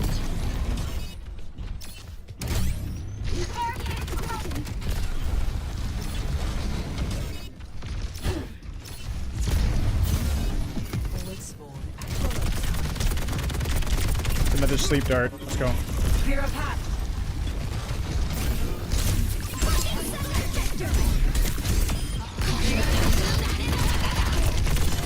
Shielding. Where's that far off? I'm dead.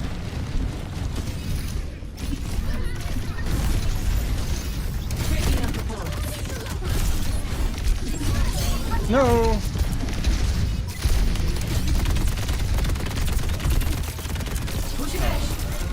That's nade. We need to back off.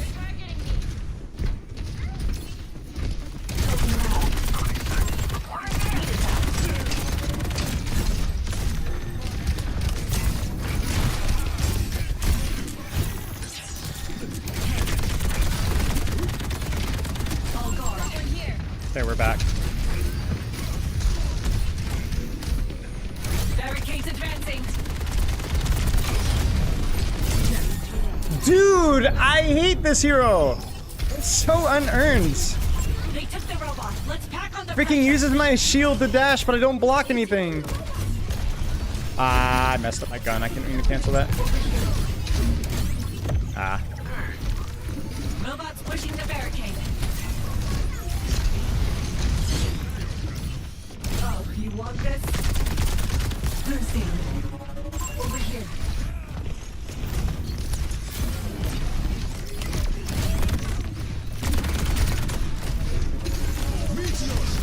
Ow, this.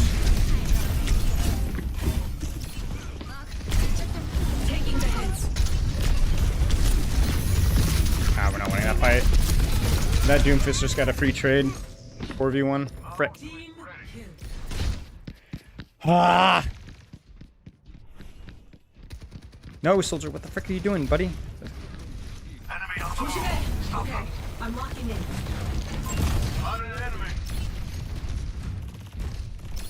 Shielding. Using firepower. With it.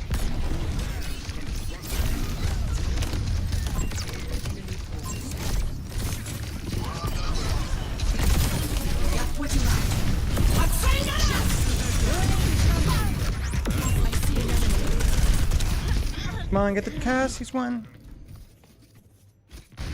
Nice. A little sloppy from me there, to say the least. Robots with us now. Push ahead. Eagle. Unfortunately, Casket's good spawn, I believe. Bless you, my son. Thanks. Ah. Locking satellite vector. Ooh, that's scary. We need the Kitsune now.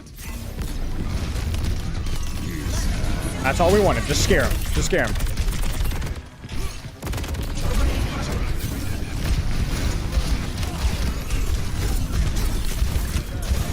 Almost. Suzu's rule. Meteor strike.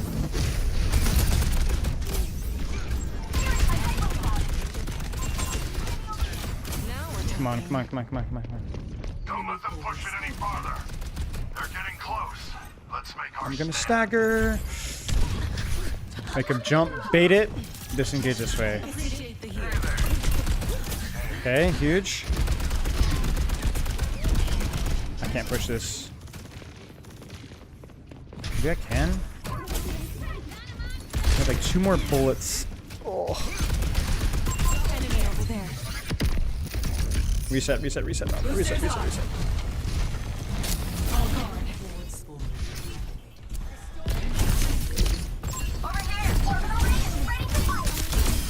You're throwing. Got the robot. Oh, you want this?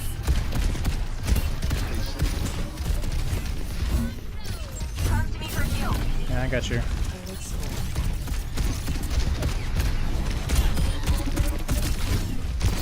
So stupid.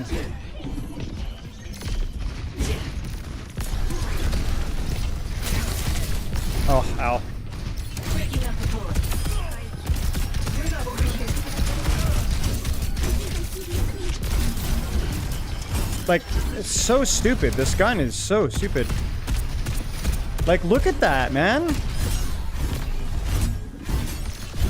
Tangle right here.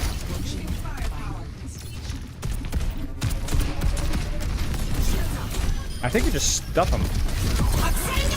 I knew it as soon as I did it.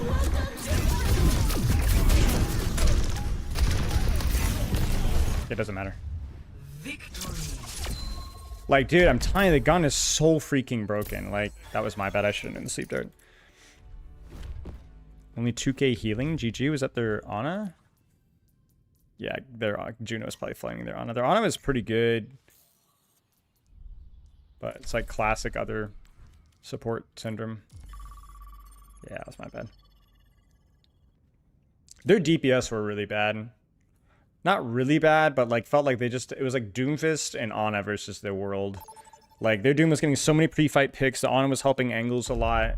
I mean, their Ana definitely misplayed some, but she also outplayed me a lot.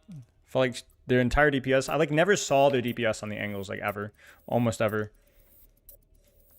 Felt like they were playing like a little bit of like Counterwatch. Like I don't even know what they were doing. Their Pharah got like 2 pre-fight picks at the start, and that was basically her contribution. That gun perk is so stupid, man. Like, it's so stupid. It's so good. It's just so good. It's gonna have to be nerfed next week. No, yeah, there's no competition with the major perks at all. Like none. Even just. There's nothing wrong with the other major perk. The major perk is good. It's just can't compete with that. It just can't compete with that. Can't compete with that, man. Can't compete in that.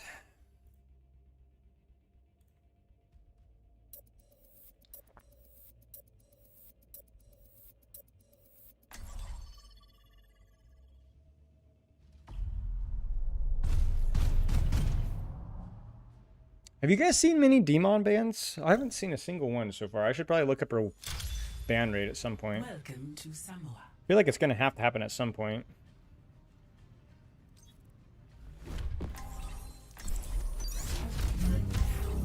Occasionally.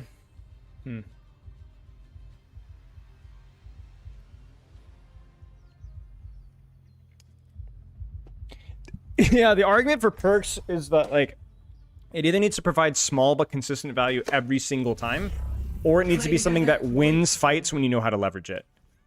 You know? I must close my eyes, open my heart, and believe. I don't ban Hog. I don't.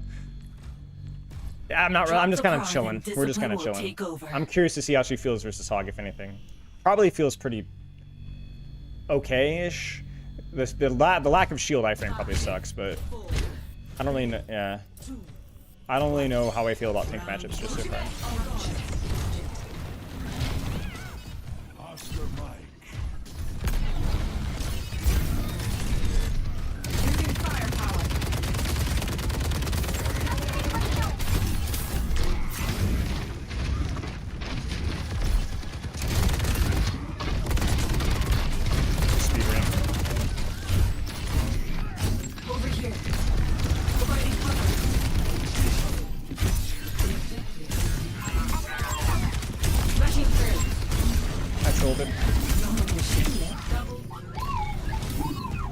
Mega, I think.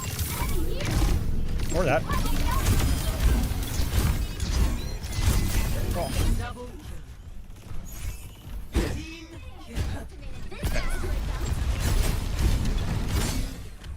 Can I?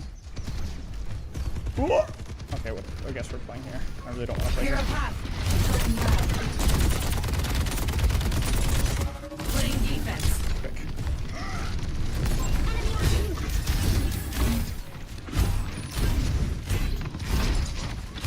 You want this?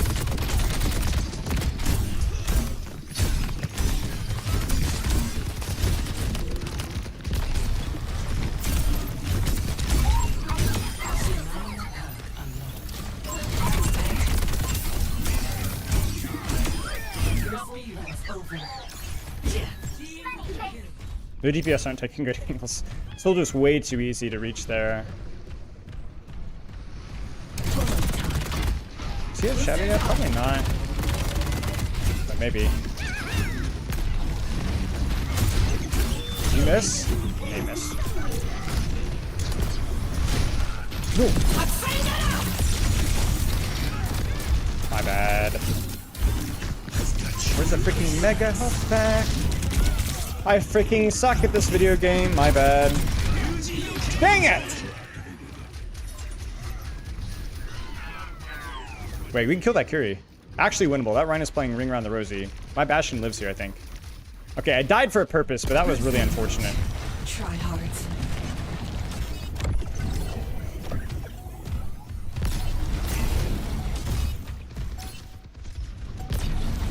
Going well. He is shattered now for sure. He's looking at me. Come on. Come on. Come on. You want to shatter me. Get all touch.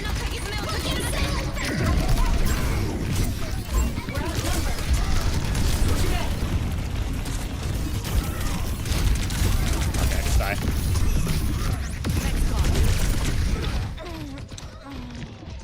Okay, that was what, 2 ults from them? And my team kind of main botted, sadly.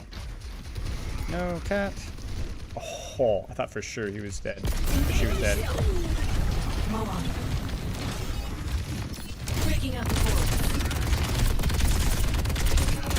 Boosters hot. Yeah, what are you gonna do about it? Oh, hi.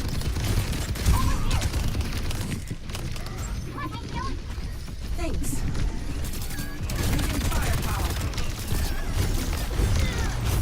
Nice. No.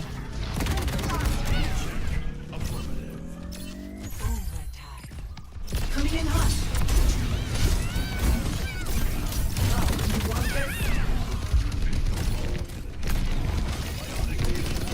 Best round 1. Nice. Depending on the next round, this will either be harder or easier. Actually, that's not true. That's probably my best point because it's like a hybrid. Ryan, I think, does better the extremes. The super choky map might be harder for me. And I think the super broad map, if that Ryan plays correctly, I think Ryan is probably better than Dmon in that situation. Because his sustain with his minor perk is better, and he's got a longer mobility, you know? This map, I'm going to have to, like, flank max. It's not my job to get you back alive. And hope my team on main doesn't die too fast. And then the next map, if we lose this one, still flank max, but I'm going to have to be really careful to, like, keep my distance from Ryan. Because if Ryan meets me on a flank or out angles me, it's going to be hard.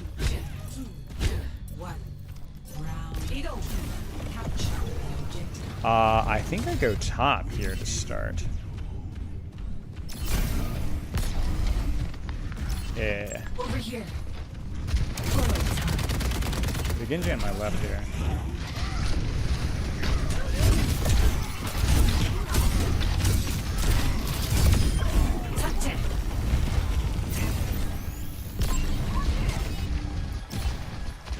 Okay, now we just go into here and make a big noise. Look at me, look at me, look at me, look at me, look at me, look at me. Look at me, look at me, look at me, look at me. Or just kill them.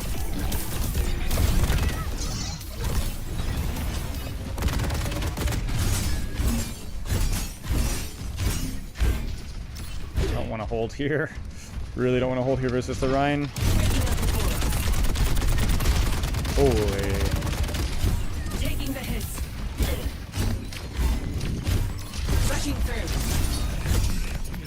spooky. Don't get rooted. Don't lose the HP trade. Thank you. Okay. Oh no. I meant to bait and then disengage, and that did not work.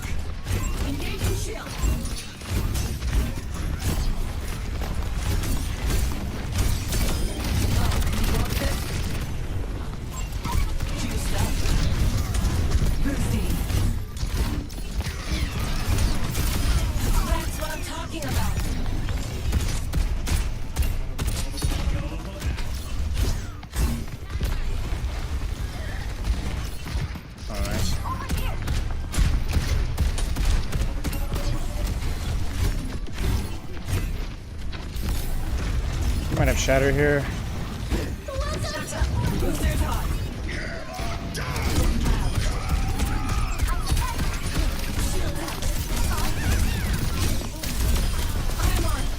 Oh. I didn't even need to scrim for this. They're way out of their league. Oof.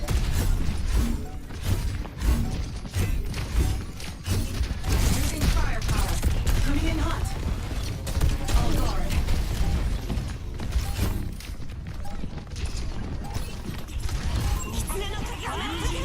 Wait, I just got juked. Breaking out the bullet. Nope, next fight. Let's go. That was a lot of ults. Was that 3? That'll do.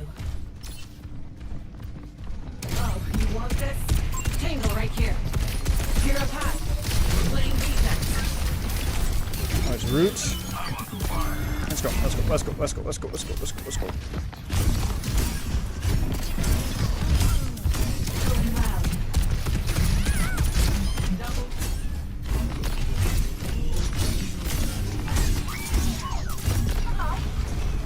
I lost him.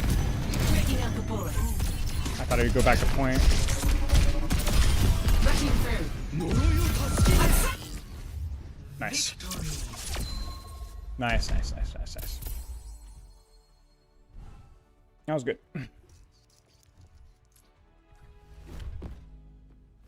Oh yeah, the bell curve for Diamond? Yeah, I forgot to look at 90% at Diamond 3. Wow. Is calibration up the same thing as winning trend?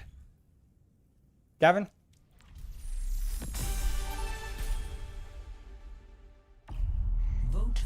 Or is that a rank reset thing? We got requests to rename that again? Freaking betas. Why?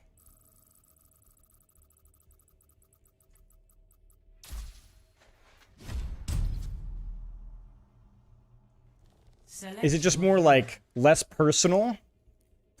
It's like more like analytical. That way people don't get their feelings hurt about it. Probably. I mean, makes sense. Choose heroes to ban. Dang it, man. Winning in trend that was my feedback. I thought winning trend sounded cool, but I guess it comes across as more insulting.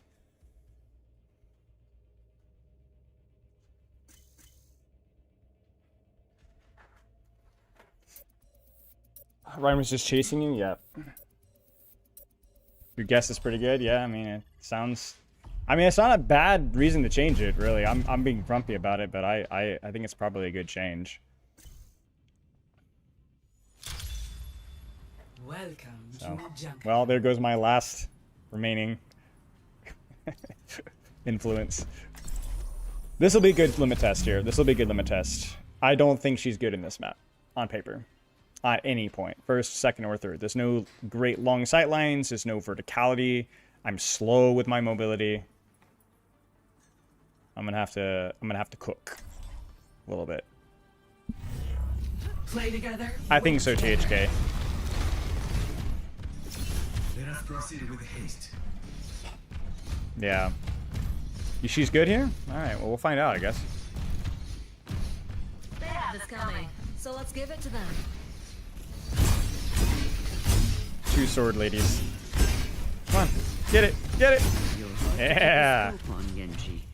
Always so unpredictable. Oh, I'm sorry. 6v6 champion versus 6v6 platinum.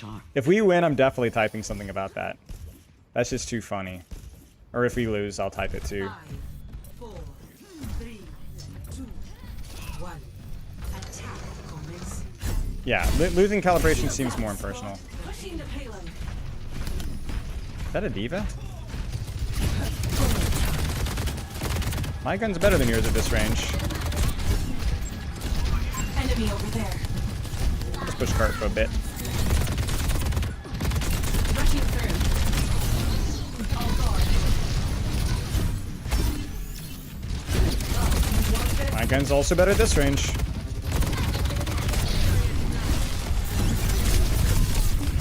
Dude,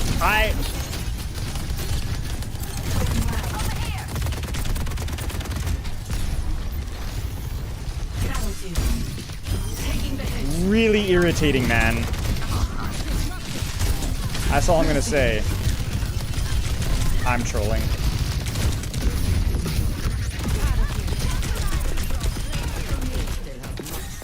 Inferior baby.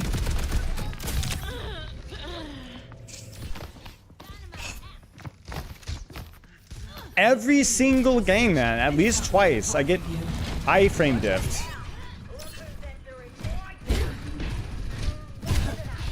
Can I do this? Ah! I am the greatest.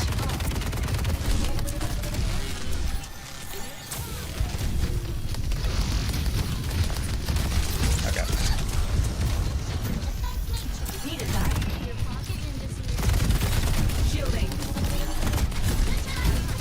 You just tickle point a little bit. You need to play your life, my friend.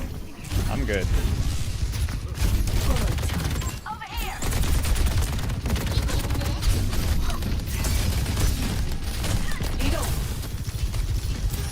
Okay, we're back.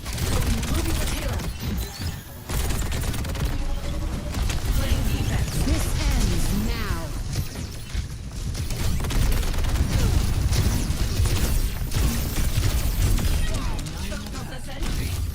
Maybe worth.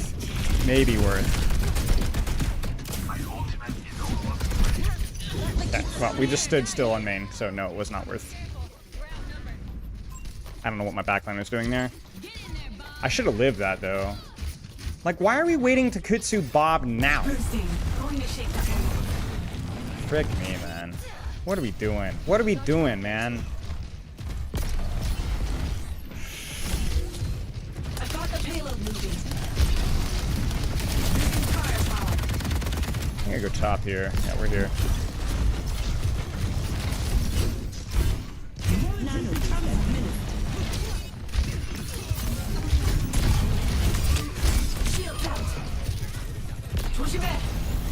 Okay, we're good. Now I just need to go back and clean this up.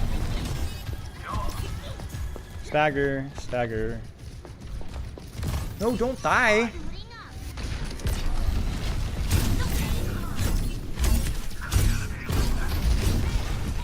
Okay, we need to kill now. I'm ready to unleash my ultimate. I got point. You guys wait. You want this? I hate myself. Taking the hit. That all you got? Dude! Ah!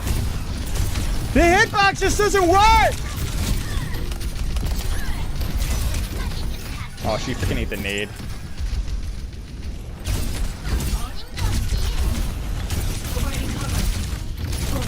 No, I didn't mean to do that. I didn't mean to do that. I didn't mean to do that. Oh, booty. We chumbled that. When the video will come, couple days, maybe tomorrow. We fumbled that one so badly. Playing defense. Payload's just sitting there. Get it moving. Soldier en route. Over here. Okay, we're a little late here. Breaking up the bullet. What's up? Careful. You know what? Frick it.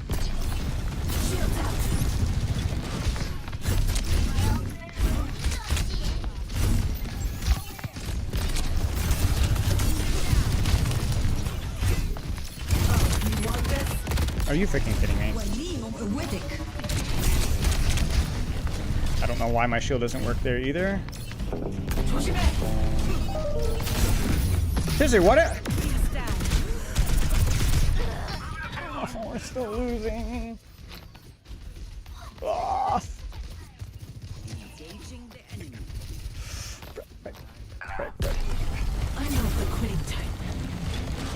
Remind me to look at some of these fights from a shield perspective. I think that rotation was interesting. It could have worked.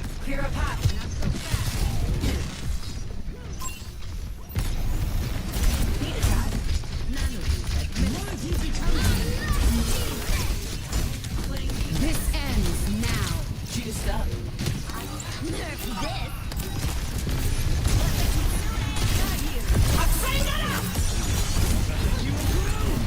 Whoa, I got freaking... Okay, commit. Insane.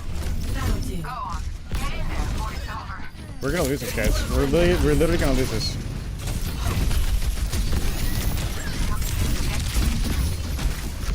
Oh. There's no point staggering me, bro. Yeah, ranking higher in 5v5 is the harder game mode. At least there's more competitive players in it right now. I don't think it matters. I don't think we win this. The problem is we would get an early pick, but we would be unable to take and hold space. That was the problem. Our supports and DPS just kind of sat in the floor most of the game. And so we get an advantage, and then their supports are always on height. So I'm wondering if maybe my rotation there needed to be, I mean, it definitely could have been better, but I'm wondering if it needed to be different. Could just also be a rank reset game. Yeah, exactly, Spicy Basilisk. We got pre-fighted on that fight. That was the worst part. I missed the ult, but it didn't matter. She died anyway. What's up, Bobby? But even that last fight, we had an advantage. We nanoblade, and there's just not a lot of follow-up there? I don't know. I don't know. Something stank there. I think it was one of my supports, almost certainly. I've been relieved of my duty. Just felt like we would get an early advantage, and it just, I don't know. Their diva, I think their diva was just kind of bullying my backline a lot. I think she was able to like 3v1 a lot, where I was not. Yeah, but you didn't hear that from me.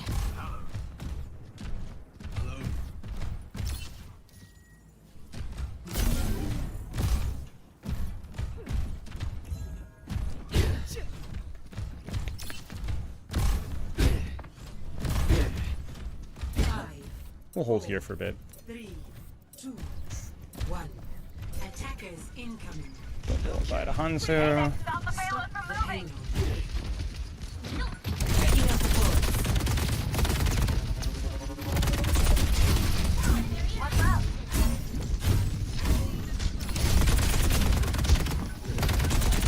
Not good. Probably hold this a little bit. Back out there.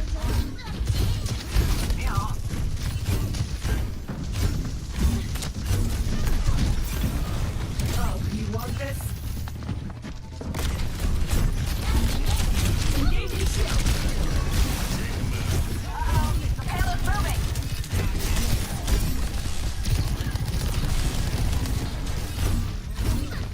We really can't back off here.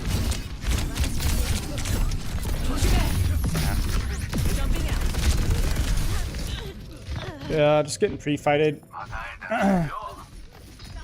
Unfortunately.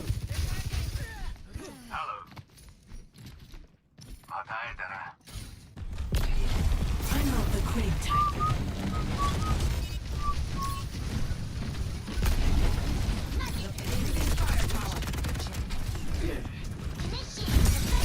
Taking the hits. Boosters hot. Yeah, Academy versus Armor, it's not worth it. Are we even here? What's going on here?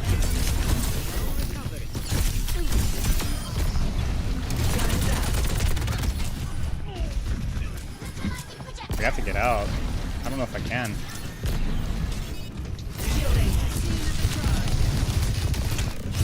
Stop the payload from moving. Coming in hot.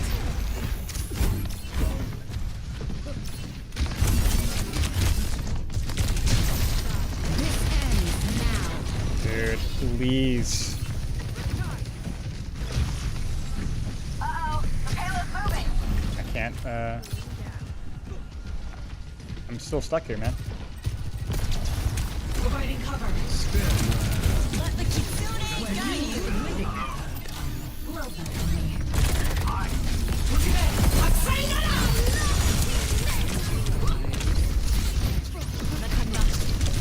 Oh, yeah. Rank reset game for sure, man. Frick. That's alright. It's a good try. Grandmaster tank, Grandmaster support. And I've got Tweedledee and Tweedledum. Nah, it was fine. It just was not a fair match. Just not a fair match. What can we could have done better here? Wait, what I was gonna say 66 flat. 66 champ. That's not how the game works. Yeah, I mean,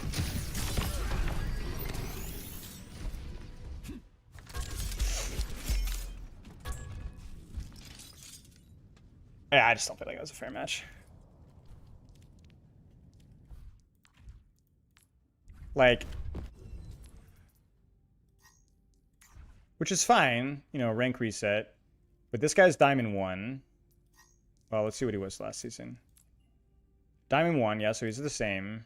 This guy was struggling this match, so I don't know. Maybe he just had a bad game. This guy is Diamond 2. Private profile. This guy is... What? Was GM3 last season. So read into that as you will. That's a weird one. This guy was Diamond 1. What was anywhere from all Masters last season. GM support, GM tank. And then Diamond 1, Masters 5. Yeah, I need to look at some of the shield usage there. Definitely a difficult matchup. D.Va's definitely way better in that map. And she was definitely a better tank than I was. Ready for battle. So we definitely should have lost that game. You know, they were just better on every rule.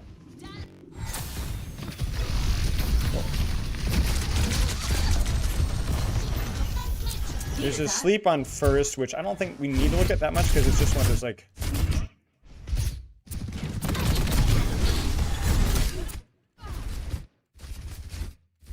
Sweet dream. Ah, replay doesn't show it, but you guys saw it. You can even see me going into the third-person animation there.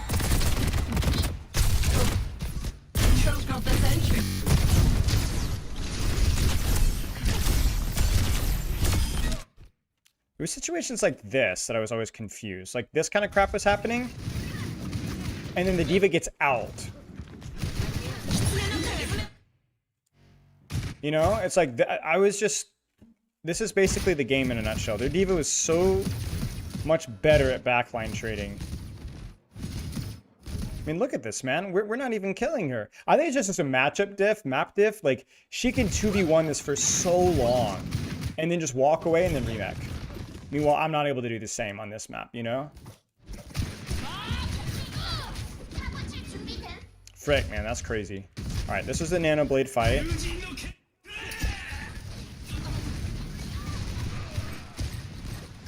Okay, so that time the D.Va misplays.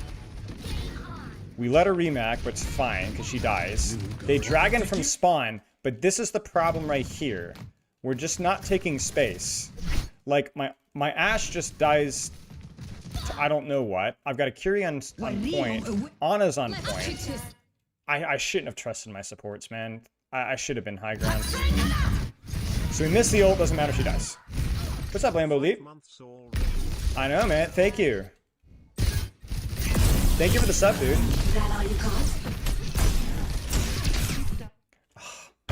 You can literally see the shield. Okay, so we lose this fight here.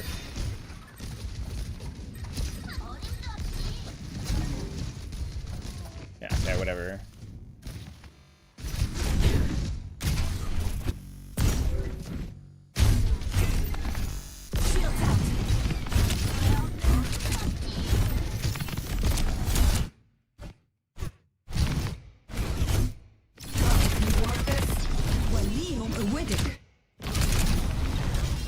Where, I swear one of these moments I was mad that I got shot. Do you remember?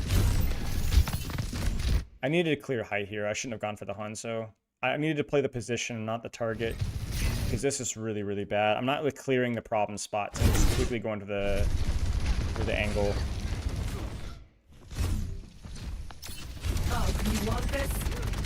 Aim of all time. He steals the Mega from me. I realize it. Oh, terrible.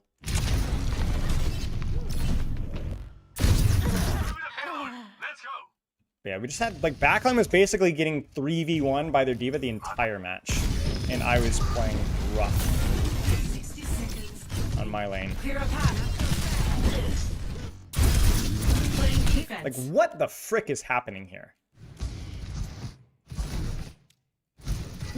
What are we doing, man? Like, oh, this hurts me so much. Look at this, man. Look at this. This ends now. Nerf this.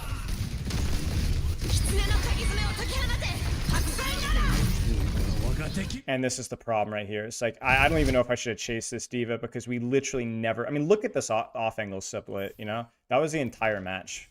Basically, the entire match was like they had full surround sound and we were unable to do anything about it. It's really hard for me to do anything about that, I feel like. This or this hero. I don't know if there's anything to look at here.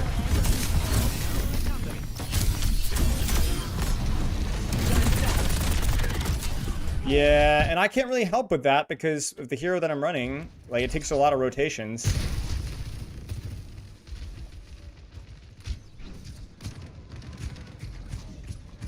This is a really goofy moment here. This ends now. Yeah, whatever. Wasn't a fair match, and my hero pick definitely didn't help. Yeah. Diva's actually, that's like a perfect situation for Diva right there. You got a hit scan, a 225 HP hit scan to sit on, plus an Anakiriko on freaking high ground attack with no space, with a tank that can't dive height, like no Winston, no Diva, no Ball, no Doom, nothing.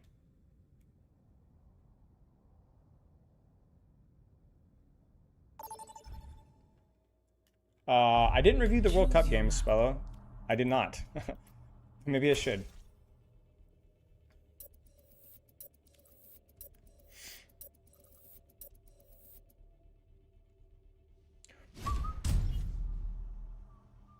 Select your hero.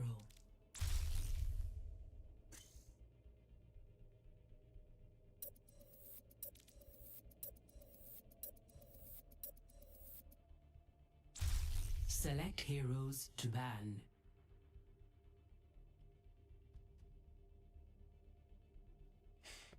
I'll chalk up the diamond rank reset. Go next, yeah. I mean, the tank was just better than me, man. The tank, I was just not. He was just better than me. Better on the map, but also just better, I think. It just better. Garrett, Winston of Diva would have been better for that map. I had a really hard time contesting their angles like the same way that their Diva did. Partly because I'm not very good at Dmon, but also partly because Dmon's not very good in that situation, you know? It's really, I literally would have been better to play Reinhardt in that situation, because I could have just held their attention longer with demanding less help. Had a really hard time versus their comp. A lot of poke, a lot of angles, a lot of mobility. Difficult situation.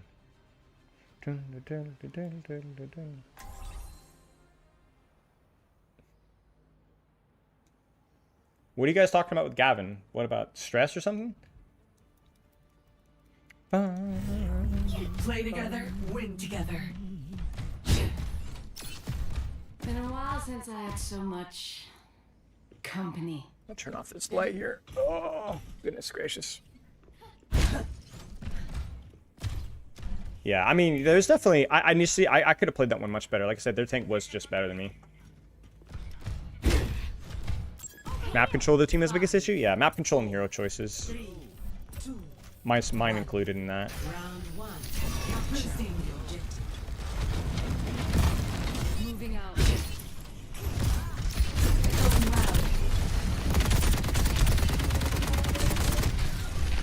Engaging shield.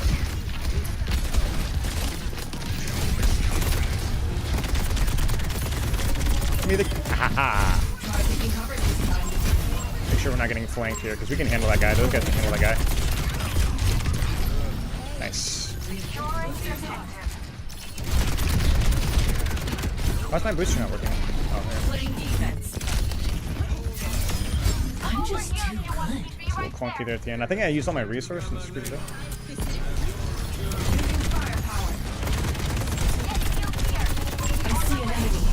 We're good, we're good. We don't need to push that. Nope, I'm still here. They're still here as well, apparently. Ooh, Widow.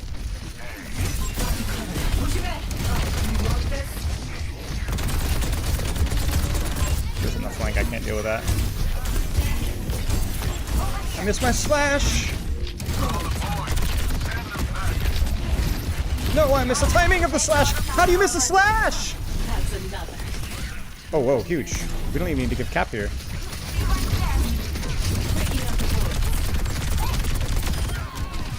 Rip. Was your ult to contest the high ground, by the way? Cool. Okay, the Widow's swapped.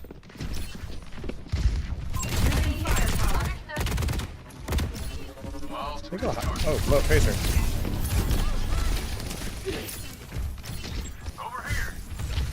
Sombra goes main, I think. Need to not be flanked. Tangle right here. Hi. Gimme, gimme, gimme. Aw, hitbox moment, man. Come on now.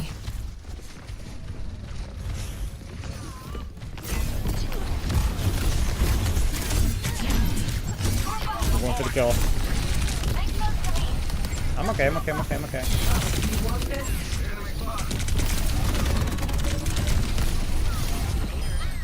Crazy. Come on.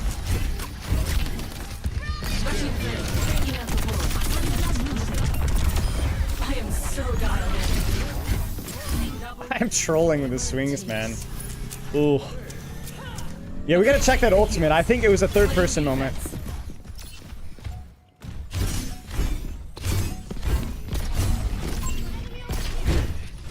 Okay, that screws her up.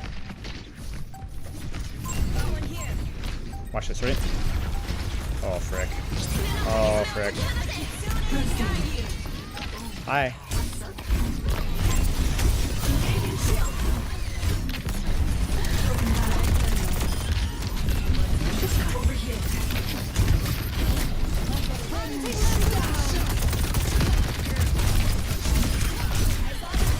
So silly. Not my best game. We probably should end it here. I am not playing well. Score 1-0. Booty. Nah, bro. I am playing trash. 고향만 한 데는 없지.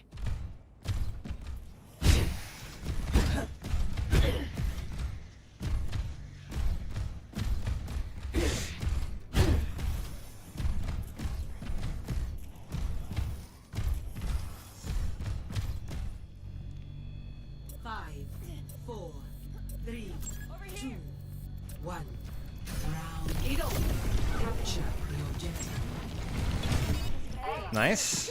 Wait, she goes Kiriko? That's crazy. Juno's speed ring swaps Kiriko and okay, there's the Orisa. I'll just sit here. Look up you.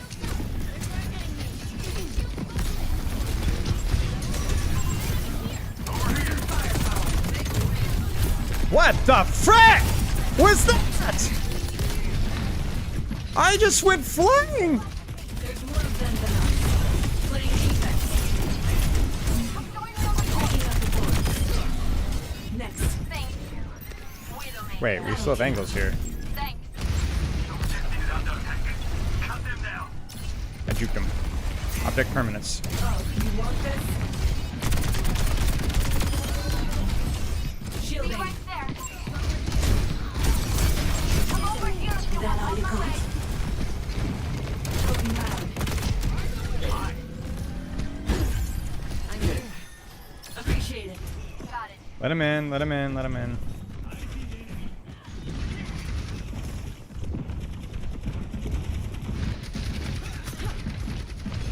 Gun down. All guard. No angles, so... Oh, or yes, angles.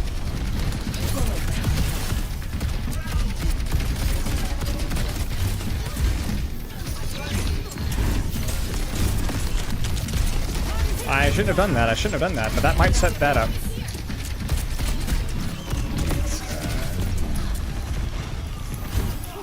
Okay, kind of sloppy for me, I'm not gonna lie. Taking the hits. I'm not winning these HP trades. She might have ult here. I'm getting myself crossfired. I'm playing so poorly.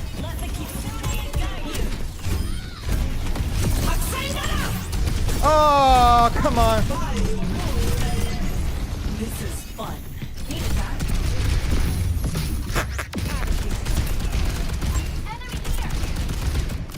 Goodbye.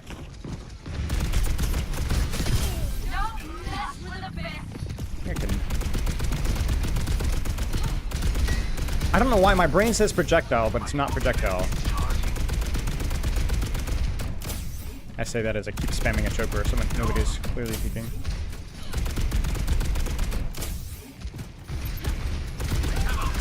Aw.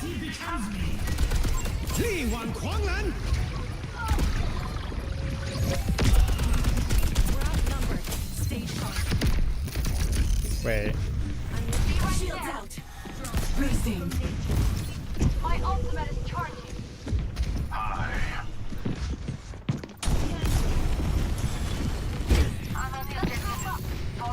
That's better. Oh, I should TP. Using firepower. Try taking hits. Wait, winnable, winnable, winnable. Still winnable. Oh, you want this?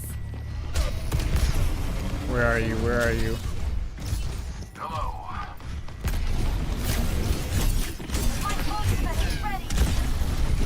Bullet time. Engaging shield. Securing the objective.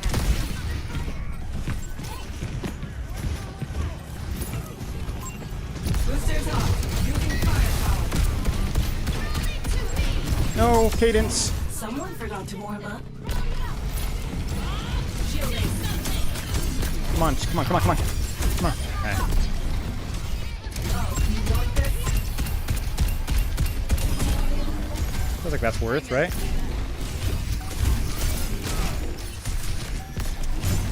I'm shielding!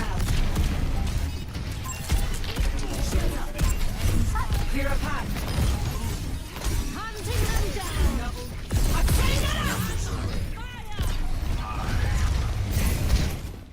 Yeah, that one felt sus. You can jump the gap to the other high ground with the student stripe, but it's hard. Cool, okay. Yeah, I think it's a good time to stop. I am not playing great.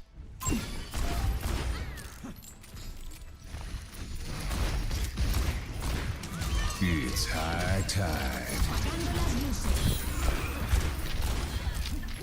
Well. Alright, well, where are we at? We're still diamond 3, right? It's never making? Yeah. Yeah, there you go. Okay. 91%. Let's go. Oh man, what a game. It was fun, man. Those are fun games. It's more fun when you win, obviously, but it's still fun. GG. Yeah. G frickin' G. Alright. We'll raid Hottie. Give Hottie the ad revenue. Goodbye, guys. I'll see you guys on Saturday. Might have some lobby slop on Saturday. I'm not really sure what the plan is for Saturday, but I'm sure we'll have something fun. Thanks for being here, y'all. Yeah, he's still streaming. He's still streaming. He's money maxing. Take care, y'all. Goodbye, YouTube. Goodbye, Twitch. Love you guys.